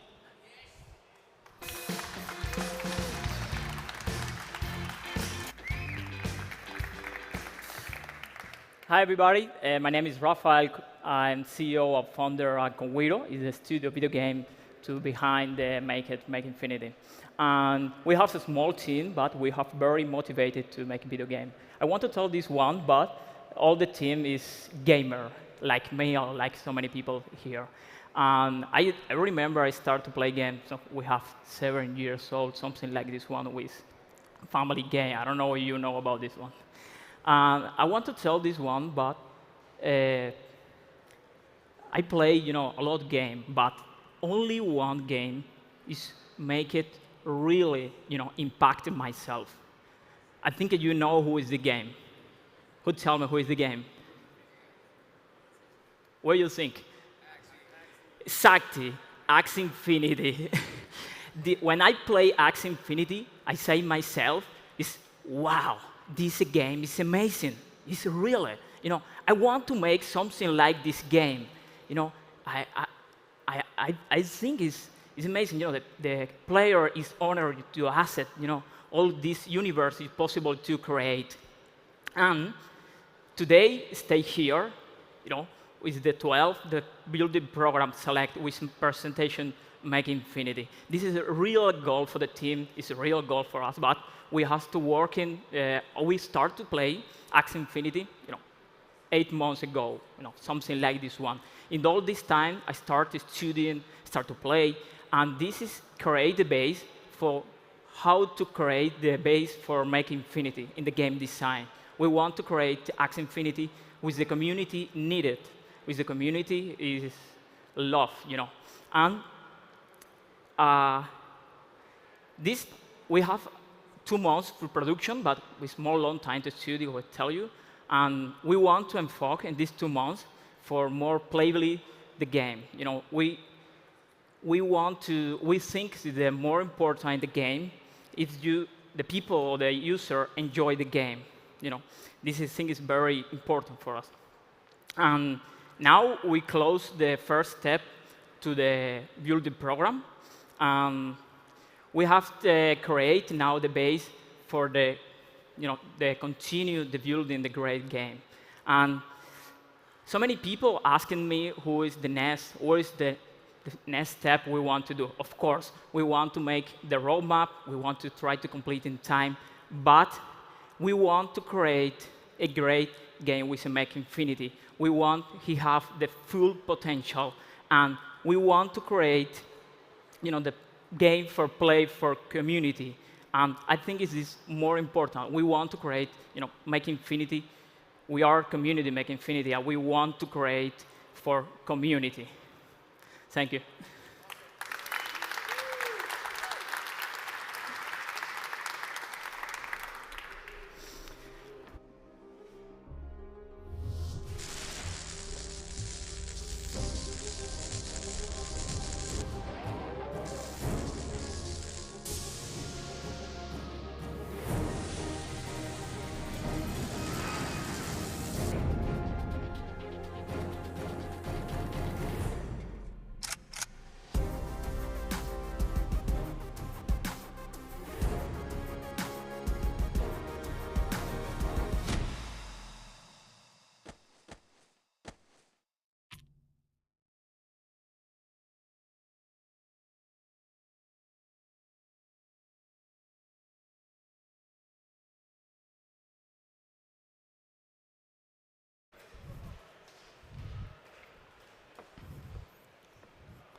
Hello, everyone. My name is Arctic. I'm the project lead of Across Lunasia.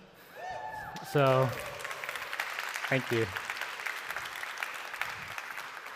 Across Lunasia is our effort to deliver a free and compelling experience to all Axie holders that will strengthen the bond between the player and their favorite Axie. So, the core gameplay experience is going to be it's going to consist of 5 levels based on each biome of Lunasia: Savannah, Forest, Arctic, Mystic, and then the final boss battle in Genesis Land. We've chosen the roguelite genre, and for those who don't know, a roguelite is a game where every time you go into the game, the experience varies, sometimes in small ways and sometimes in large ways. So for Across Lunasia, we want it to be an adventure across Lunasia, right? So you're kind of like exploring the wilds of Lunasia, trying to make it to your goal. So it's going to be a little bit different every time. So sometimes it'll be a very standard experience. Other times you're going to encounter things that are very rare.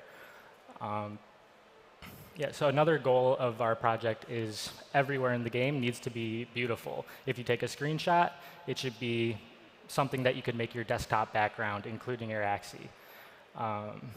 Currently, we're in a bit of a reorientation in our development process. We're bringing on a new creative director who is going to bring a lot of experience to our project. Shout out to Jelly Ace.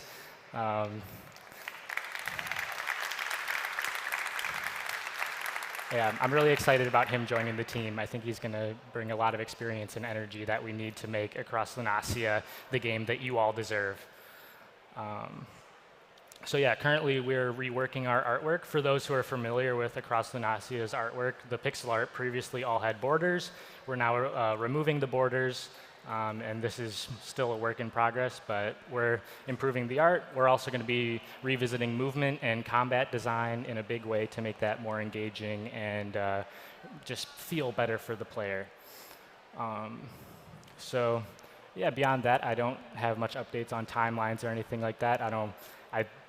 I don't want to give any timelines, but we're working as hard and fast as we can to get this done. I'd also like to say shout out to Polt9 and Banzi, who have been working on this for 8 months with me, or really more than 8 months at this point. So big shout out to them for joining this project. And I'd just like to share one final note. Every team member from this project I discovered through Axie Infinity art contests, be it my own or Jelly Ace through the most recent official Axie art contest. So for those who are looking for people to collaborate, I encourage you to look at Axie Infinity art contests as a way to find talent. I found it to be a great talent pool, and we have some surprises coming for Across Lunasia as well. I will tease we have an animation in the works, which has also been in the works for 10 months. So that's something to look forward to this year. And I won't say anything more about that, but look forward to that. So thank you, everyone.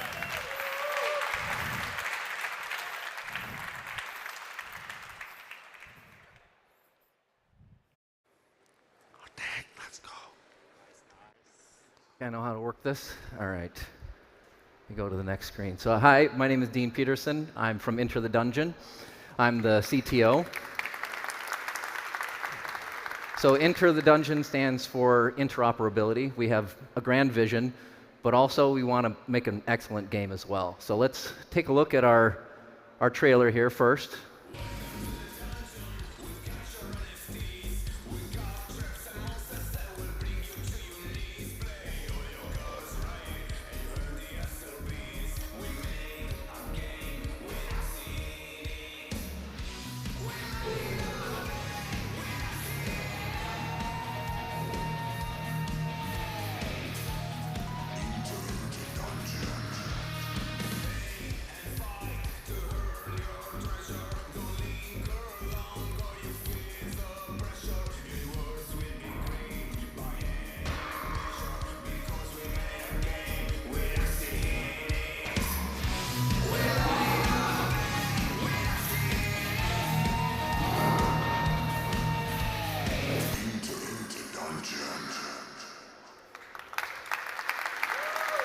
All right.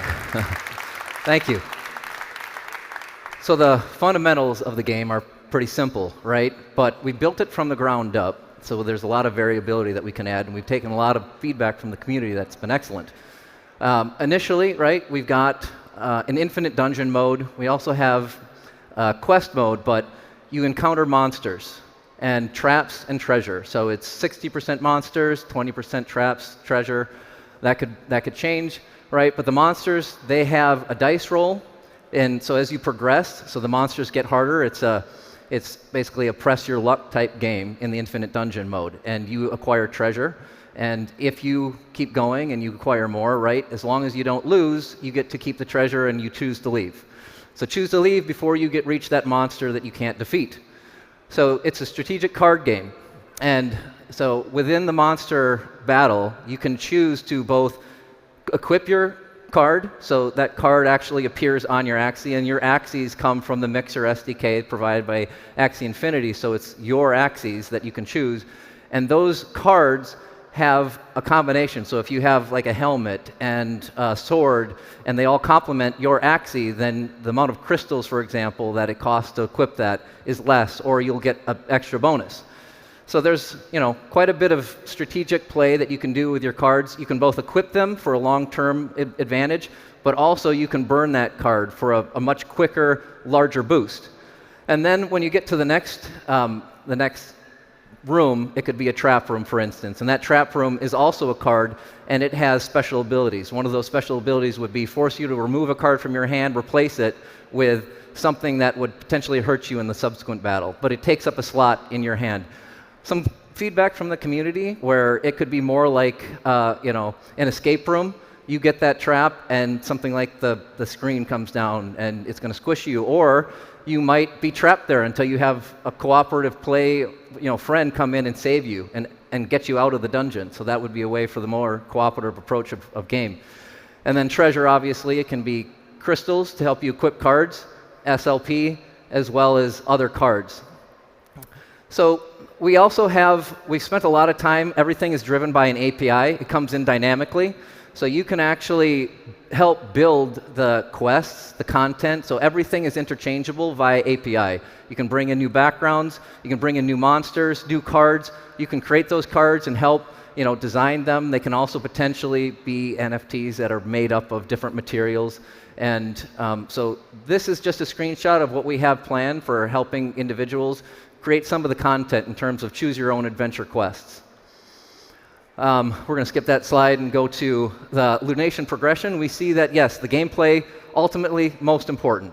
We want to make sure that the gameplay is key and that you get to take advantage of the utility of your Axies and get to see your Axies fight these battles and really have an effect on, if a Mystic Axie, it's going to have an effect on how well you're able to defeat that monster. Co-op battle too. If if that monster gets particularly difficult, bring in a friend and help you fight that battle to defeat the monsters, and then you'll get crystals and SLP and other other cards. But then we see that there's potentially a progression if you want to get past that initial gameplay to building quests, adding your own content, and then ultimately, right, we're a community here. It's been amazing meeting the other Axie builders and meeting other people that are so interested in Axie. We do truly want to take the interoperability of those NFTs, of the different content and games to the next level, which is why we focused on that API and making it so that everybody can participate and upload their content and add utility. So ultimately, there will be some content transmutation that, define what that is, and hopefully we can bring that back into the game. All right, and we are fairly far along. We don't necessarily have something we're ready to release quite yet, but that will be coming, hopefully, sometime in the next couple of months.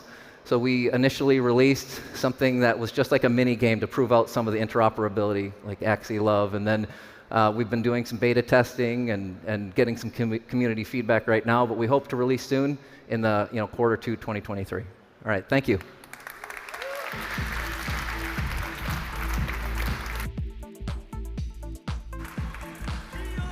Let's go. Whoa, let's go. I'm sorry that I have very limited here, so I'm gonna skip the trailer. You can check our website to do that. So I'm just gonna keep go to the presentation. So the main driving force for us to create Defenders of Lunasian Land is to create something fun using the most popular Web3 IP, which is Axie Infinity. And we want to create a fun game that even my 7 years old can play, and easy to pick up, easy to play, hard to master. We gave the first honor for our first playable version to Sky Mavis team. We created a Sky Mavis team only tournament a couple months ago. And thank you, Jeff Cam was there, Philip La was there. It was a success because in our streamers, shout out to Sweetfeed, he received 21 times unique viewers when this thing's happening. So it's something that the game that's really fun to watch. We're really happy that the community, respond to that. And we take a really bold move in creating a limited gameplay in our closed alpha. Because I've been in so many alpha, and they gave me a lot of unlimited play, and I just play them, and I get bored. And with it, limited gameplay is just encourage people just to look for bugs for us and everything, right? And feedback and review. And it's a success for us because our Discord posts in our feedback and bugs, in 19 days, we received almost 2,300. That is around 120 report of bugs every day. So I thought the system is working for us. I mean, it's helping us to just have the bugs and the feedback. In 19 days, we received 10,000 shield to use in our, and as you know, in our game, in launch version, you will burn your SLP, you will use your SLP to buy shields. So we received in only 19 days. It's only a select people that only can play in our game at a time. Sorry. So this means that in 19 days, one shield is used in every 3 minutes. Imagine that. For us, it's huge, right? And what's that entail? That entails that people are spending 73,000 minutes in our game. That is huge because that is the equivalent of one single player playing our game non-stop for 51 consecutive days. For us, that's huge. And how many total invaders that people kill during that 19 days? Almost 20 million. That is equivalent of 12 invaders divided. I mean, you kill 12 invaders every second for that 19 days. For us, it's an achievement. Can I get a round of applause? Come on. Thank you. Thank you. So what's next? We're going to have all the 192. The ears and eyes will be the passive and everything. You can see that later. And what you are playing right now is Endless Savannah, right? And we will have more maps, guys. Creepy Forest, Arctic Cave, and maybe Mystic, right? And Collector Axies. If we have the support from the community, we will have some, we will have something unique, cosmetic in our game. The next, land gameplay. Because it's, you're defending on your land. we will have a PvP gameplay, our own twist.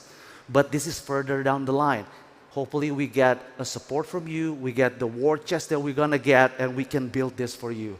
Please give that opportunity to us. And now, when play, yesterday we just launched our open alpha, and we also have that sidekick sale that gonna happening. And already now you can play in Android, right? And I think that's it. And thank you so much. It's only day 2, guys. So let's go, Axie!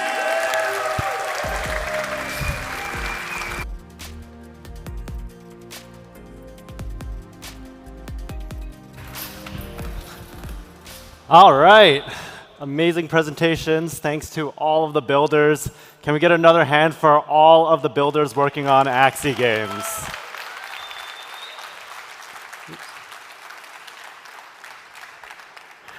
And when I worked on creating the builders program, I had this one idea that I thought would be really cool, where every day of the week we have a tournament for a different builders game, a prize every day of the week, and you'd be using your Axies for some different experience every day and playing whichever games you want and trying different ones. And I think we are on our way there. I would love to see that. And I encourage everyone to just reach out, help out, support those builders out there. Making games is super hard. These people are putting blood, sweat, and tears into these games, and all they need is your support. And so with that, I actually want to call up for a special announcement. Now that the builder session is over, Gabby and Jiho have some things to share.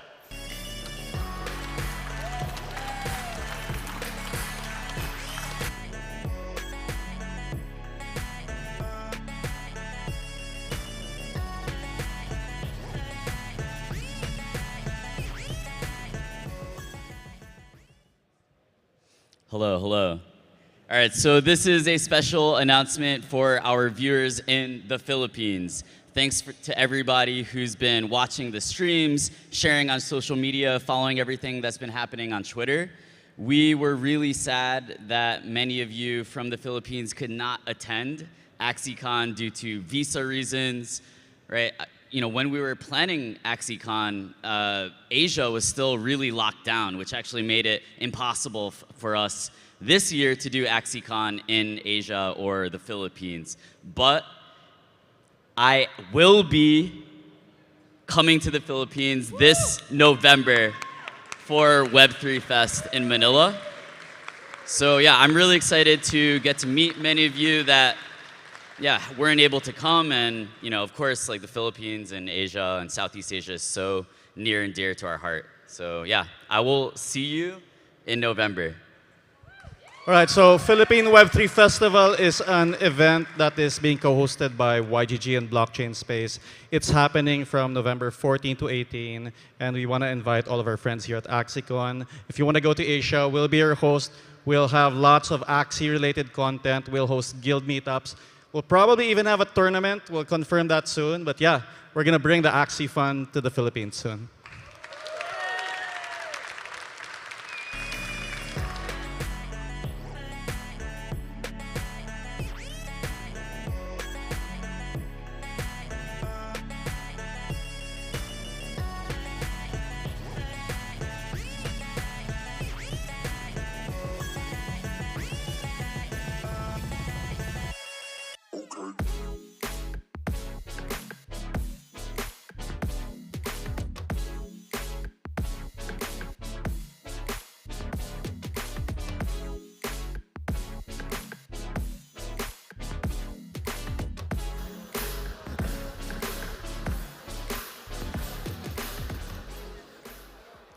Really, really exciting, guys. The Philippines has been such a part of the heart and soul of the Axie community since day one. And on the topic of community, this next talk is a deep dive into why Web3 gaming matters. So please help me in welcoming Ariana Simpson from A16Z and our very own Alexander Larson.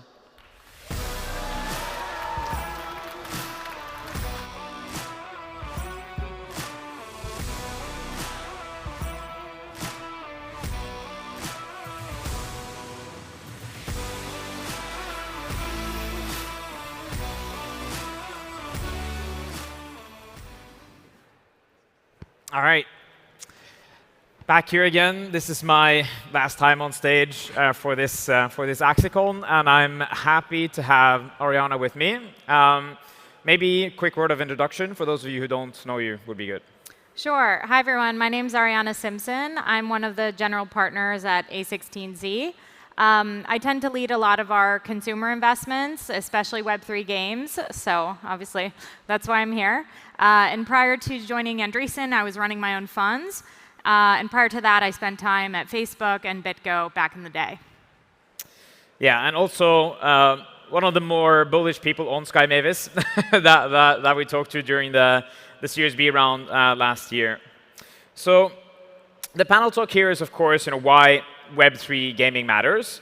You know, a lot of people, or I'm sure some people here have heard about how you came into crypto, but maybe a quick kind of background story there. And how you feel like that fits in with games as well.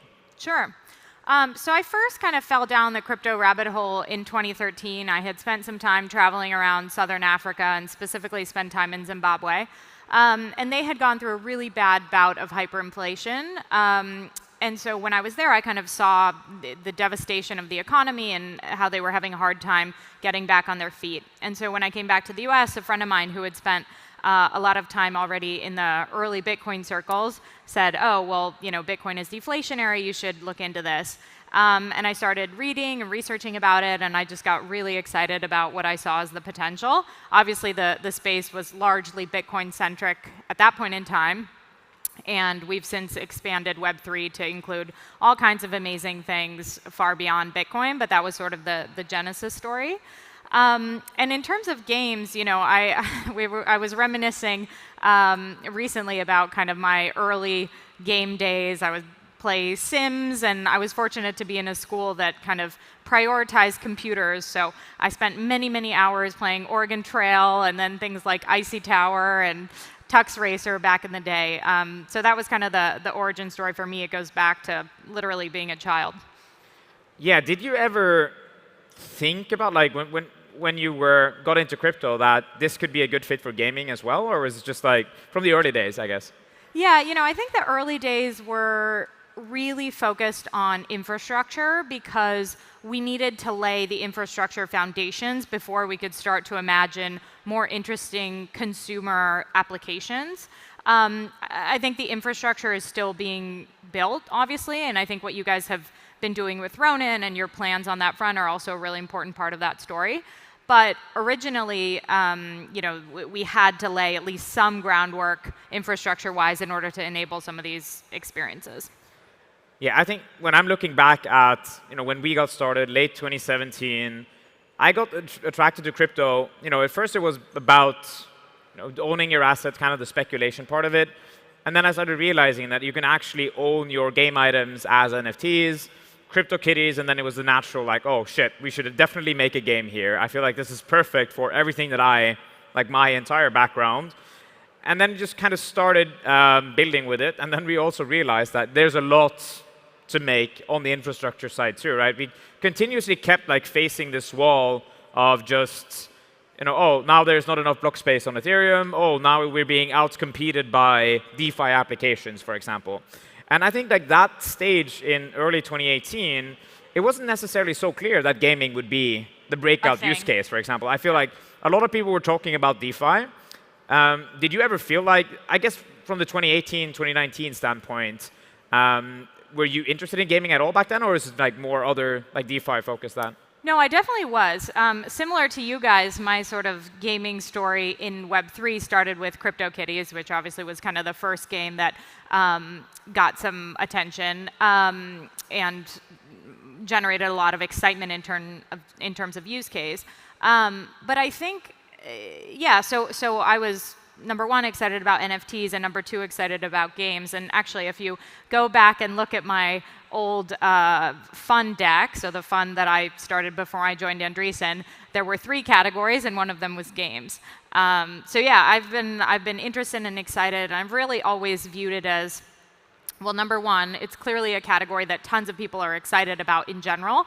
And number two, something that could help onboard people into crypto. And that's something that I got into the space in 2013, and it was really hard to start to learn about it and understand it because there just weren't a lot of very user-friendly ways of doing it. Obviously, things have improved considerably, but I think games have played a really important part of that story and will continue to play an important part of the story of bringing, tens, hundreds of millions of users into crypto for the first time. Yeah, and of course, that's what we're aiming to do at Axie, right? We think, onboarding users is one of the, I think we're doing a service to the entire crypto space, of course, because when I'm looking at what happened last year, right? So many people found crypto through Axie. It's pretty crazy. And I feel like it will have a special place in the heart of many, just like CryptoKitties maybe has a special place in my heart, right? I remember that very fondly. And I think that people will have the same feeling for Axie, especially as we keep building, right? As we're still here, some of these very special early stage NFTs, right? It's to me, it's digital history, right? That's really what it is. And I think for an onboarding perspective, it's just, I cannot see anything that's more natural than just like, hey, I'm playing a game. OK, I can actually get some value here in the long term. What does it mean? What's the next thing I have to do? Oh, now I'm setting up a wallet. The next thing is, OK, now I can suddenly trade. Oh, I can spend my money that I have in my wallet on real-world goods. Like, why do we even need a bank, right? Suddenly, you're banking the unbanked throughout the world. So I'm very excited about that. Yeah, and I think you guys, in addition to helping onboard so many new users, really kicked off an entirely new category. And I think when we at Andreessen are looking at companies, it's not often the case that we're able to find someone who has literally kicked off a new genre, a new category. And so I think in addition to sort of having a lot of users who will have fond memories of playing Axie back in the early days, I think you also have tons of teams, many of them here, who were hugely inspired and or motivated to start building in Web3 games as a result of what you guys did, which I think is really awesome. Yeah, and also, of course, it really makes me happy to see people use the Axie NFTs for something special, right? I think, when we started to understand actually the potential of NFTs in general, right? It's so obvious that they are platforms, that they are actually launchpads for many, many different experiences, right? And having one asset, could be an Axie NFT, could be whatever else that can be used across many, many different things.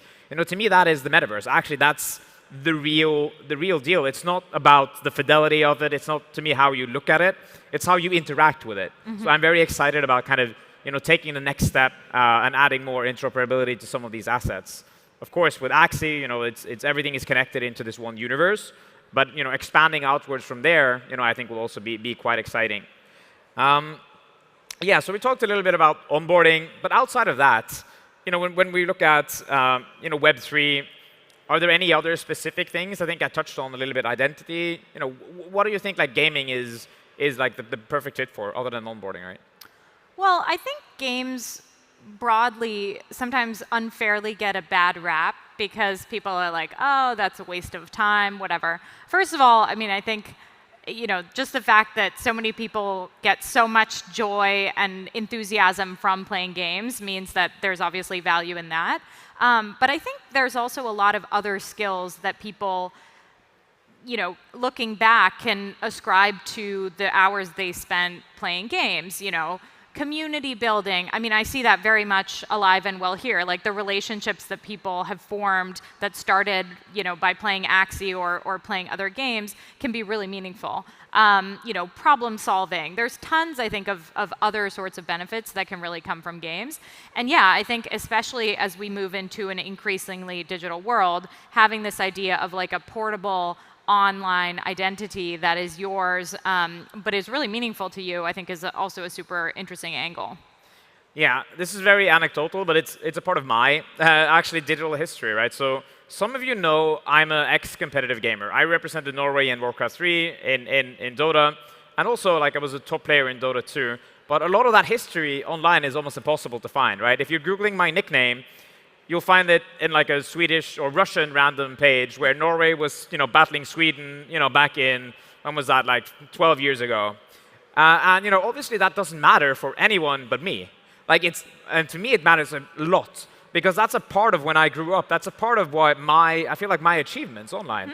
And I really feel like once we get to the point where the games start issuing these prizes, when they start issuing achievements, right, that people can own over time and have as a part of their identities, that's really also the beginning of something totally different, which we haven't necessarily seen before. Because usually when a game shuts down, everything is gone. And I'm not saying here that it's about getting value necessarily in every single other game. It's about people having that in their wallet and being able to show others if they want, right? So you would have to have like zero knowledge proofs technology, right? So I don't want everyone to see what I have in my wallet, but to me it matters a lot. And imagine if I'm coming into a new game in the future. All right, I'm 50 years old. I don't have time to show people or to play many hours. I might be like, okay, I'm flexing my whatever I did playing World of Warcraft or Dota, and then I get the instant respect that I feel like I deserve. Like, to me, that would matter. And I feel like that's the future where we are headed within like the gaming ecosystem. Yeah, no, absolutely. And I think like for you guys, there's those elements, and then there's also just I really view it as a question of like fundamental fairness towards players, of allowing people to get credit for their wins and then also to participate in the upside of the value they're creating. And I think that's really one of the core elements of the movement that you guys kicked off. It's not necessarily that everybody's going to be like a full-time Axie player and that's going to be their main source of income forever. But it's saying, okay, like we're all a part of a community here. The only people profiting should not be the people who made the game. And I think that has and you see it in the community here as well, really bought a loyalty and enthusiasm for the game and Axie more broadly that I think is really special. Yeah, and we shouldn't also, we've learned a lot over building Axie, right? I mean, last year was a very special year in terms of just adoption, people getting excited. Was it for all the right reasons? Probably a little bit of crypto, enthusiasm in there, I guess we can all agree on. And now we've kind of seen this, like what people might call the play to earn space. Now it's play to play and earn. The end result might be play and own, or just like play a game where you actually you take a part of the value that's being generated. So I think as we are also on this journey from a Sky Mavis perspective, speaking more broadly from like an investor standpoint, right? What do you see when you're talking to different teams, right? At this point, are people focused on this kind of evolution of play and own, or is it still like, okay, we're trying to make sure that everyone can live inside these games immediately? What's the kind of the next step here? Yeah, I think right now, you guys inspired a ton of teams to build somewhat similar models, copycats in some cases, but also just the inspiration of what you guys did. And so I've seen a lot of teams trying to figure out like sustainable economic models that can work for this genre of games. And I think the numbers that Jiho shared yesterday were awesome, because I think you guys are making huge strides in balancing the economy, and that's really exciting to see. But people are also experimenting with different architectures from a more technical perspective. So bringing not just the game assets online, but also bringing, for example, the game logic. Yeah. So I think some of those experiments in games are all still very early, and right now they're very much targeted to a technical audience, therefore somewhat more limited in terms of the kinds of folks who are playing them now. But I think eventually, that will probably be another subcategory that gains some meaningful velocity within Web3 games. Yeah, I remember I was working for another game studio before Sky Mavis, and they were trying to make the space game. And the part of that was using zero knowledge proofs technology to procedurally generate the world. Nobody was able to know like where the planets were, basically all that stuff. And the vision was ambitious, to say the least, because it didn't exist. And now what I'm excited about, for example, is Dark Forest. I think Dark Forest is a premier example of something that they're actually on the very bleeding edge, but from a commercial standpoint, like I'm not necessarily sure if they can hit that massive scale that I know that we're looking for. But I'm still super excited, like just from a crypto native kind of like, hey, this is actually super cool, and maybe we can use that potentially in Axie down the line, right? As it is evolving. Yeah, they're exactly one of the games I would categorize in that on-chain games universe, and probably the ones among those who really kind of kicked off the category. So yeah, it's definitely an area to watch. Super exciting, right? So one of the things that I think we generally agree on is that players that are playing games should be able to, take a part of the value that's being accrued in the game, right? And a lot of that is happening often through tokenomics, right? We find that the way that we design the AXS token is, it should be aligning incentives between developers and the players themselves. And I think that's historically been very hard from, it has never really been done in the same way. So, how do you see that from a Web3 kind of native game developer perspective versus the traditional Web2 companies that might be kind of crypto curious when they're looking at token economies? Do you see anyone kind of leaning into doing the same thing that we're doing with Axie, or is it still really just kind of out there? Yeah, I mean, I guess probably the closest analog from the Web 2 world, I would say, is maybe Roblox, in that they've really incentivized people to build on the platform. I think obviously their economic share is less favorable than what you guys have done. But in general, they're somewhat more aligned as far as Web 2 companies go. I mean, I think what's going to be really exciting to see is Axie, Sky Mavis, Ronin become a real platform, and that's already starting to happen. I was super excited to hear about all the amazing games that are going to be launching soon from the Builders program and otherwise. But to me, that's what's really going to give you guys the most robust community and therefore the most staying power over time.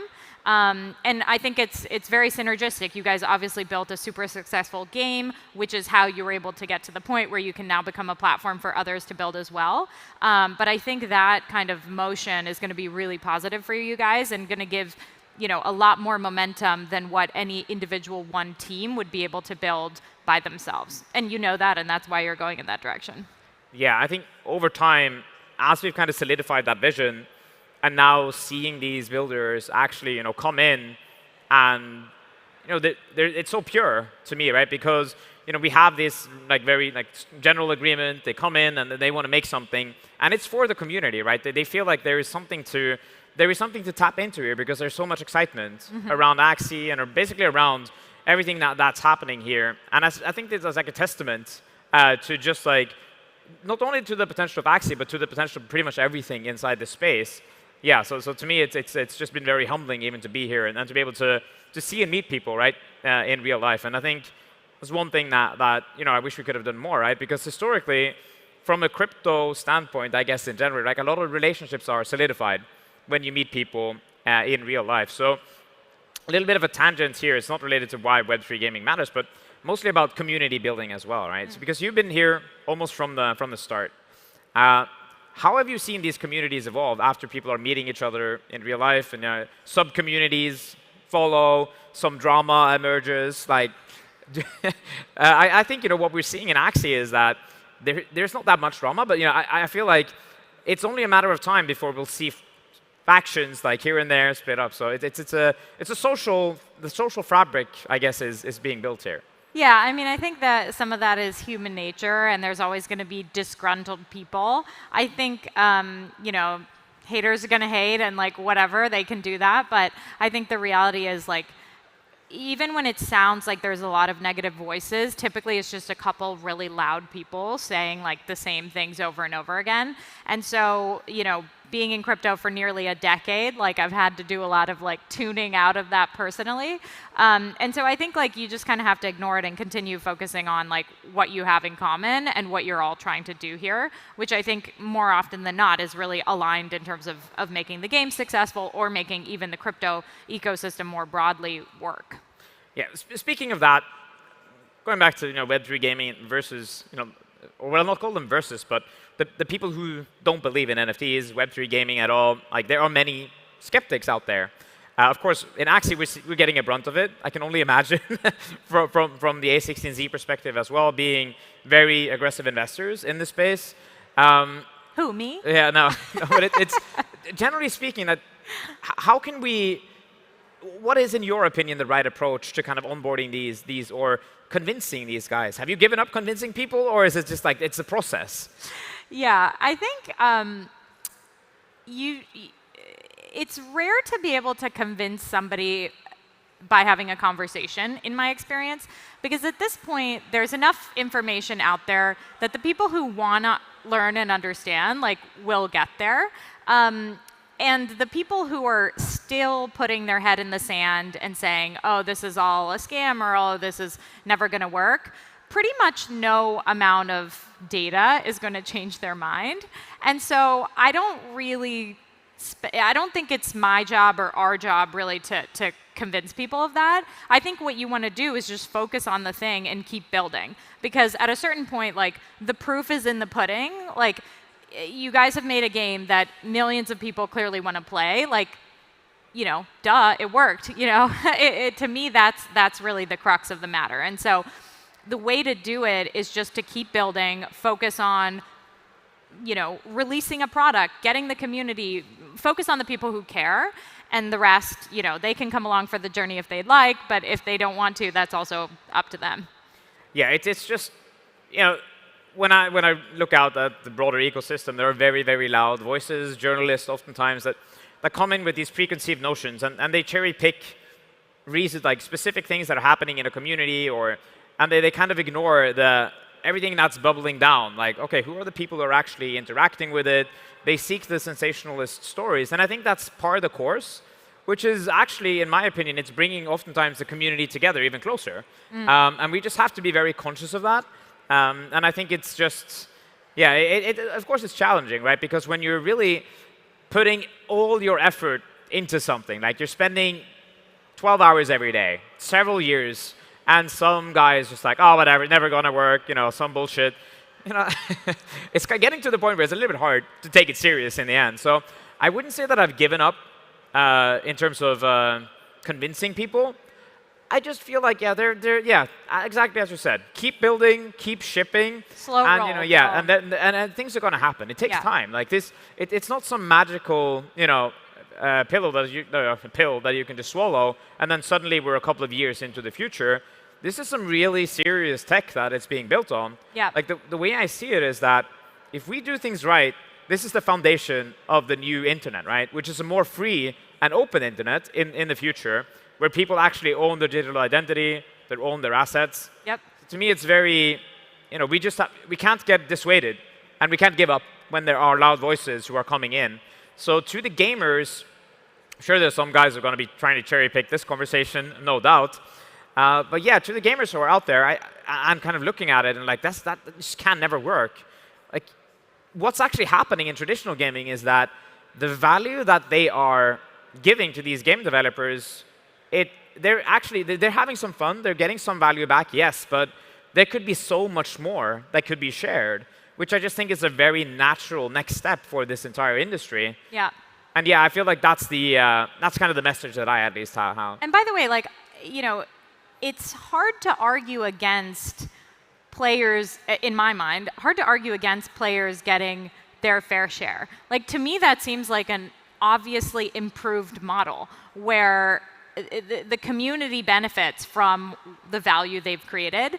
So I've always been a little bit baffled by how some people don't really seem to grasp that. But I think you're spot on. We really call it Web 3 because we view it as the third generation of the internet that combines the best of the Web 1 open source ethos, this enthusiasm for open protocols and open standards, and really more community-oriented approach to building software, and the best of Web 2, meaning smoother user interfaces, more focus on kind of consumers, not just developers. And so, we think that this is an incredibly important shift, and that's why we at Andreessen are spending so much of our time and kind of focus on the category. Yeah, I'm spending all the time. Nice segue. I don't do anything else. Nice segue into the next question I had here, which is more related to the A16Z thesis, right? And for those of you guys who don't know this, they have a Giga fund, right? They're still deploying funds into the space. But yeah, so how do you view, there are, and one thing I remember distinctly when we were discussing partners for our Series B round, I remember it's oh, well, there are many tourists in the space. And that was one of the reasons why we actually wanted to work with you guys, because we feel there are definitely many theorists who come in and they're oh, there is a lot of money here, we need to deploy, we need to figure it out. But generally speaking, those people who are there in the cycles, that's where a lot of the value is being created. And that also goes for everyone who's still here today and who's watching from home. It's like, really, you guys are here in the bear. And that's where the value is created. So how are you guys seeing like the investment from an investment perspective, deploying capital right now? Because you're still deploying, right? It never stops. Yeah, for sure. No, I mean, our investment thesis is completely unchanged by the market. Again, I've been in the space for 9 years at this point, so I'm very at home in a bear. But I think, what we've seen is that the companies and teams that end up doing the best over a long amount of time are the ones who stay super focused and continue to build throughout the market. Obviously, it's like easy to get distracted and whatever, depending on the market conditions. But if you're able to just say, this is where we're going and that's the direction we're going to follow and we're going to keep building throughout, that's what works. And we've seen that time and time again. So from our perspective, I think in some ways it's a little bit nice because obviously, you don't want financial mishap for anyone, but from a technology building perspective, these are the times when a lot of real work gets done. Yeah, I can only imagine how, pitches and decks have changed just looking back, 8 months, a year, even from where we are today. Of course, we look at many different game studios as well. I can only imagine, like, from your side, right? Do you feel like there's a kind of a flight to quality, in a sense? Like, there's better entrepreneurs, or, like, are people getting scared, like, more of those who are coming in to build? Well, I would say, a lot of teams raised capital last year, and they were smart to do so because the market conditions were favorable. And so I think a lot of teams are still kind of, they haven't had to come back to market yet because it's been, relatively short period since the market started trending downwards. But in general, we see great entrepreneurs across cycles. And actually looking back again to kind of our earlier funds, many of our best investments were made during bear markets. Yeah. Certainly not all of them. I think you can start a company at any point and end up successful. But it can be a great time to get started. Yeah, I mean, from a Sky Mavis perspective, obviously we have Ronin. We're looking for, various teams. I think if you were, putting yourself in entrepreneurs' shoes, why do you think they would be working with us in the first place? Like, is there any? Well, I think, again, you guys have brought together an incredible community and started to launch some really powerful infrastructure. I think the best way to think about it in my mind is I remember the chart of Axie usage and then the chart after you launched Ronin, and just seeing that dramatic uptick to me really shows that you made something that players were super excited to use. Obviously, it dramatically brought down costs and speed. But now you've made that platform available to others to build as well. And so I think games that start building in your ecosystem will see a lot of benefits to having a number of other games and an existing player base that they can all kind of share. So to me, that's one really big part of the value. Yeah, and the way I see Ronin, right, is right now it's permission. We are basically curating various tools that we see that other game developers will need, right? So in the future, I just want a very simple interface. Okay, I'm a game developer. I'm coming into Ronin. I'm coming into the Mavis Hub. Oh, I want to have a marketplace. Okay, you flip that switch. Okay, I want to have NFT lending. All right, fine. That's we're bringing that in. All right, I want to deploy XYZ asset as ERC20s. All right, fine. Here's a liquidity pool. Basically, everything that you want to do should be super simple, right? That's the future that we're heading into. Yeah. But the coolest thing, of course, is that it's being powered by something super, super serious on the back end, which is, of course, a blockchain. But normal people, they don't really care about a blockchain. They don't even understand what a blockchain is, what an NFT is. So it's from an educational perspective, we have a lot of work to do. But I mean, that's why, still quite early. So a lot of work to do, but it's the improvements here are so drastic, so fast. So yeah, I can't help but feel super bullish. And as I said, this is the best time for builders to be in the space. So yeah, congratulations to everyone who's still here, I guess. All right, we're running out of time in a couple of seconds. Do you have any final last words here, or? No, I'm just super excited to see this community in person for the first time. It's really amazing what you guys have built. So big props to you. All right. Thank you for coming, and thanks for everyone for being here. All right.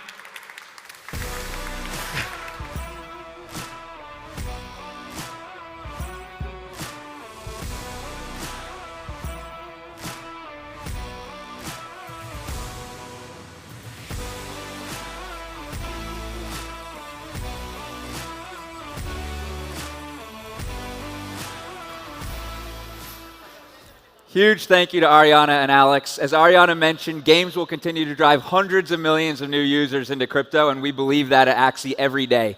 So guys, we're going to take a 10-minute break now, but I want to encourage you to set your alarms, because 10 minutes from now, we will see the first ever Axie Sisters live performance. Well, you don't want to miss this. We'll see you soon.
Our program is about to resume. Please make your way back into the room.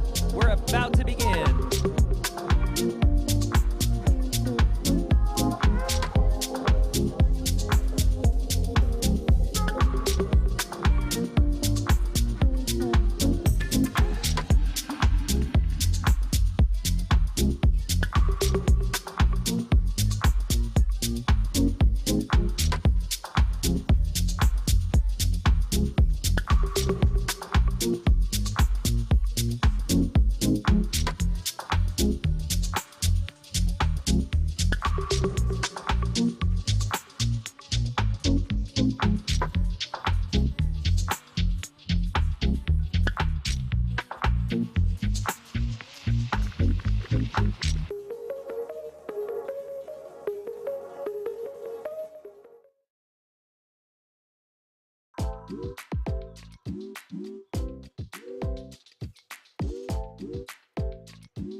Welcome back, everybody. Awesome turnout. I'm so glad you all came back.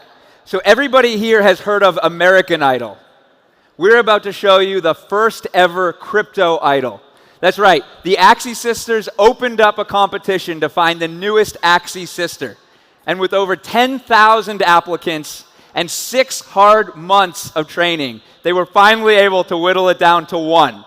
We have a video here to show you the process, and then we will introduce to you the newest Axie sister. Thank you, everybody.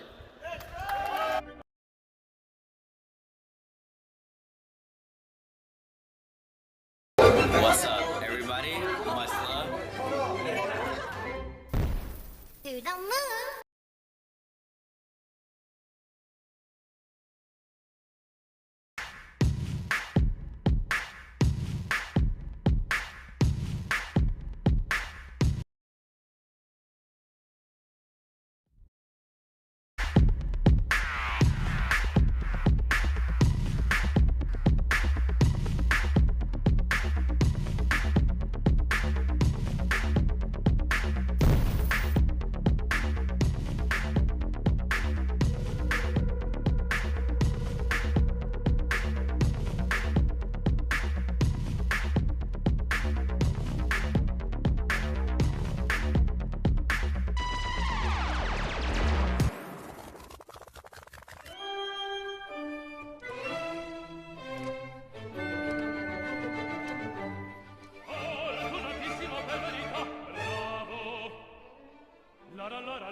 To the moon.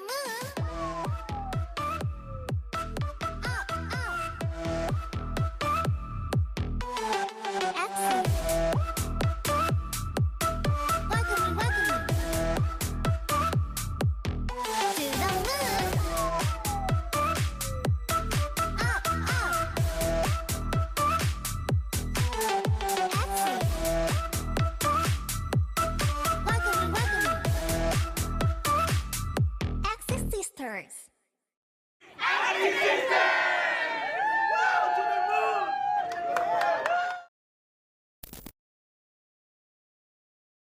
Love to the moon. We opened a new door. Love, love, love, love. We got to the next level. Love, love, love.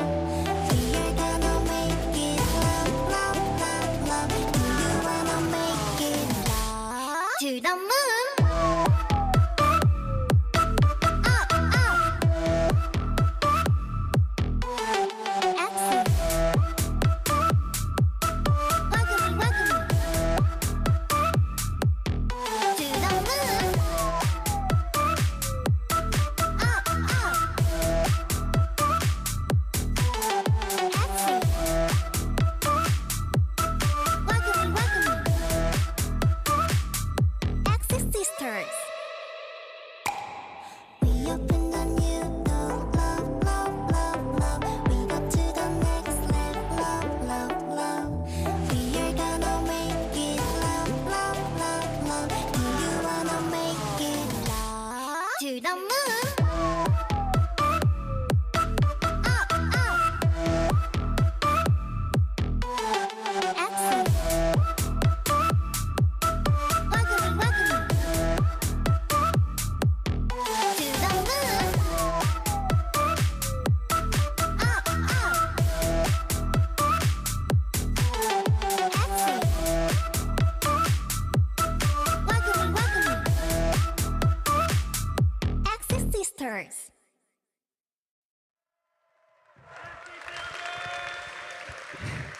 Hello everyone, we are Axie Sisters! Woo!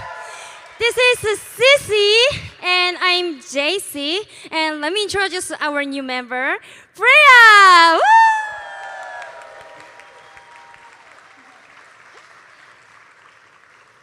Muy buenas tardes, querida familia Axie. De verdad es un honor maravilloso estar aquí con cada uno de ustedes y compartir de este evento tan espectacular. Y principalmente compartir escenario con estas hermosas bellezas. Jessie y Sissy, definitivamente estoy muy emocionada de estar aquí con cada uno de ustedes. Y solo puedo decir que desde Venezuela he traído una maleta llena de sueños y he recibido a cambio de parte de cada uno de ustedes muchísimo amor. Y eso me ha dejado muchísimas enseñanzas, como que el amor, todas las personas que aman no necesitan soñar, porque ya el amor es un sueño. Muchas gracias por tantas experiencias.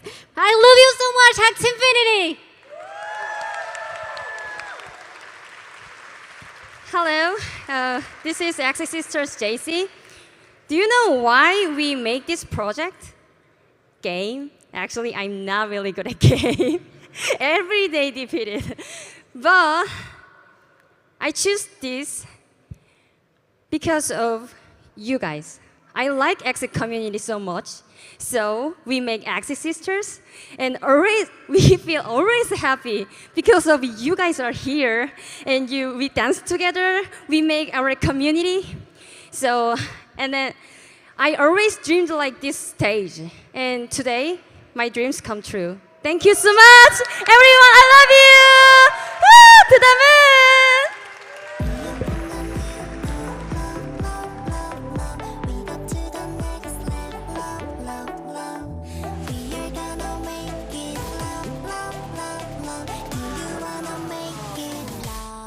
To the moon.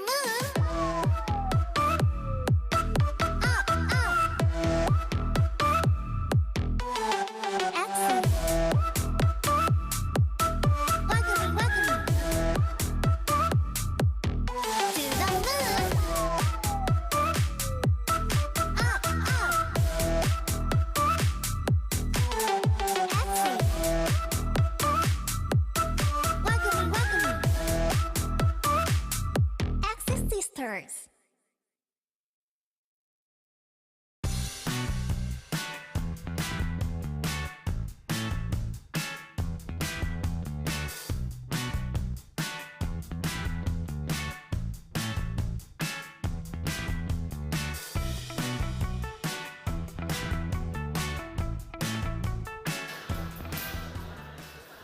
Unreal, guys. I guarantee you we are the only NFT gaming community with our own K-pop group, and I absolutely love that. So guys, very, very special show here. Axie Chat live at AxieCon. For anybody who hasn't seen Axie Chat live yet, you are in for an absolute treat. And not only is this Axie Chat, but this is Axie Chat with special guests Jeff K, Trung, Alex, and Jiho. No Alex, but the rest of those are real. Listen, guys, let's give it up big time for Axie Chat and Baranar and everything they do. Thank you, guys.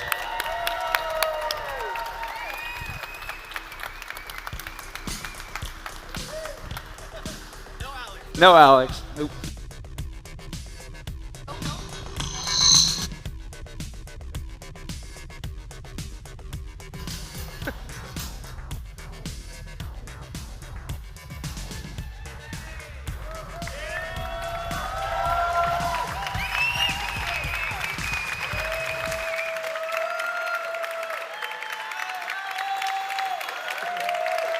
I can't see Mystic.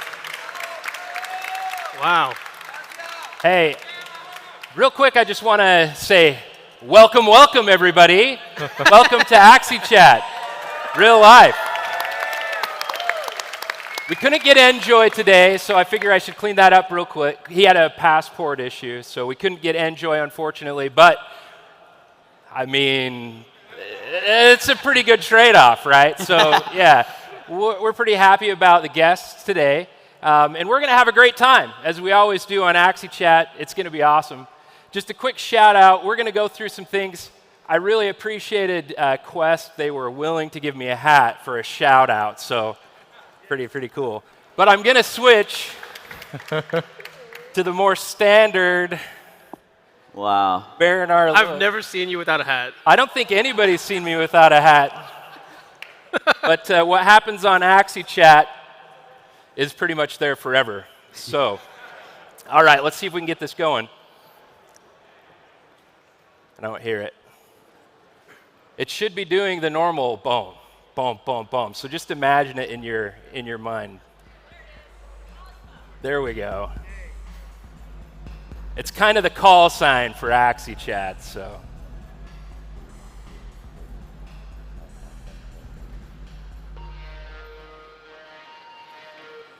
This is so awesome.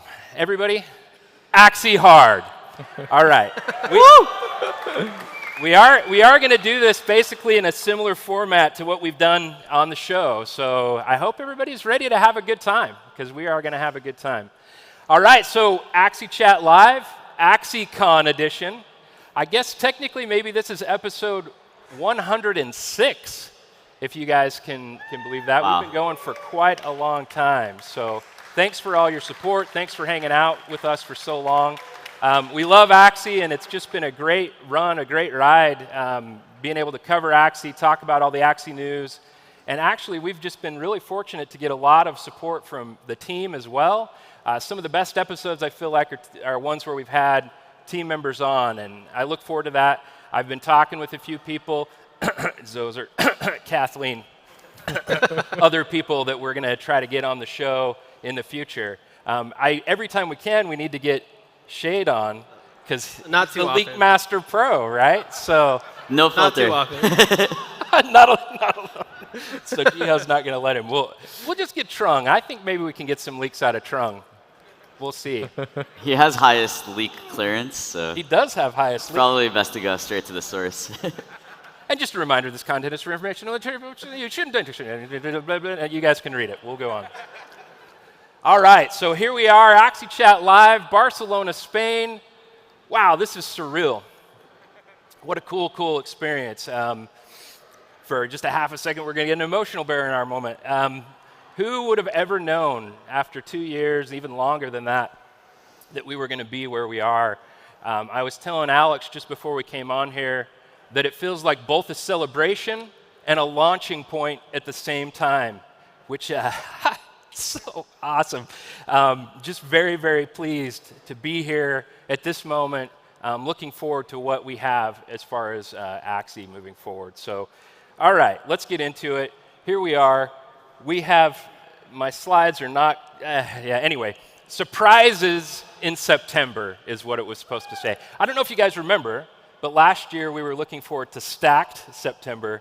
It ended up not being quite as stacked as maybe some of us were hoping. But here I feel like we're surprises in September. Like a lot of stuff is happening that I think is actually a little bit shocking. Very surprising what we're getting in terms of both expected and unexpected announcements. This Ray Lights is, we'll talk. I have slides. Okay. So right out of the gates, Origins now. Pretty exciting. So we're headed into season 1 now. This was phase 4. And at the very top of this, I've got the question, the age-old question, when? So when do we look like we're going into season 1? Is there going to be an off-season, a pretty long off-season, or how's that going to go? Yeah, so season 1 is planned to launch on September 14th. So yeah, not much of an off-season this time around. Wow, okay. Lots of questions about that. So like September 14th, that is when the season will begin. Will the seasons be the same length as in the early access, or how is that going to work? So it's going to be a 60-day season. Yes. I know we felt like season 0, right? It was a test season, right? But you know, with the runes and charms expiring, right? If 30 days definitely felt way too short for a season. So we think that 60 will be right in that sweet spot. Sounds really good. So as far as like the timing in season 0, the timings were like you had to wait for 7 days to mint and a few things like that. Yeah. Do we have updates on that information too? Am I asking for too many leaks too quickly? What are the thoughts there? I think for security purposes, right? Like you still would want to have some delay, right? But we'll unveil that when it's live. It's all good. So Trung, one of the questions that we had in Axie chat about the runes and charms was about the disenchanting process. Is that going to kind of stay the same that it has, or is there will be some revisions as to the disenchanting protocols? Well, I think when we introduce that runes and charms will be only available for a single season, I think that's really new and like maybe even strange to a lot of people. So that's why people want some like tangible progression regarding runes and charms. And of course, you want some, let's say if you want to disenchant runes and charms, you want something back, right? Yeah. So you could have some head start for the new season. Right. Right now, we are still considering, even though we are heading into season 1, there's still a lot of things we need to experiment, we need to improve. We also have some internal discussion within the team, like how we could make that progression a player better, because obviously, let's say if like new players get into like at the middle of a season, and they want to like buy some runes and charms just to get some advantage, and then suddenly they only have like half a season to ride. That doesn't feel right. So we have some like different options to improve that. If you think about like some other mobile games, we could have something like a battle pass. So awesome. When you grind the progression of a battle pass, you could have some like let's say pre-made runes and charms. It still feel like a little bit off if you like begin the season at the middle, but I think it helps the game a little bit that people have something to grind, and they can keep up with the overall progress of the whole season without having to worry too much about like buying runes and charms with like a lot of money. Right. So, well, I cannot review much to be honest, but that's some kind of thoughts we have within the team. Yeah. Well, it's really exciting. I know that some people have already kind of gone out and thought, well, I really want to do the best that I can do to get ahead in terms of the crafting experience. And Shade, I don't know if you remember, you and I back in San Francisco talked a little bit about crafting and how that protocol was going to work. But I do know that between season alpha and season 0, that people who had acquired a lot of these runes and charms were able to disenchant them and get pretty far ahead in terms of their crafting level. Do we see that still as a possibility in Season 1, or is this really just a fresh start? I think we'll make some adjustments. Yeah. We'll probably make some adjustments. Okay. But I mean, like Trung said, we're constantly experimenting, especially Season 1 is Season 1. Season 1, right? Yeah. Right.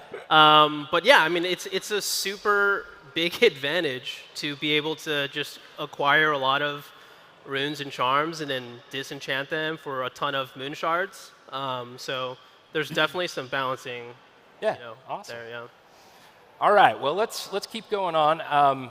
So Season 0 ended. We still have all of the same recommendations that next season will begin soon. Make sure you use all of your moon shards and moon dust because that just goes away. We want to make sure that people are doing their best to turn them into runes and charms so that they will have an advantage when it comes to disenchanting after the next season begins. I think I pulled this slide, Jeff, Jiho, from your presentation about the vertical progression, new strategies, changing metas, and then the mintable and tradable assets. But one of the things that we noticed, and congrats to the people on the leaderboard here for Season 0, pretty freaking awesome. Yeah, great stuff. And I actually meant to cut mine off, but there you go. You can see where I ended up. I hadn't been able to play the last few days because I've been too concerned about this. But anyway, I'm still proud of what I was able to do. But one of the things that kind of was talked about in the meta in the community, and I'd love actually each one of you to kind of speak to this, was that it felt like this Fury Beast, this really over-the-top Rage Beast meta became really almost overpowered. Most of the top leaderboard were all about these Rage Beasts. What do you think about that? Do you have thoughts about that moving forward in the future? There was a mid-season kind of nerf with the reflect damage types of Axies and the sustain types of Axies. What are your thoughts about meta moving forward? So beasts right now in the current system, they scale really well with runes and charms. They're kind of gear dependent. So in the current system, it makes sense for beasts to kind of be more effective and maybe even more dominant as the season progresses. Whereas there are some more sustained builds that are a little bit less gear dependent, right? We do want the game to be very fast-paced and aggressive. So that that is definitely one of the things that we balance for. But yeah, I do think that there are some, perhaps, the Mystic Beast runes, for example, might be a little bit really intense, right? Because they're introducing totally new mechanics rather than we were talking to Trung about this yesterday, right? Where it's not necessarily just a percentage increase from Epic to Mystic, Rune, or Charm, right? They're introducing these really powerful mechanics that can be a little bit hard to balance. So yeah, definitely gathering a lot of data. Yeah, and Trung, some of those like the soda pop ones, the cans that add things like sustain or retain or discard. What am I trying to say? Banish. Banish. Thank you. Banish. Yeah. Those seem to be not used quite as much, maybe seem to be neglected in some way. What do you think about maybe some of the balancing with Epic, Runes and Charms and some of that? How do you see that? Well, yeah. So actually we had a discussion within the team yesterday regarding the power curve, the power gap between Epic and Mystic, Runes and Charms. Obviously, making Mystic, Runes and Charms, introducing new mechanics, I could say more viable mechanics, is good for people who have a lot in their pocket, but also at the same time to reduce the accessibility of runes and charms for own players. So we're still discussing, we're still debating even within the team whether we should adjust the power gap so that Epic, Runes and Charm and Mystic, Rune and Charm would not be too different in terms of mechanics, or we just want them to be maybe the same in terms of overall power, but Mystic, Rune and Charm could give you a little bit, just a little bit more stats or more optionality. So well, as we just said, even within the team, we still have a lot of discussion. And even though we're heading into season 1, right, there's still a lot of experiments. Yeah, absolutely. So we'll see, we'll see. Right now, well, it's not like in the early days where we can just like create new mechanics and then release just like the day after that. Right now, we need a lot of like data to back up our arguments, and at the same time, like to really think about the balance between every aspect of the game. So that takes some time, and I think right now, like the game, the team are heading at the right direction, but well, yeah, it still takes time. And you and I have had discussions in the past just about generally card games and different card games that are out there, and different types of teams, aggro teams, and different ways of setting things up. One of the things that I really tried to do in this season, just to see how it would work, would be like a really strong curse deck, but at the same time trying to trim my deck down by having some of the banish cards, like, you know, that help me sort through my deck, or even cards that would like let me draw new cards and that sort of stuff. And it felt like really the king so far in this has been damage, damage, damage, damage, as much damage as you can do, as quickly as you can do, which is fun, as you said, Jiho, because it gives kind of that fast-paced game. But I'm excited to see what you guys come up with, because I feel like maybe some of the creativity is missing in terms of meta that way. And Shade, I know you created the first super damage team, the first Aqua. Yeah, I did. That was a lot of fun, but I mean, like, you know, I also recognize that it was completely broken. Shout out to, I remember you saying that. Yeah. Shoal Star, you know, killing at 120 HP. Yeah, like, that's just absolutely insane. I remember like mentioning it internally also. I was like, yo, guys, I'm able to kill on turn 1 like 80% of the time with this build.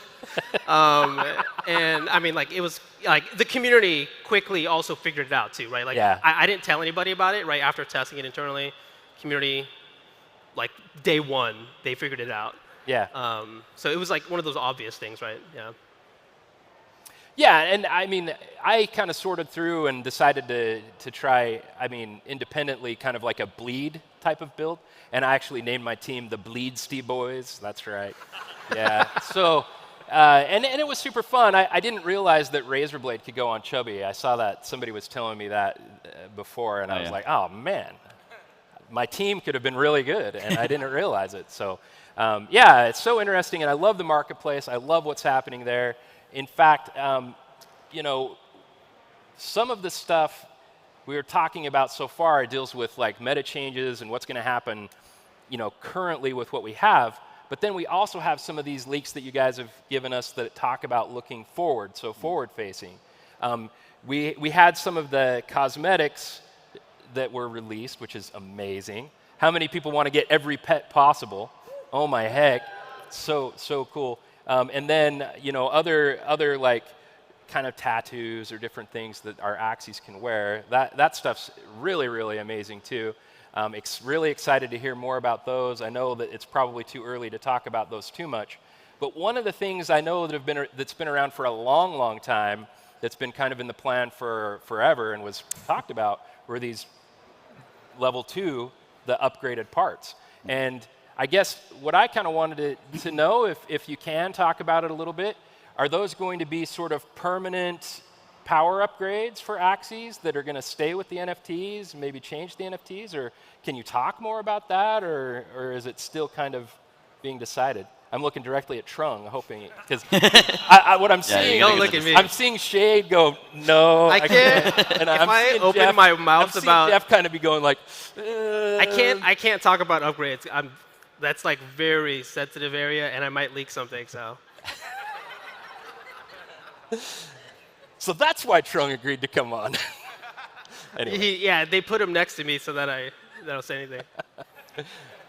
Yeah, so I think, first of all, sorry to people who already saw this, like, well, not exactly these level 2 body parts, but some other kind of like visuals. Back in, I think, 2019, 2020. So level 2 parts have been around for a very, very long time. And actually, we have made like several attempts to try to release like level 2 body parts. But at the same time, it's not only the visual upgrade. We need to come up with like new mechanics as well. And at that time, when we were still in Classic, we thought that like it was not ready for more, I could say, permanent upgrades to Axie. So eventually, we decided to go with like a new version of the game, which is Origins, as you see right now first. And then, like what you see with runes and charms, actually it changed the whole economics perspective of the game, and it has balanced the economy a little bit. But you might ask yourself, well, if it's only about the temporary progression that you can only have between like after X seasons, it might not be that interesting. So because for you, like the Axie could be very, could be like your pet, right? Could be a very, could be like very vast attachment of your own. So with level 2 and like even later stage of Axie body parts and Axie bodies, we want to introduce like permanent progressions, so you can like progress your Axie, you can increase your level of like competitiveness when you compete with others on the leaderboard, and also at the same time, we plan to introduce some sort of randomizations, so people have something like at the top of the power curve to aim for when they progress the Axie throughout a later stage. So I think that's all I can reveal for now. But at least I could say that we are quite ready to release level 2 body parts in the near future. That is awesome to hear. That's fantastic. Yeah. So Trung and I actually, I was in Vietnam, I think 2 or 3 weeks ago, and had a long discussion around this. And one of the things that stuck out to me from that conversation is, right, like I think there's consensus internally that, right, IV, right, the concept of having something that's perfect, right, and maybe like, oh, you have like a very, very, very small chance of like rolling a perfect. That is a concept that I think is really popular internally, and we want to harness that for part upgrades, right? Where I was a Diablo player most of my childhood, right? So I was a Horadric cube crafter, right? So it's like, oh, I would try to get a super high level small charm, right? Maybe from Bale, and then re-roll it, like until you got basically the max stats possible, right? And that type of behavior, that type of loop is going to be what's key to, it's going to be a big part of, right, balancing the economy and creating those types of economies that we grew up loving, right? The cool thing about, I think, economic balancing, right, is like, I mean, there's so many awesome case studies from games like Diablo, RuneScape, World of Warcraft. We just have to kind of cherry pick and put our own nice little twist on some of the things that have worked in the past. Clash of Clans, Clash Royale. For sure. So talking about that theoretically, right, which I love to talk about this stuff, so I get really excited about like concepts of power creep, how that works. I like the season-to-season kind of resets, but on the other hand, you have the disenchants that kind of allow you to take your power from the prior season and at least put it into chances to roll good new stuff, and at least use it toward increasing your crafting level, which is going to also give you access to chances to get better stuff. So I love all of those concepts, and I guess when you think about version 2 parts, though, if they are a permanent kind of power up, a power increase that stays with an Axie, isn't that kind of exciting and good in a lot of ways? Because then people have a new way of wanting to acquire Axies and turn them into something maybe more powerful. But then you also have to think about what the impact of that is in the total economy for Axie Infinity as well. Like suddenly you have people grinding to level up to level 2 Axie parts and then turning around and selling those. But that might not be bad. That might be something really cool and powerful for the community and marketplace and stuff too. So yeah. I think that upgrades also brings some cool new possibilities for rare and collectible assets too, right? Like Mystics and Origins. Origin Axies. So yeah, that's another aspect that that we've been thinking about too. One thing too, right, is okay. There's the cosmetic aspect, right, which is okay. that would be more of a universal thing. And then there's games like Origin, Land, third-party games, builders program games, right? And I see it as them being able to interpret the level 2 part and the progression in-game, or the power increase of that level 2 part in potentially a different way, right? So it wouldn't be like, oh, you're upgrading your Axie for Origin level 2 parts, right? This would be something I believe that would happen through app.axie, right? And be more of like it's like a universal upgrade that's interpreted in different ways. Sacrifice an Axie for the upgrade part. I know we're all pretty excited about that type of stuff. Do we think we'll have more like release types of mechanisms, and are they going to kind of allow us access to things that will be helpful? I think in the past we've given guidance that we think it's a good idea, right? That in order to upgrade a part, like you should have to maybe release an Axie, right? At least for part of the recipe, right? Yeah, I mean, like Vince also, during his talk of live ops, he, showed that contests have, as a mission, a possible mission, that releasing an Axie for points. So. Yeah, I bumped into him and talked to him a little bit about that too. So, man, that could go a whole different direction. We could talk about a whole bunch of stuff when it comes to the live ops stuff. I mean, the community, I know, would have lots of ideas, lots of things to contribute in terms of what those events or seasons or quests, missions, I think he called them missions if I remember right, what those might look like. And that's just a whole nother level of exciting stuff. Like some of the kingdom building games that I've played on mobile, Trung, I think you've played some too, a lot of times that's how they engage people. Like, a weekend event where you have to do this, this, and this to get certain amounts of points. I think all that is awesome. I'm looking forward to it. It sounded like, did he say Q4? No? No, he did. Yeah, no, he did. He had a slide. Didn't he have a slide that literally said? I swear he said yeah, he did. Yeah. For the missions. Sorry, the way I said that, it sounded like I was trying to get for live ops. Talking about live ops, yeah. I really do think he said Q4. Yeah, Vince. Okay. Sorry about that. That was Baronar being Baronar. So. That's one of his tactics to get leaks. Yeah. He's Sorry. ambiguous about the question, and then you answer the wrong answer. Yeah, it's quite scary too. Yeah, you got to be careful. Hey, love this slide. Incredible stuff. This is, just to be kind of clear, like this is the in-game season 0. We're not talking about a slice of the time frame. We're just talking about how it operated within the game itself, right? Yeah, so basically, this is how much SLP was created or earned through Origin throughout Season 0, and this is how much SLP was burned through crafting throughout the duration of Season 0. So this does not include SLP that was burned for breeding, right? We know that for the entire duration of Season 0, this was the only amount of SLP earned through our ecosystem. Why? Because Classic was shut off. Right with the beginning of Season 0 as well. So I know Enjoy had told me to ask a question about this. So let me quickly grab his question. He said, "This is a long question." Yeah, this is. There's multiple questions. The guy doesn't show up, but hey, he has a whole list for me.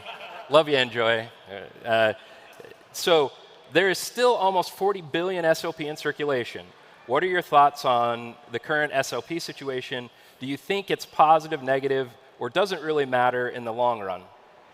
Like, I think he's talking about total supply. Well, to me, I think SLP was in a situation where it was actually great to get it in the hands of a lot of people. That's how they got introduced to Axie and fell in love with the universe. And they care about it, right? So now we have a lot of people who actually care about it because it had this very interesting distribution mechanism, right? We saw in Alex's earlier chat, because a lot of people actually own it, there are businesses in the emerging markets, right, like the Philippines, that will cater to people who actually hold it, right? So it's actually very interesting as a currency because of its kind of unique properties. So I think, with regards to the economy, let's take things step by step, right? It seems like it's working for Origin, but then, right, this isn't the end. This isn't the final transformer of the economic engine. We still have level 2 parts. We have cosmetics, we have live ops, we have infinite games built by Sky Mavis third-party studios as well as the community. So I believe very strongly in the infinity part of what you just said. Like, we're going to be doing this for decades to come. That's my vision. That's what I see. So Origins in 5 years is going to be, who knows what it's going to be compared to what it is in Season 1. So to me, that's very, very exciting. I guess I'll ask it a different way, Trung, and I'll put it to you. Is it important to you that the total SLP supply be significantly reduced, or how do you see that? Is that one of the overarching goals that Axie Infinity and Sky Mavis has, is to see the total SLP supply reduced? Yes, I think, well, actually many people care about this aspect of the economy. People want to see SLP reduced over time, and sometimes they even want it to be like significantly reduced. Well, to me, of course, like the side effect of having SLP reduced is that like maybe the price will go up or something. But what I see about it is that like if we can really have a lot of fun experience within the ecosystem, if we can have, let's say, a lot of triggers, so we can like get SLP to be like managed, so we could have more like possibility, we could have more opportunities to actually like create more value and then like re-inject those values into the games that we create within the ecosystem. So I see it as like opportunities and chance more than just like monetary value that can be produced in the long run. If you're okay with it, I'm going to restate what Trung said, because I think it's really, really awesome and very important. And that is that the supply of SLP actually translates to great opportunities within the flagship games, but also within all the other different Builders Program games and so forth. Is that fair? Does that sound about right? Yeah. I think the idea, right, is like we focus on creating amazing experiences that have great monetization, right, opportunities, right? Like we introduced runes and charms for Origin because we thought that would allow for more progression, more advanced meta, more fun decisions, more progression, right? And naturally, right, it's like, okay, like, yeah, it's obvious that we would also use SLP as one of the ingredients in that, right? So I think it's really a focus on, yeah, creating these amazing products that have opportunities to incorporate pre-existing assets, whether it be SLP, Axis, even Axies, as ingredients in some of these fun recipes. So Jeff K., another question. Who gets to push the flush button on the SLP address that this all got accumulated into for Axie? Like, who gets that big red button push that goes by? I don't know. Oh, no. I would like it to be the one, but you're referring to the Origin Portal contract. Yeah. Right? Well, I mean the SLP that got moved into the game, and I guess my understanding is it's not actually like technically burned right now. It's just like held in a contract that is slated to be burned. That's right. I mean, I'm not sure if I'll push the button. I'm just saying. I'm happy to. I'm happy. I don't know what the plans for for that SLP, but okay. I mean, there needs to be some SLP there, right, for people to withdraw and stuff. Yeah. Well, so actually, I know this. It's you. You get to push the button. No, not me. But I mean, technically speaking, we can just burn the SLP anytime. But eventually, because we thought that by like accumulating the SLP into one address, there would be more transparency without any help from like external data source. So people can see like how much SLP is aggregated like over time, how much will be burned for a certain like duration. Yeah. So that's the attention. Like burning that amount of SLP is very easy. Yeah. It's just exciting. It's cool that and I like that. I like that it's being tracked. I like that it's being transparent. There's a slightly confusing dynamic though, right? Like because you can see how much SLP has been deposited into the Origin portal. Right. We can assume that almost all of it that gets deposited into the portal is for people who intend to actually craft with it. But there is a little bit of a discrepancy between what has actually already been used for crafting and what has been deposited in the contract. Yeah, that's why it's like me, yesterday I was excited to be able to Right. Somebody like me who gets excited and dumps a bunch of SLP and then realizes, oh man, I kind of suck at this game. And I'm just kidding around. No, but I need to get better. I need to be able to craft more so actually I can spend more SLP.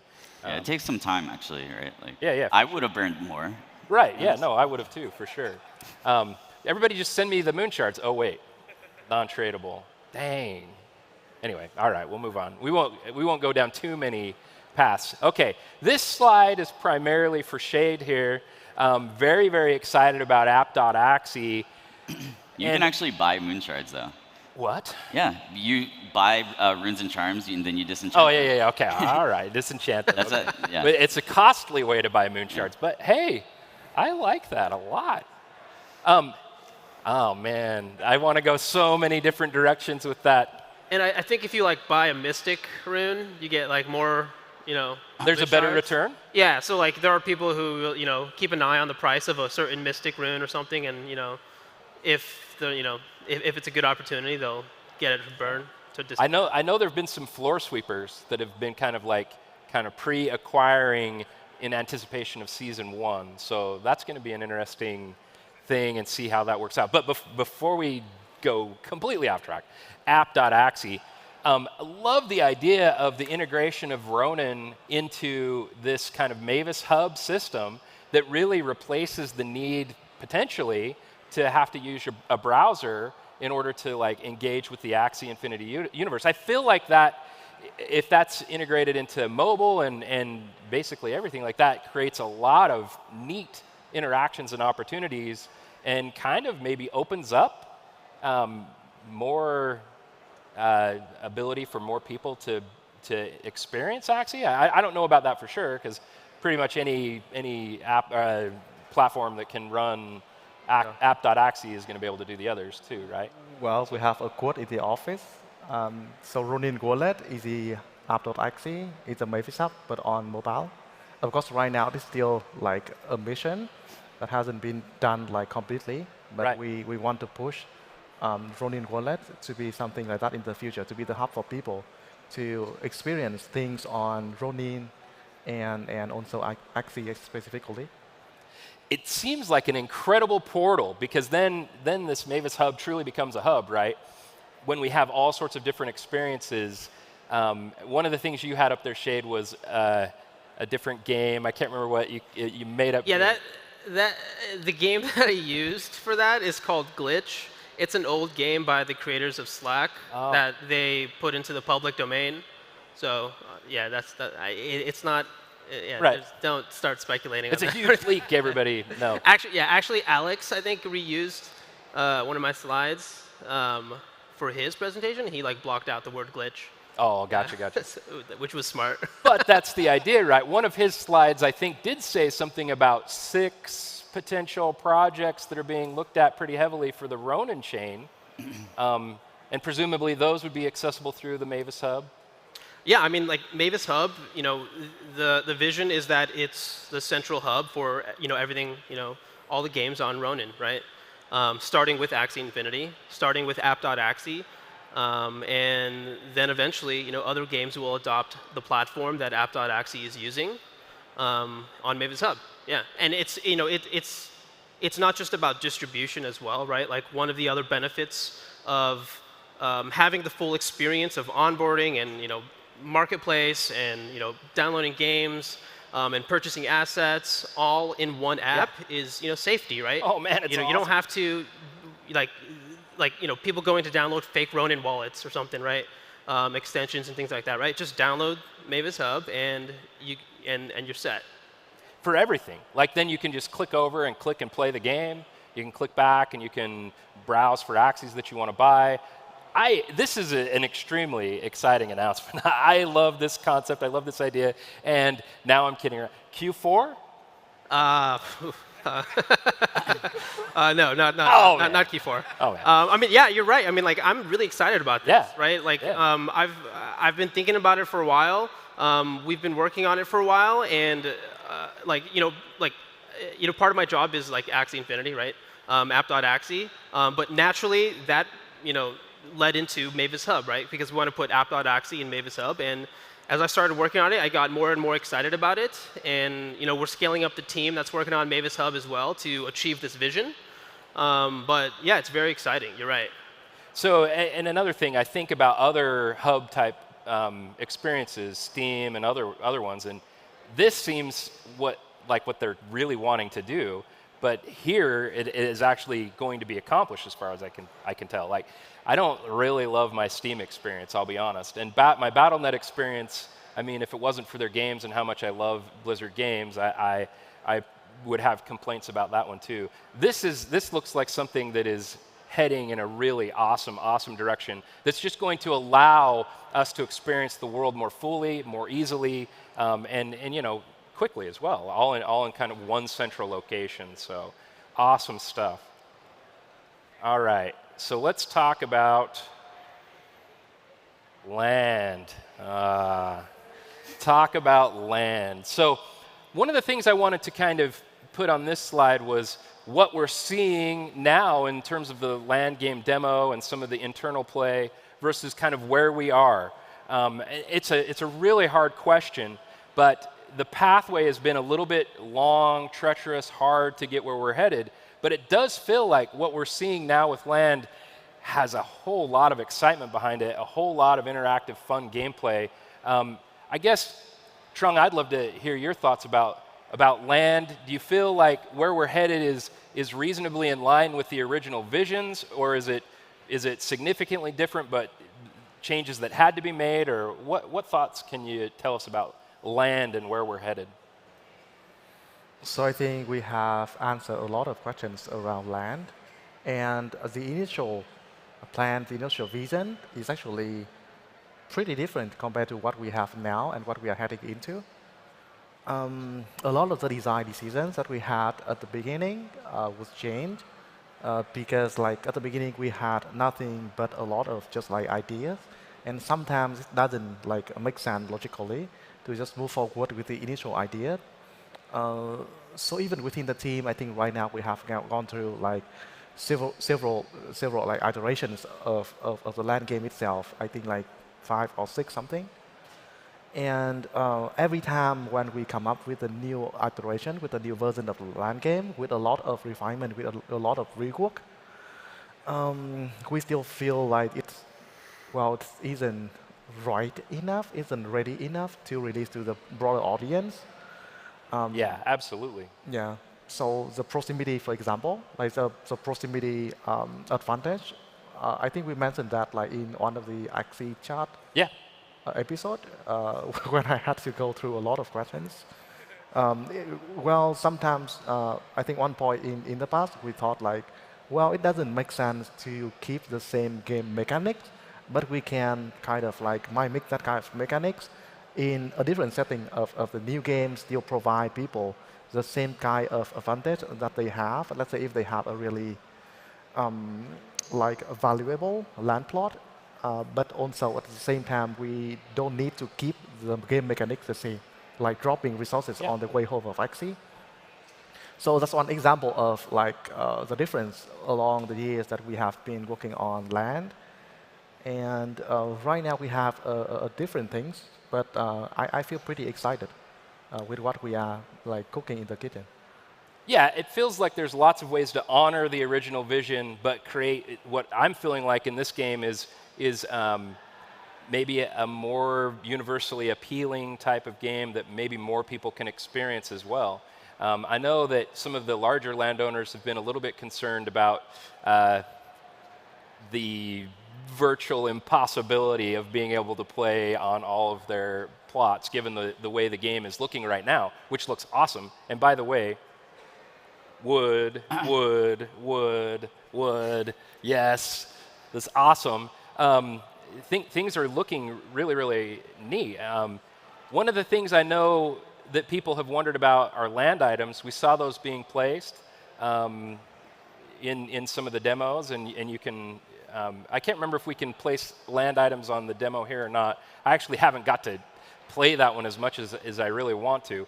By the way, if you're watching and you don't realize it, there's actual land gameplay here that we're able to experience, which is pretty freaking cool. Jeff, I know you're a landowner. I don't know if Trung is or not, No.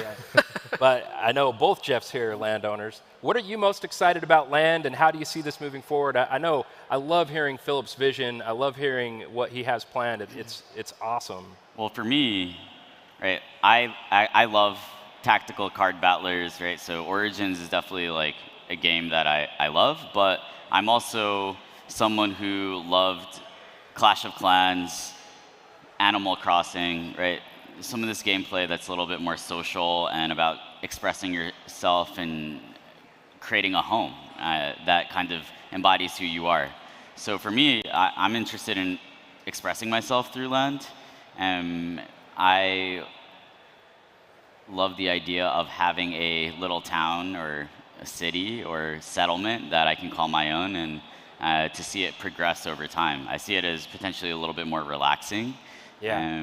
And something that I think I can, I'm someone who likes to show off, right? So I can imagine myself taking pictures or screenshots of my land and posting them on social media, right? And trying to do different experiments on how to maximize engagement on the screenshots that I take.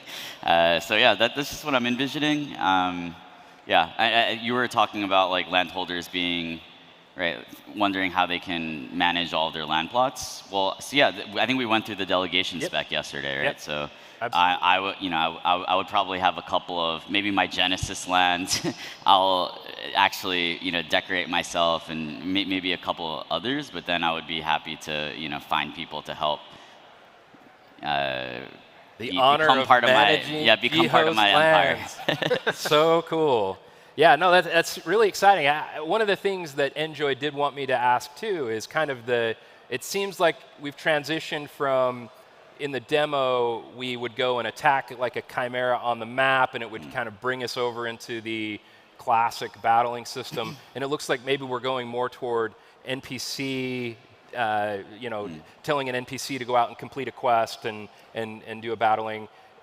What do we see as far as like battling in land? Is it going to be one where there are PvP types of things, or is it more just going to be more that delegation? Well, with the NPC thing, it actually reminds me of a game that I played, and I think I told the LAN team about it in the early days. I talked to Trung about it, definitely. This game called Travel Frog, right, where you pack a frog's bag with different ingredients, and he goes off into the world, and then depending on what ingredients you put in his bag, he will send back different gifts from his travels. He'll even send selfies. He'll send like, baguette from Paris if you gave him enough ingredients to get there, stuff like that. So to me, I see that NPC progression as like kind of similar to that in some ways, right? It's like you pack its bag and send it off into nature, and it's a delightful surprise to see what they come back with. Yep. So I think that's also like, that might be a little bit, that a lot of like land owners, once they actually experience this, I think will realize, oh, like this is actually better battle system for me personally, because right, it's a little bit more passive, right? Like you just give them the stuff, they go off, and then the next morning you check in to see what they came back with, right? So to me, that's like actually like, I prefer that to what we saw with the Project K demo, which is kind of like you slapped the old PvE system into the land. I didn't actually like that at all. So. I mean, I hate to go all the way to 2026 because I know that it's slated far, far out. But the dungeon system sounds so fun to raid dungeons together as a group. I'm excited to see. I don't want to overly. Phil talked a lot about all this stuff, so I don't want to go over it too much, but I'm so very excited for what's happening with land. I'm excited to see my own Axies on land and see how that interacts. And I know there's phases, and honestly, I'm just happy to see kind of the progression schedule that Philip has laid out for us to see kind of how things are going to go. Are we still feeling like we're going to see a land alpha by the end of this year? Yeah. Awesome. That is so cool. Just a straight up. Wow. Double check. Double checking. Like Phil said that it was coming back in the year. Look at him. He's over there sweating. He gave the double thumbs up. So we're good. Yeah. Well, so actually our LAN team is working super hard right now to deliver the LAN alpha this year. I think that's one of the commitment that we made, and we try to achieve that. One more note I want to add here is that so the reason why we call this like Project K, but not LAN directly, is because we think about LAN like a very meta game. We could have like a lot more experience on LAN, like different game modes, even different games. So this game is like the first game that shaped the direction of land, but also over time we still have more ideas that we want to bring onto land, and together, like collaboratively, they will shape land instead of having just one kind of opinionated design for the whole land system. I think for land, one of the principles we had at the beginning, one of the principles that we have is that we don't want to come up with a blank slate of like a lot of land plots. We want to create like experience for people to enjoy on top of land instead of just like telling people to come out there and then like build the experience themselves. So that's why we try pretty hard to come up with a like let's say a fun game on land first, and then we'll have more land games later. So that's why it's Project Gay, not land. Yeah. So even as I was messing around with the demo, like I was trying to like move around on the map, and then I realized that it's a StarCraft drag to the edge of the screen. I love that in order to move around. It has a very similar feel to some of those things. I love, some of the original iterations. It kind of sounded like you might only be able to have like one structure.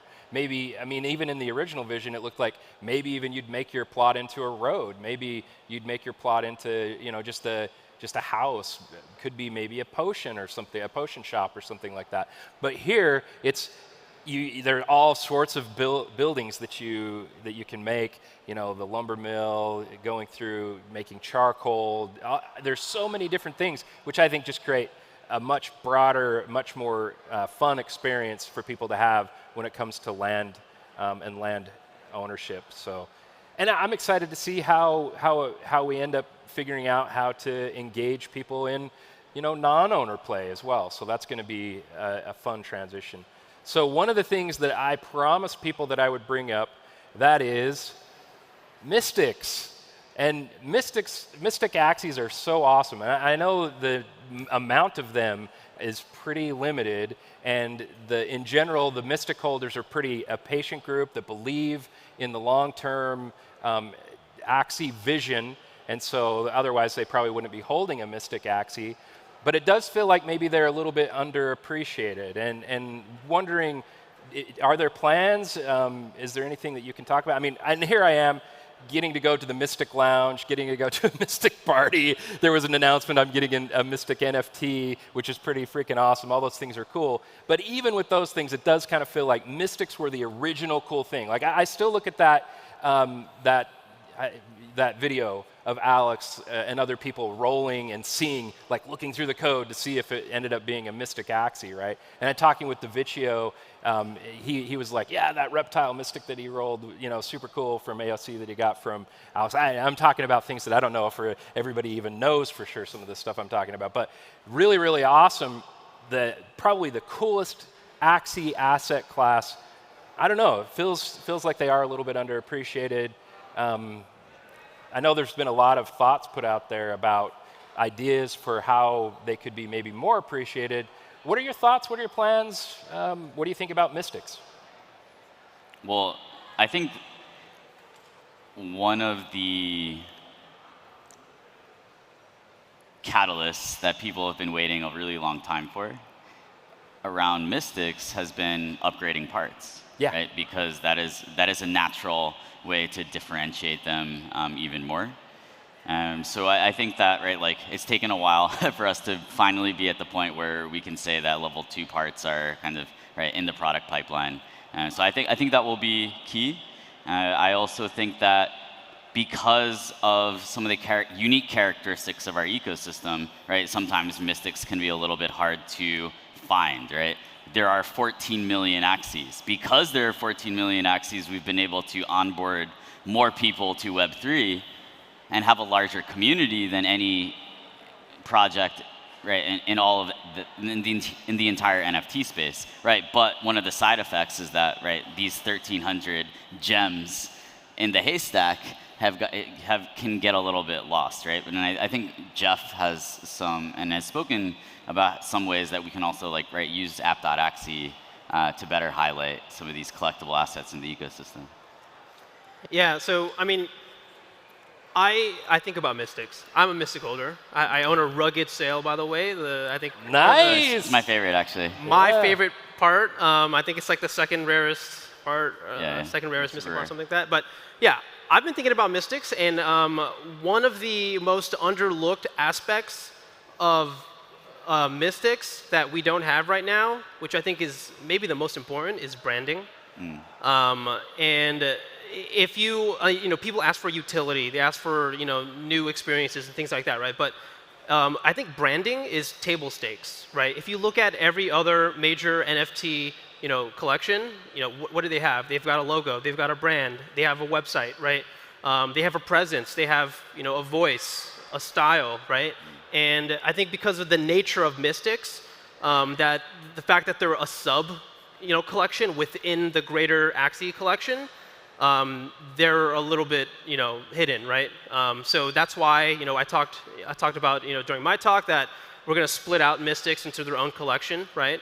Not just Mystics, but all, collectible assets. So that's the beginning of it, right? And when that happens, you'll see, the Mystic collection page will have a banner, it'll have a brand, a feel, right?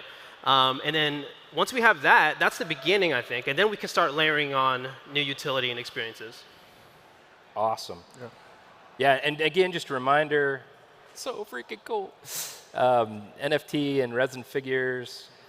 And so moving on to badges. The thing went yellow, so we've got a rush, I guess. So badges. Freaking excited about badges. I can't believe how cool it's going to be. The gingerbread man, I'm not completely sure about, but it's cute.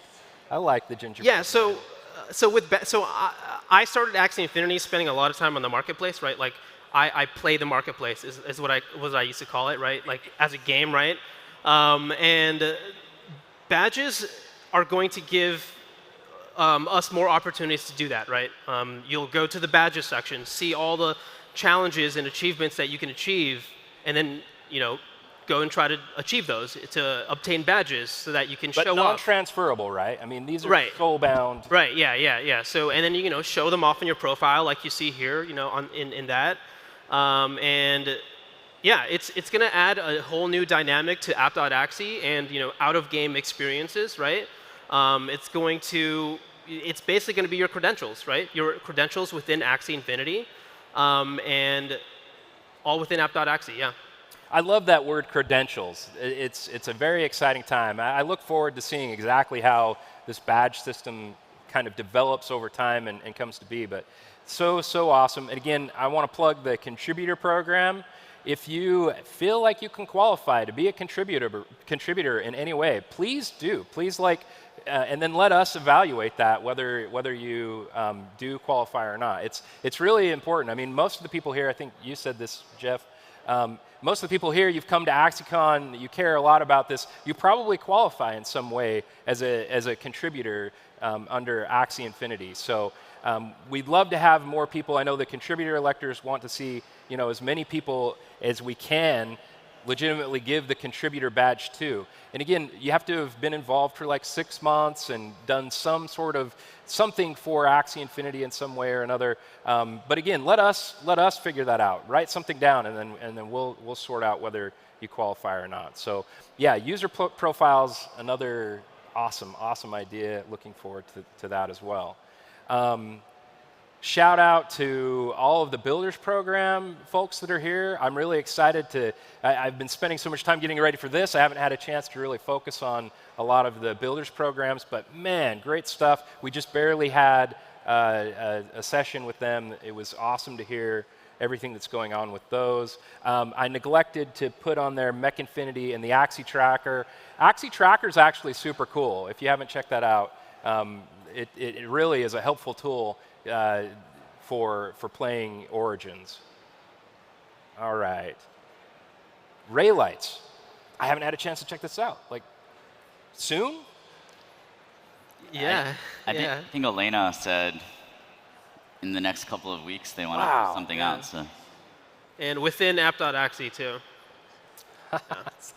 So man, I'm so excited. Like it's unbelievable. Like the community's been saying, how about a mini game? How about something like that happening? And here we are. We're here. It's coming. I know people are really excited to hear about the treasury. awesome news that some of this is going to be returned and be able to go back to the treasury.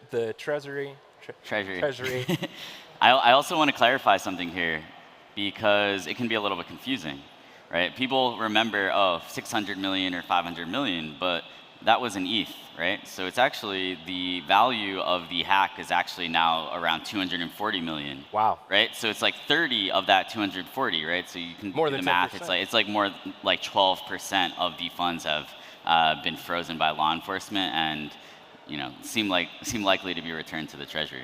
Awesome. Again, I'm going to quickly hit some of this stuff. We have the 18th validator coming on. It's a small name, only Google.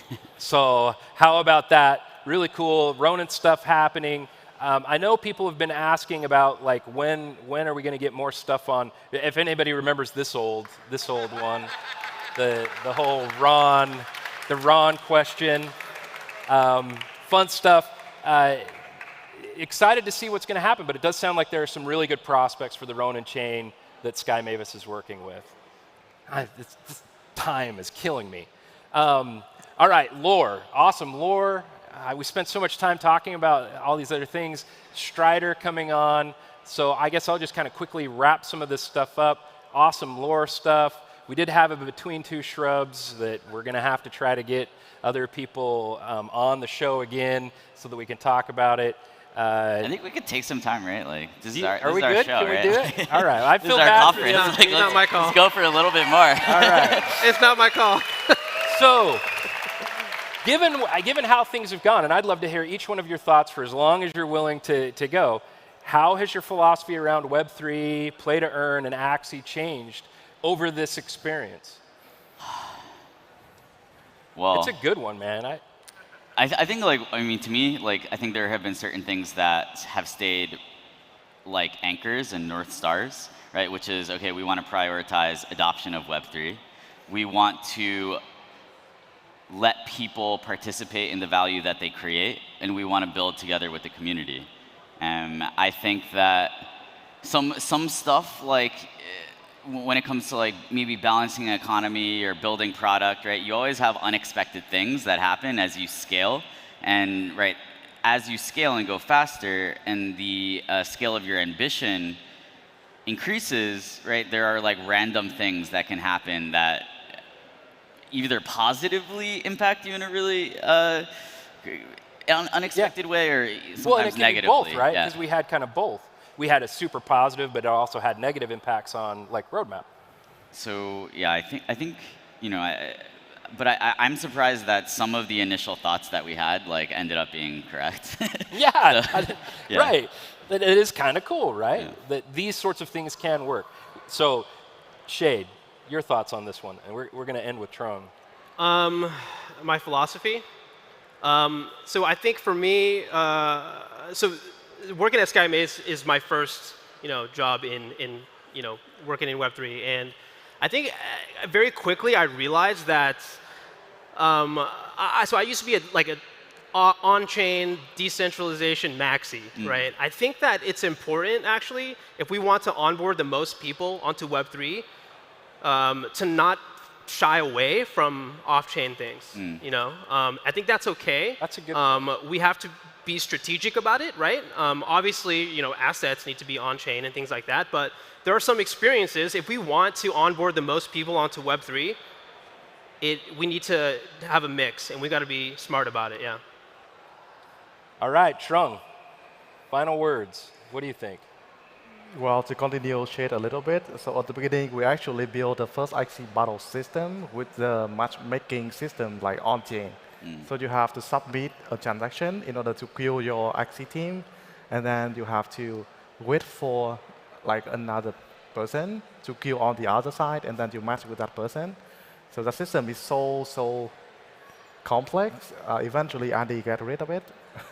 I think after like 2 weeks, 3 weeks after it was built. So yeah, we definitely thought about decentralizations, but not in terms of like going fully decentralized in every aspect of the game. I don't think that works at the moment in order to bring like millions of people to blockchain. So we got to find a balance, like Shade just said. I would go too much into details here, but myself personally, so I started Axie together with others when I was like 25, nearly 26, and right now I'm like almost 30. So like half of my 20s I put on Axie, and I think like there's still many years to come that have to like adjust and push forward, right, to make Axie like a better thing than it is right now. So to me, it feels very special. At the beginning, it's just a project that I want to dedicate myself like on. But right now, I feel like it becomes a very big part of my life. So that's what I feel. Awesome. Well, everybody, we've come to an end. And I'm just so very grateful for you guys being willing to join me on Axie Chat live at AxieCon. Thank you, everybody. And hey, if you're here, if you're watching online, I just want to say have a wonderful day, night, evening, whatever it is, wherever you are in Lunacia, and Axie hard.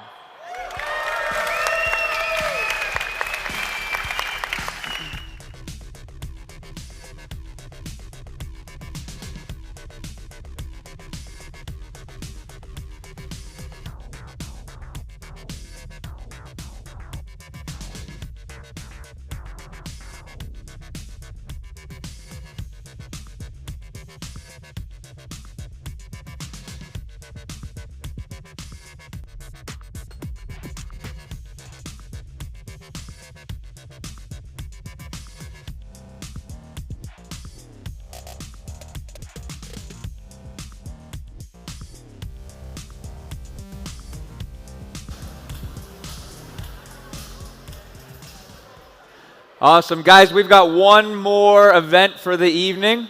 Up next, our very own Axaciano and Latam lead Lima will be leading an awesome speak in Spanish with some very powerful Latam community members, including Alathea, Juan Corvalan, Juan Alan, and Gerardo Mosotti. Guys, let's give it up for the Latam crew, please.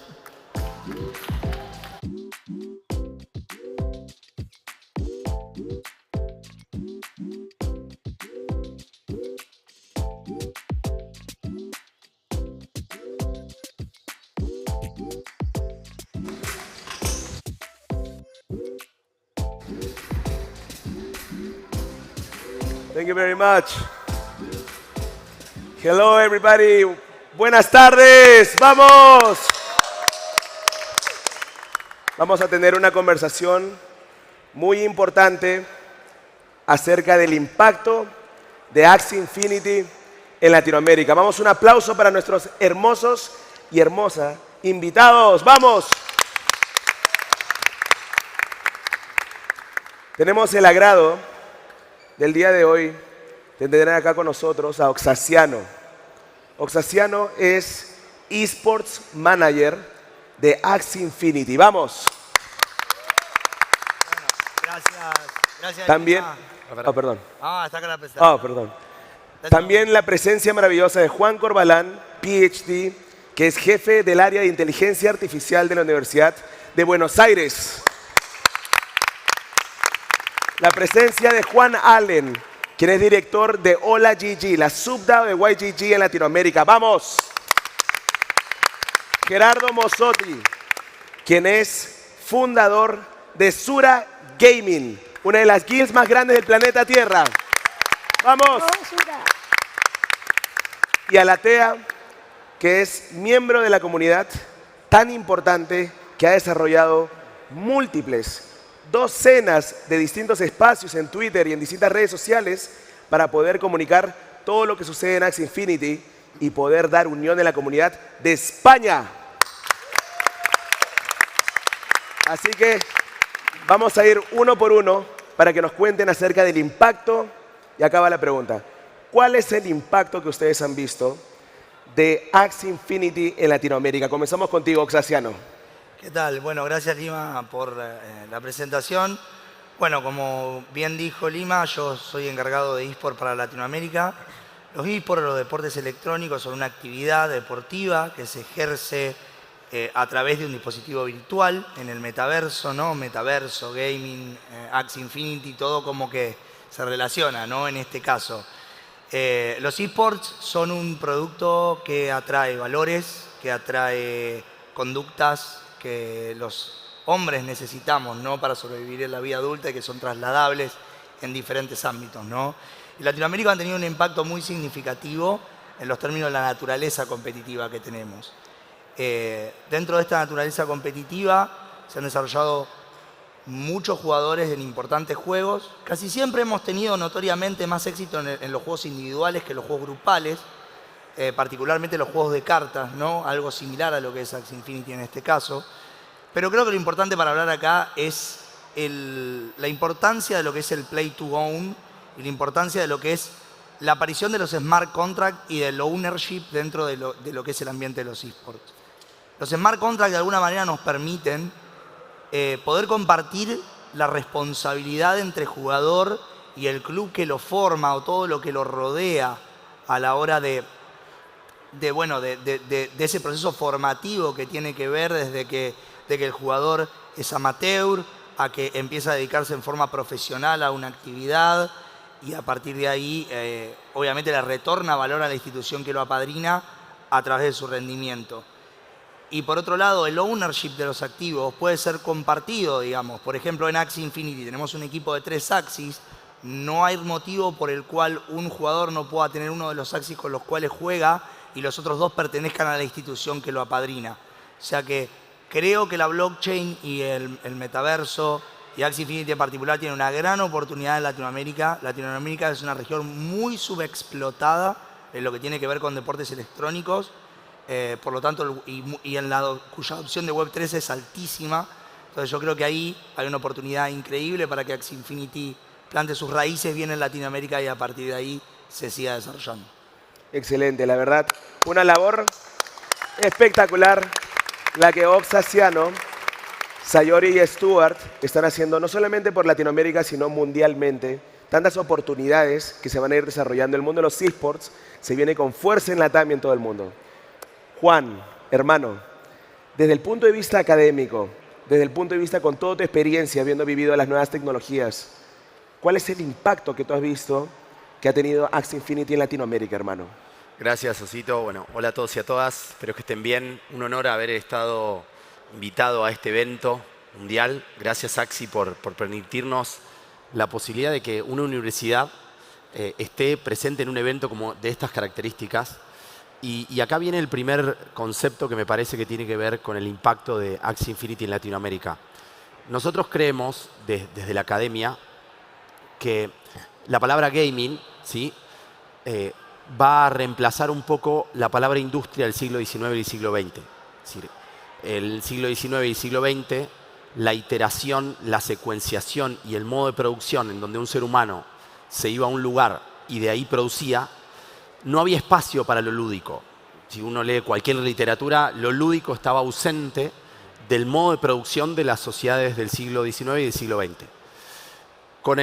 Como vengo del palo de la inteligencia artificial, está claro que los bots, la automatización, los robots, están transformando lo que hacen los seres humanos y nosotros creemos que el gaming, lo lúdico, tiene que ser el nuevo motor de la cuarta y la quinta revolución industrial. Esto es lo primero que quería compartirles. En este contexto, me parece que Axie Infinity es como un mascarón de proa, como se suele decir. Es decir, es punta de lanza en estos conceptos que empiezan a aparecer asociados al gaming. Si bien los esports hace rato que vienen desarrollándose, el play to earn, el play to learn, el play to own y otros play que surjan, en definitiva nos llevan a un desafío que ya los organismos internacionales como Naciones Unidas, la Organización de Estados Americanos y los bancos multilaterales como el Banco Mundial, el Banco Interamericano de Desarrollo, hoy en día estos organismos se están planteando cómo mejorar la transición entre un mundo impreso a un mundo digital, lo que se llaman los desafíos de la transformación digital. Nosotros creemos que el gaming no solo aceleraría la transformación digital, sino que permitiría rediscutir lo que el mundo está pensando en torno a la renta universal para todos los seres humanos, producto de la automatización. Si a un ser humano yo le puedo pagar para que, por ejemplo, un seguro de desempleo o entre otros, ¿por qué no introducirlo a un ecosistema en donde él fomente habilidades lúdicas y encuentre una carrera en ese espacio?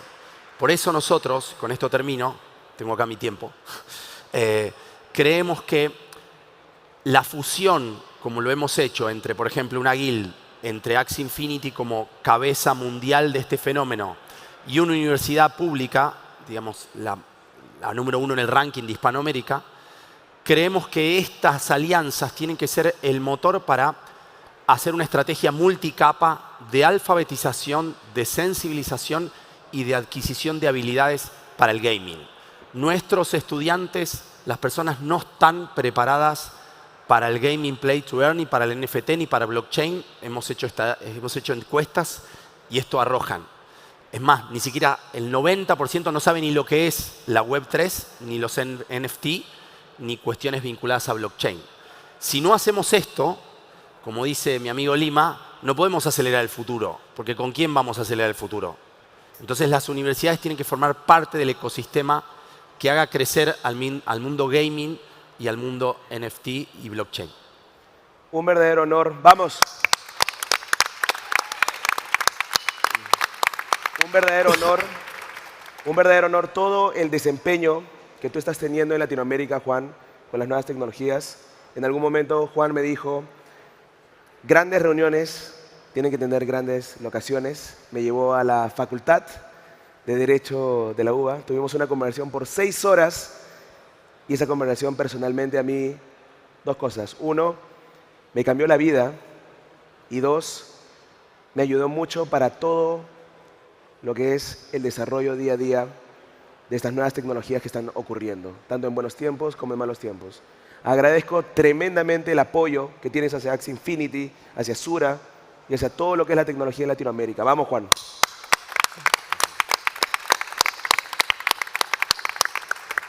El gran Juan Allen, tengo entendido que hace poco tuviste un viaje a Venezuela y viste de manera profunda el impacto que ha tenido Axie y Hola GG con nuestros hermanos y hermanas. Por favor, cuéntanos un poco al respecto, hermano.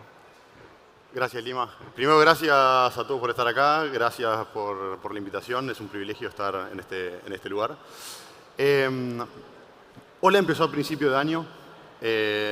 Tuvimos un crecimiento enorme de la mano de Axie Infinity. Gracias a Axie Infinity. Llegamos a tener miles de becados, 70.000 personas, pero esos son números. Y es imposible de hablar de Axie Infinity si no estamos hablando de su comunidad. Entonces vimos que estaban pasando cosas, se estaban gestando. En Latinoamérica crecimos orgánicamente muy rápido en Venezuela. Yo soy argentino, en la Argentina también estamos creciendo súper rápido. Pero tanto Argentina como Venezuela, y también donde Axie tuvo su primer impacto en el sudeste asiático, tienen muchas similitudes. Tema inflacionario, temas sociales.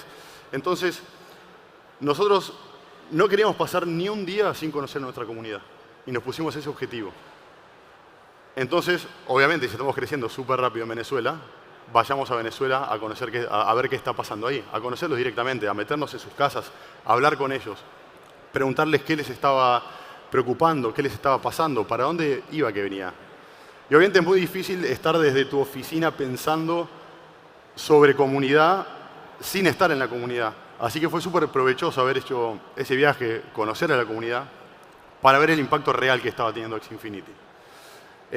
Como decía Juan, los juegos Web3, Axie Infinity, ayudan a la gente a comprender un montón de conceptos. Gracias a Axie Infinity, la gente sabe, o mismo nuestros becados, la gente de la comunidad sabe que es una wallet, sabe que es una blockchain, sabe que es un token, y se ven de manera obligada a estar haciendo estos movimientos. Entonces, conociendo a la gente de la comunidad de Venezuela, pude ver realmente lo que Axie estaba generando ahí. La comunidad que tiene Axie, yo nunca la he visto en ningún lado. Literal, como... tengo una historia muy graciosa. Cuando llego a Venezuela voy a un pueblo que queda a 7 horas, se llama Guanarito, así que le mando saludos a la gente de Guanarito, que seguramente me están mirando, que mucha gente es parte de nuestra comunidad. Y nos encontramos que en Guanarito habían decenas de becados de Hola.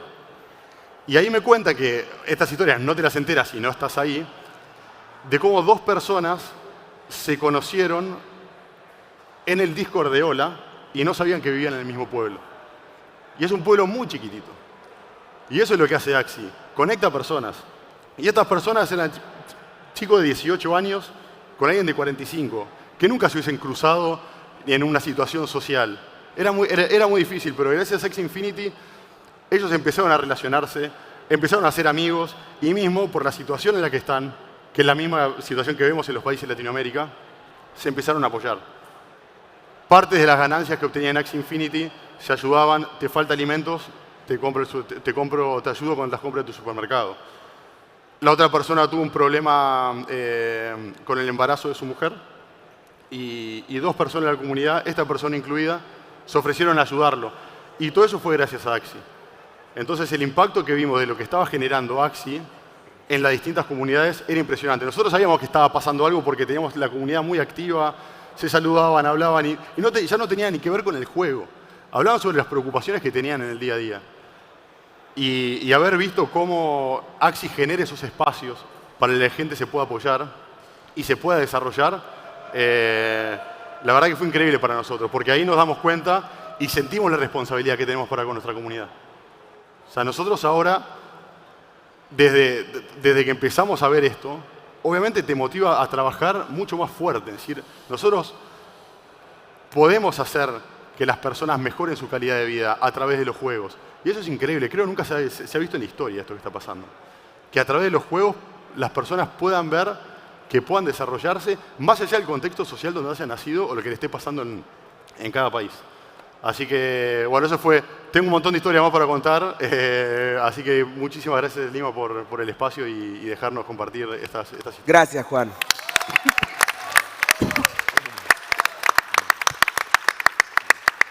Gracias porque definitivamente ese contacto directo que tú puedas tener con tu comunidad es extremadamente importante. Yo personalmente aprendo muchísimo de la comunidad de Axie Infinity y Venezuela a mí me ha enseñado que nunca vamos a rendirnos. ¡Vamos! ¡Jamás!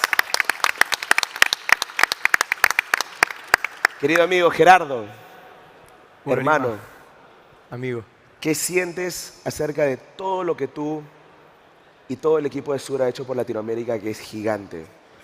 Por favor. Antes que nada, perdón por mi voz, está un poco averiada. Voy a intentar hablar un poco suave para que se entienda. Gracias a todos los presentes por estar acá, por querer escuchar un poco las historias que fueron desarrollando los chicos. Falta Ale. A vos, Lima, y a la gente de Axie por permitir esto, que es una locura, que es AxieCon. La verdad que era impensado en algún momento armar algo así. Si nos retrotraemos sin ir más lejos, un año atrás, creo que Axie le cambió la vida a todos. Para mí, personalmente, lo hizo en un 360 grados. Y creo que a todos los presentes también. A ver, ¿cómo impacta Axie en Latinoamérica? Sustancialmente. Le cambió la vida a todo Latam entero. Desde personas que a lo mejor no pasaban por un momento económico tan bueno, como a lo mejor a personas que sí, que estudiaban y que les permitía en sus tiempos libres generar un rédito económico. Fue maravilloso. Entonces, nosotros, por lo menos desde Sura, intentamos pregonar eso. Creemos que la educación es un factor muy importante. Latam carece de educación, hay que decirlo. Hay que esforzarse en esas cuestiones. Creo que, bueno, un poco con Juan y el laboratorio de inteligencia artificial de la UBA pudimos llevarlo a cabo, armamos un curso de gaming y metaverso y queremos expandirlo a nivel mundial. Y entendemos que el camino es ese, es educar a las personas. Juan recién lo decía, que entiendan de billeteras, que entiendan de lo que es una blockchain, un token, que tengan acceso a Internet. Cosas tan simples porque estamos en el siglo XXI y pensamos que todos tenemos que tener Internet y hay lugares que no lo tienen. Creemos que vamos por ahí. Como dije, Axie Infinity es lo máximo, es la verdad. Es lo máximo, irrumpe en el mercado de los juegos para quedarse y para no irse nunca más. Creo que un poco, a lo mejor nos habrán visto con muchos chicos con la remera de Sura. Para nosotros es importante que los chicos que pudieron viajar, que hicimos el esfuerzo de que vengan y compitan, no lo hagan por Sura, que lo hagan por ellos, que ellos entiendan que nuestro camino es radicarnos en este medio.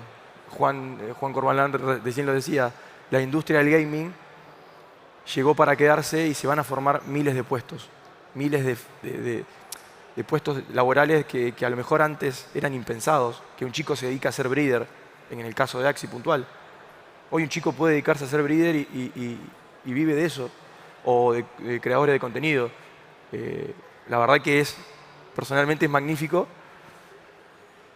No tengo mucho más, pero porque creo que está a la vista, toda la gente que está acá, creo que están para quedarse. Ojalá que vengan muchos más AxieCon en otras partes del mundo, que se sumen más gente y que, repito, Web3 es el futuro y creo en la gamificación de la industria. Lo creo sustancialmente. Así que gracias a todos, en serio. Gracias, Jere. Gracias, Jere. Te agradezco porque Jere y todo Sura vinieron con 17 miembros de su equipo, creadores de contenido, profesionales de los esports, para apoyar a Axie Infinity en AxieCon. Representando a distintos países de Latinoamérica, otorgando oportunidades. Un verdadero gusto, Jere, construir juntos. Gracias. Hermano. Muchas gracias. Alatea, corazón,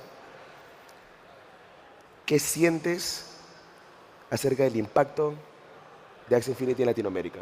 Bueno, primero que nada agradecer el tener la posibilidad de estar aquí, agradecer a todos los que están. Parece un sueño que Axie haya hecho la primera AxieCon en un país de habla hispana y que tengamos además la opción de tener paneles en español, ¿no? Eso es todo un logro y creo que en muchas partes gracias a ti, o sea que millones de gracias, Lima, por todo esto.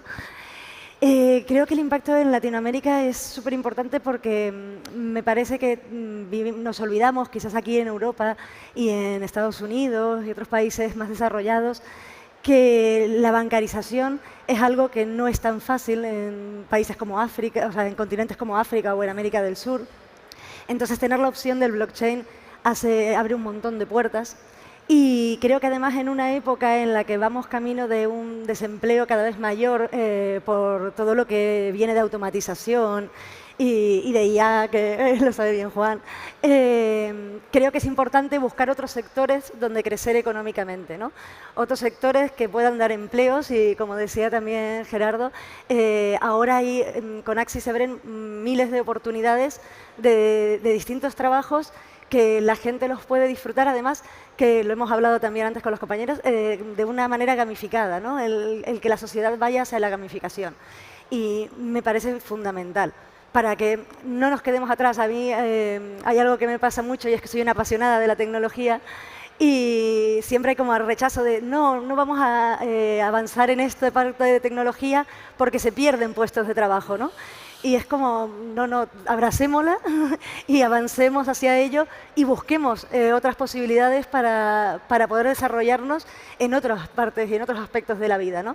Y creo que es una de las cosas fundamentales que trae Axie, que lo traía el blockchain, pero de una manera muchísimo más compleja, más difícil, y que Axie hace que sea sencillo. Yo lo tengo el ejemplo en casa, que nunca me habían hecho caso, llevo desde el 2014 con las criptos y desde que me metí en Axie, toda la familia, juega mi padre, mi hermana, toda la familia lo tengo enganchado y cada vez más miembros de la familia que van conociéndolo, ¿no? Entonces creo que eso es otro de los grandes impactos de Axie. Y sin duda, si me preguntas lo más importante, la comunidad. Creo que tenemos un problema en la sociedad de individualismo, que nos sentíamos muy perdidos y creo que una de las cosas más bonitas que nos da Axie es el sentimiento de pertenencia, el poder tener con quién compartir tanto las alegrías como las tristezas, ¿no? Cuando conseguimos un logro, yo por lo menos en la comunidad de Twitter y demás, lo compartes y es un logro para toda la comunidad y me pasa cuando hay logros de otros compañeros, ¿no? Y ese sentimiento de pertenencia, recuperar la comunidad, recuperar el sentirnos apoyados y queridos por muchísima gente, no solo nuestra familia, me parece que es de las cosas más importantes y lo demuestra la AxieCon, que la verdad que ha sido una experiencia increíble, se nota, ¿no? Se respira en el ambiente el cariño y gente que no nos conocemos más que en redes, que no hablamos el mismo idioma y hacemos un sobreesfuerzo por entendernos, por comunicarnos, porque somos familia, como siempre dices, ¿no? Mira qué lindo. ¿Dónde está la familia de la TEA, por favor? Chicos, párense, por favor. Una familia de creadores de contenido. Vamos. Qué lindo que hayas venido con toda tu familia. Y son una familia de constructores, inclusive tus padres. ¿Cuántos años tienen tus padres? Mi padre es del 50, 72 va a cumplir. 72 años y juega Axie Infinity. 100 partidas al día. Mira.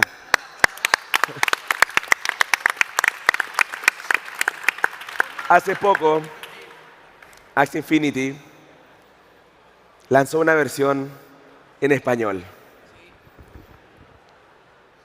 Y muy pronto vamos a ver en Latinoamérica, en España, que vamos a estar anunciando cada vez más alianzas, las cuales se están cerrando en estos días. Alianzas, las cuales todavía no puedo anunciar, pero lo que les puedo decir es que del Web 2.0 vamos a tener grandes aliados que quieren ir a Lunasia y construir con nosotros.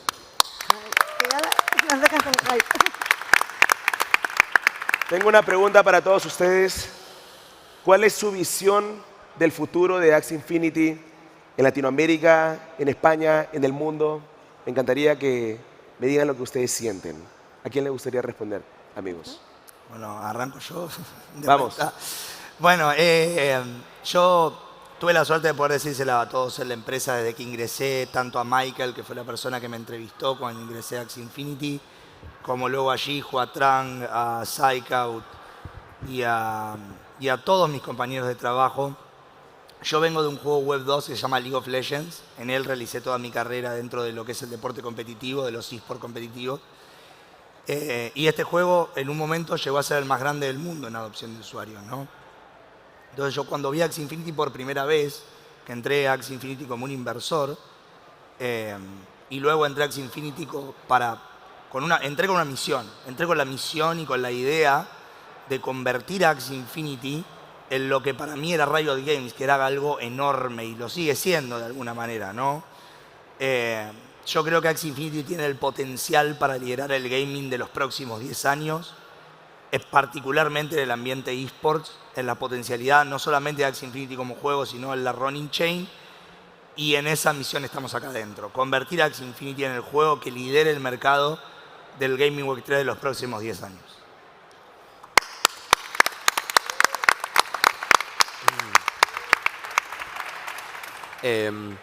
Si nos vamos a la década del 90 y nos retrotraemos, de hecho hay un documental muy famoso que la disputa por el Google Earth que se retrató entre algunos programadores alemanes y la empresa de Estados Unidos. Si uno hubiese dicho, bueno, ¿cuál es el futuro de Internet en 1990? No sé si mucha gente hubiese adivinado de los próximos 30 años cuál hubiese sido el futuro de Internet.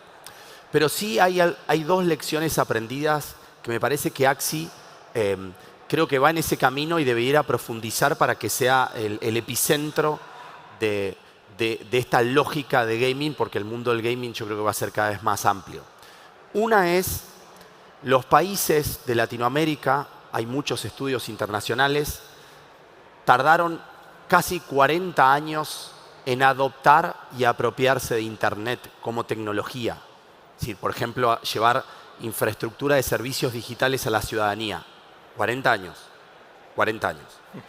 Y muchos países todavía no completaron esa transición. De hecho, la media está en un 75% de adopción. Estoy hablando de Internet. O sea, de la primera de las web de las que nosotros conocemos. una de las fallas es no haber invertido lo suficiente en formar personas. Es como que no aprendemos, primero nos vamos al negocio, después tratamos de expandir y después nos acordamos que tenemos que educar gente. Y esto viene pasando con todas las tecnologías, con la inteligencia artificial, con blockchain, con nanorobótica, con impresión 3D, con realidad virtual y por supuesto con un concepto como el metaverso, que es donde confluyen casi todas las tecnologías. Si no entendemos que tenemos que hacer el mismo esfuerzo para formar personas, ¿sí?, que para invertir en el negocio, está claro que, digamos, seguimos girando una rueda, pero el universo posible de usuarios no crece, no digo exponencialmente, al menos que la brecha no dure 30 años ni 20, que dure 10, 15. Me parece que ese es el desafío más importante que tiene Axie Infinity por delante y creo yo que así como hay otras empresas que lo hacen, y Axie Infinity ya lo hace, de hecho, no hay otras empresas de gaming que se hayan fusionado con una universidad para tratar de hacer un posgrado, deberíamos tratar de convocar a muchas más, no solo universidades, escuelas secundarias, para que conformen un ecosistema formativo y tratemos de que la brecha de educación, que ya sabemos que va a existir en países como los nuestros, no sea tan larga, sino que sea más corta. Eso. Y lo que se viene con la uva, lo que se viene de verdad.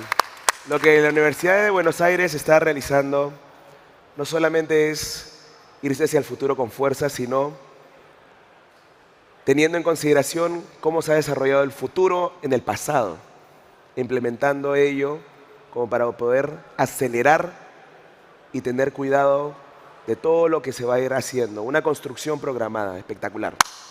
De verdad que sí. Juan. A ver, ¿cuál es el futuro de Axie Infinity? Yo creo que Axie Infinity pavimentó el terreno para todos los juegos que se están desarrollando. Literal, todas las personas desarrollando que estamos en la industria sabemos lo que significó el impacto de Axie a nivel desarrollo para que todos aprendan un montón de lo que es Axie. Acá tuvimos la posibilidad de ver cosas del metaverso que se está desarrollando de Axie y el futuro no es como va a ser el futuro de Axie, sino que Axie es el futuro. Porque así como siempre hay muchos aprendiendo de lo que hizo Axie, van a seguir aprendiendo y Axie va a seguir siendo líder. No a nivel conceptual, sino también a nivel equipo. El equipo que tiene Sky Mavis es un equipo enorme, que le gusta escuchar a su comunidad, que aprende un montón, que son muy abiertos. Y eso la verdad que el futuro de Web3 va por ahí. Porque están construyendo comunidad a la vez que construyen su producto y construyen el futuro de todos. Vamos, Juan, gracias. Gracias por la visión en futuro y qué lindo que estemos todos construyendo juntos. Nosotros usualmente cuando tenemos espacio de Twitter, es verdaderamente un honor poder tenerlo acá en persona y con toda la comunidad presente. Jere. A ver, yo no voy a hablar de visión de Axie Infinity, porque eso sería hablar del futuro. Y Axie no es futuro, es una realidad. La estamos viviendo. Lo que sí voy a decir son dos cosas. Depende de nosotros, tanto las personas que están acá representando distintas empresas, instituciones, y de ustedes, los usuarios, las personas que consumen el producto, de formar equipos. Axie Infinity no se fundó de un día para el otro y la única forma de que se desarrolle en el medio por muchos años es formando equipos. No hay otra forma. Simplemente lo aclaro porque es importante. El valor humano y la tecnología van de la mano. Sin tecnología que la aplique un humano, la tecnología nunca va a servir y viceversa.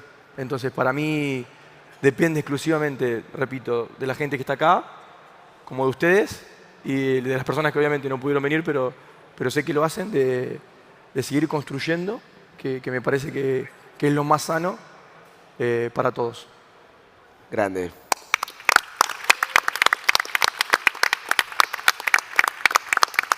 Galatea.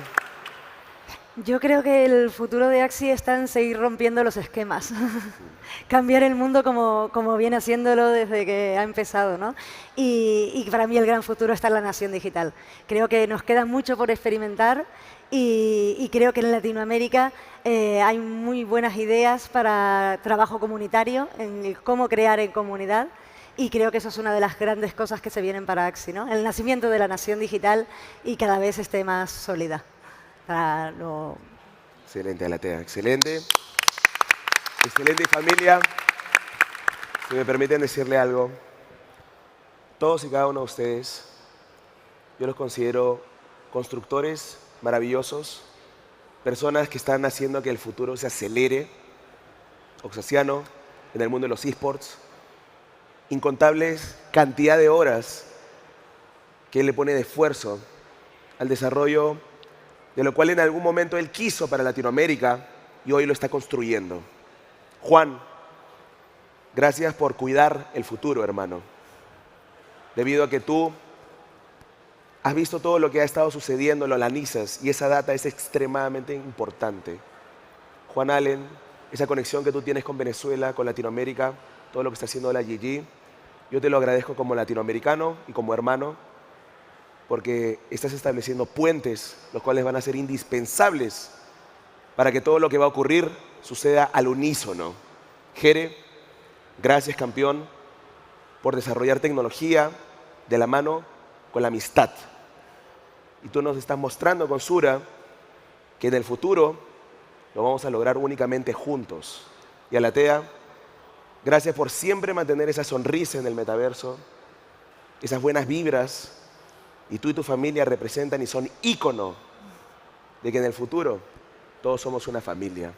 Así que familia y todas las personas que están viendo a través de todas las redes sociales, muchas gracias por apoyar a Latinoamérica, gracias por apoyar a España, a todo el mundo. Y quiero terminar con estas palabras. Caminante no hay camino. Se camina al andar. ¿Qué sigue? Ya se camina al andar. Más fuerte. Caminante no hay camino. Se hace camino al andar. Caminante, no hay camino. Se hace camino al andar. ¡Vamos! ¡Vamos por más! ¿Cómo me ha gustado tu final? Muchas gracias, familia. Vamos a tomarnos un selfie. Vamos. Gracias de todo corazón. Un anuncio antes de tomarnos el selfie. Inicia el happy hour.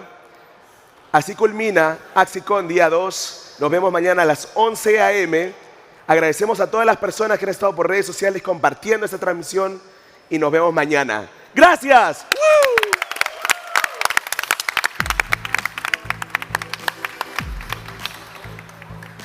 Pues acá, todos juntos, todos juntos.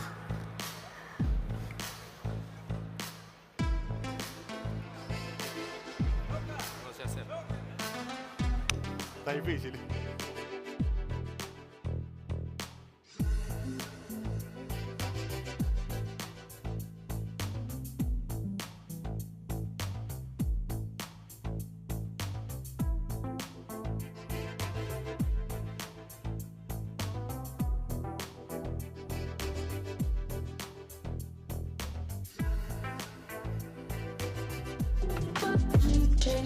Oh.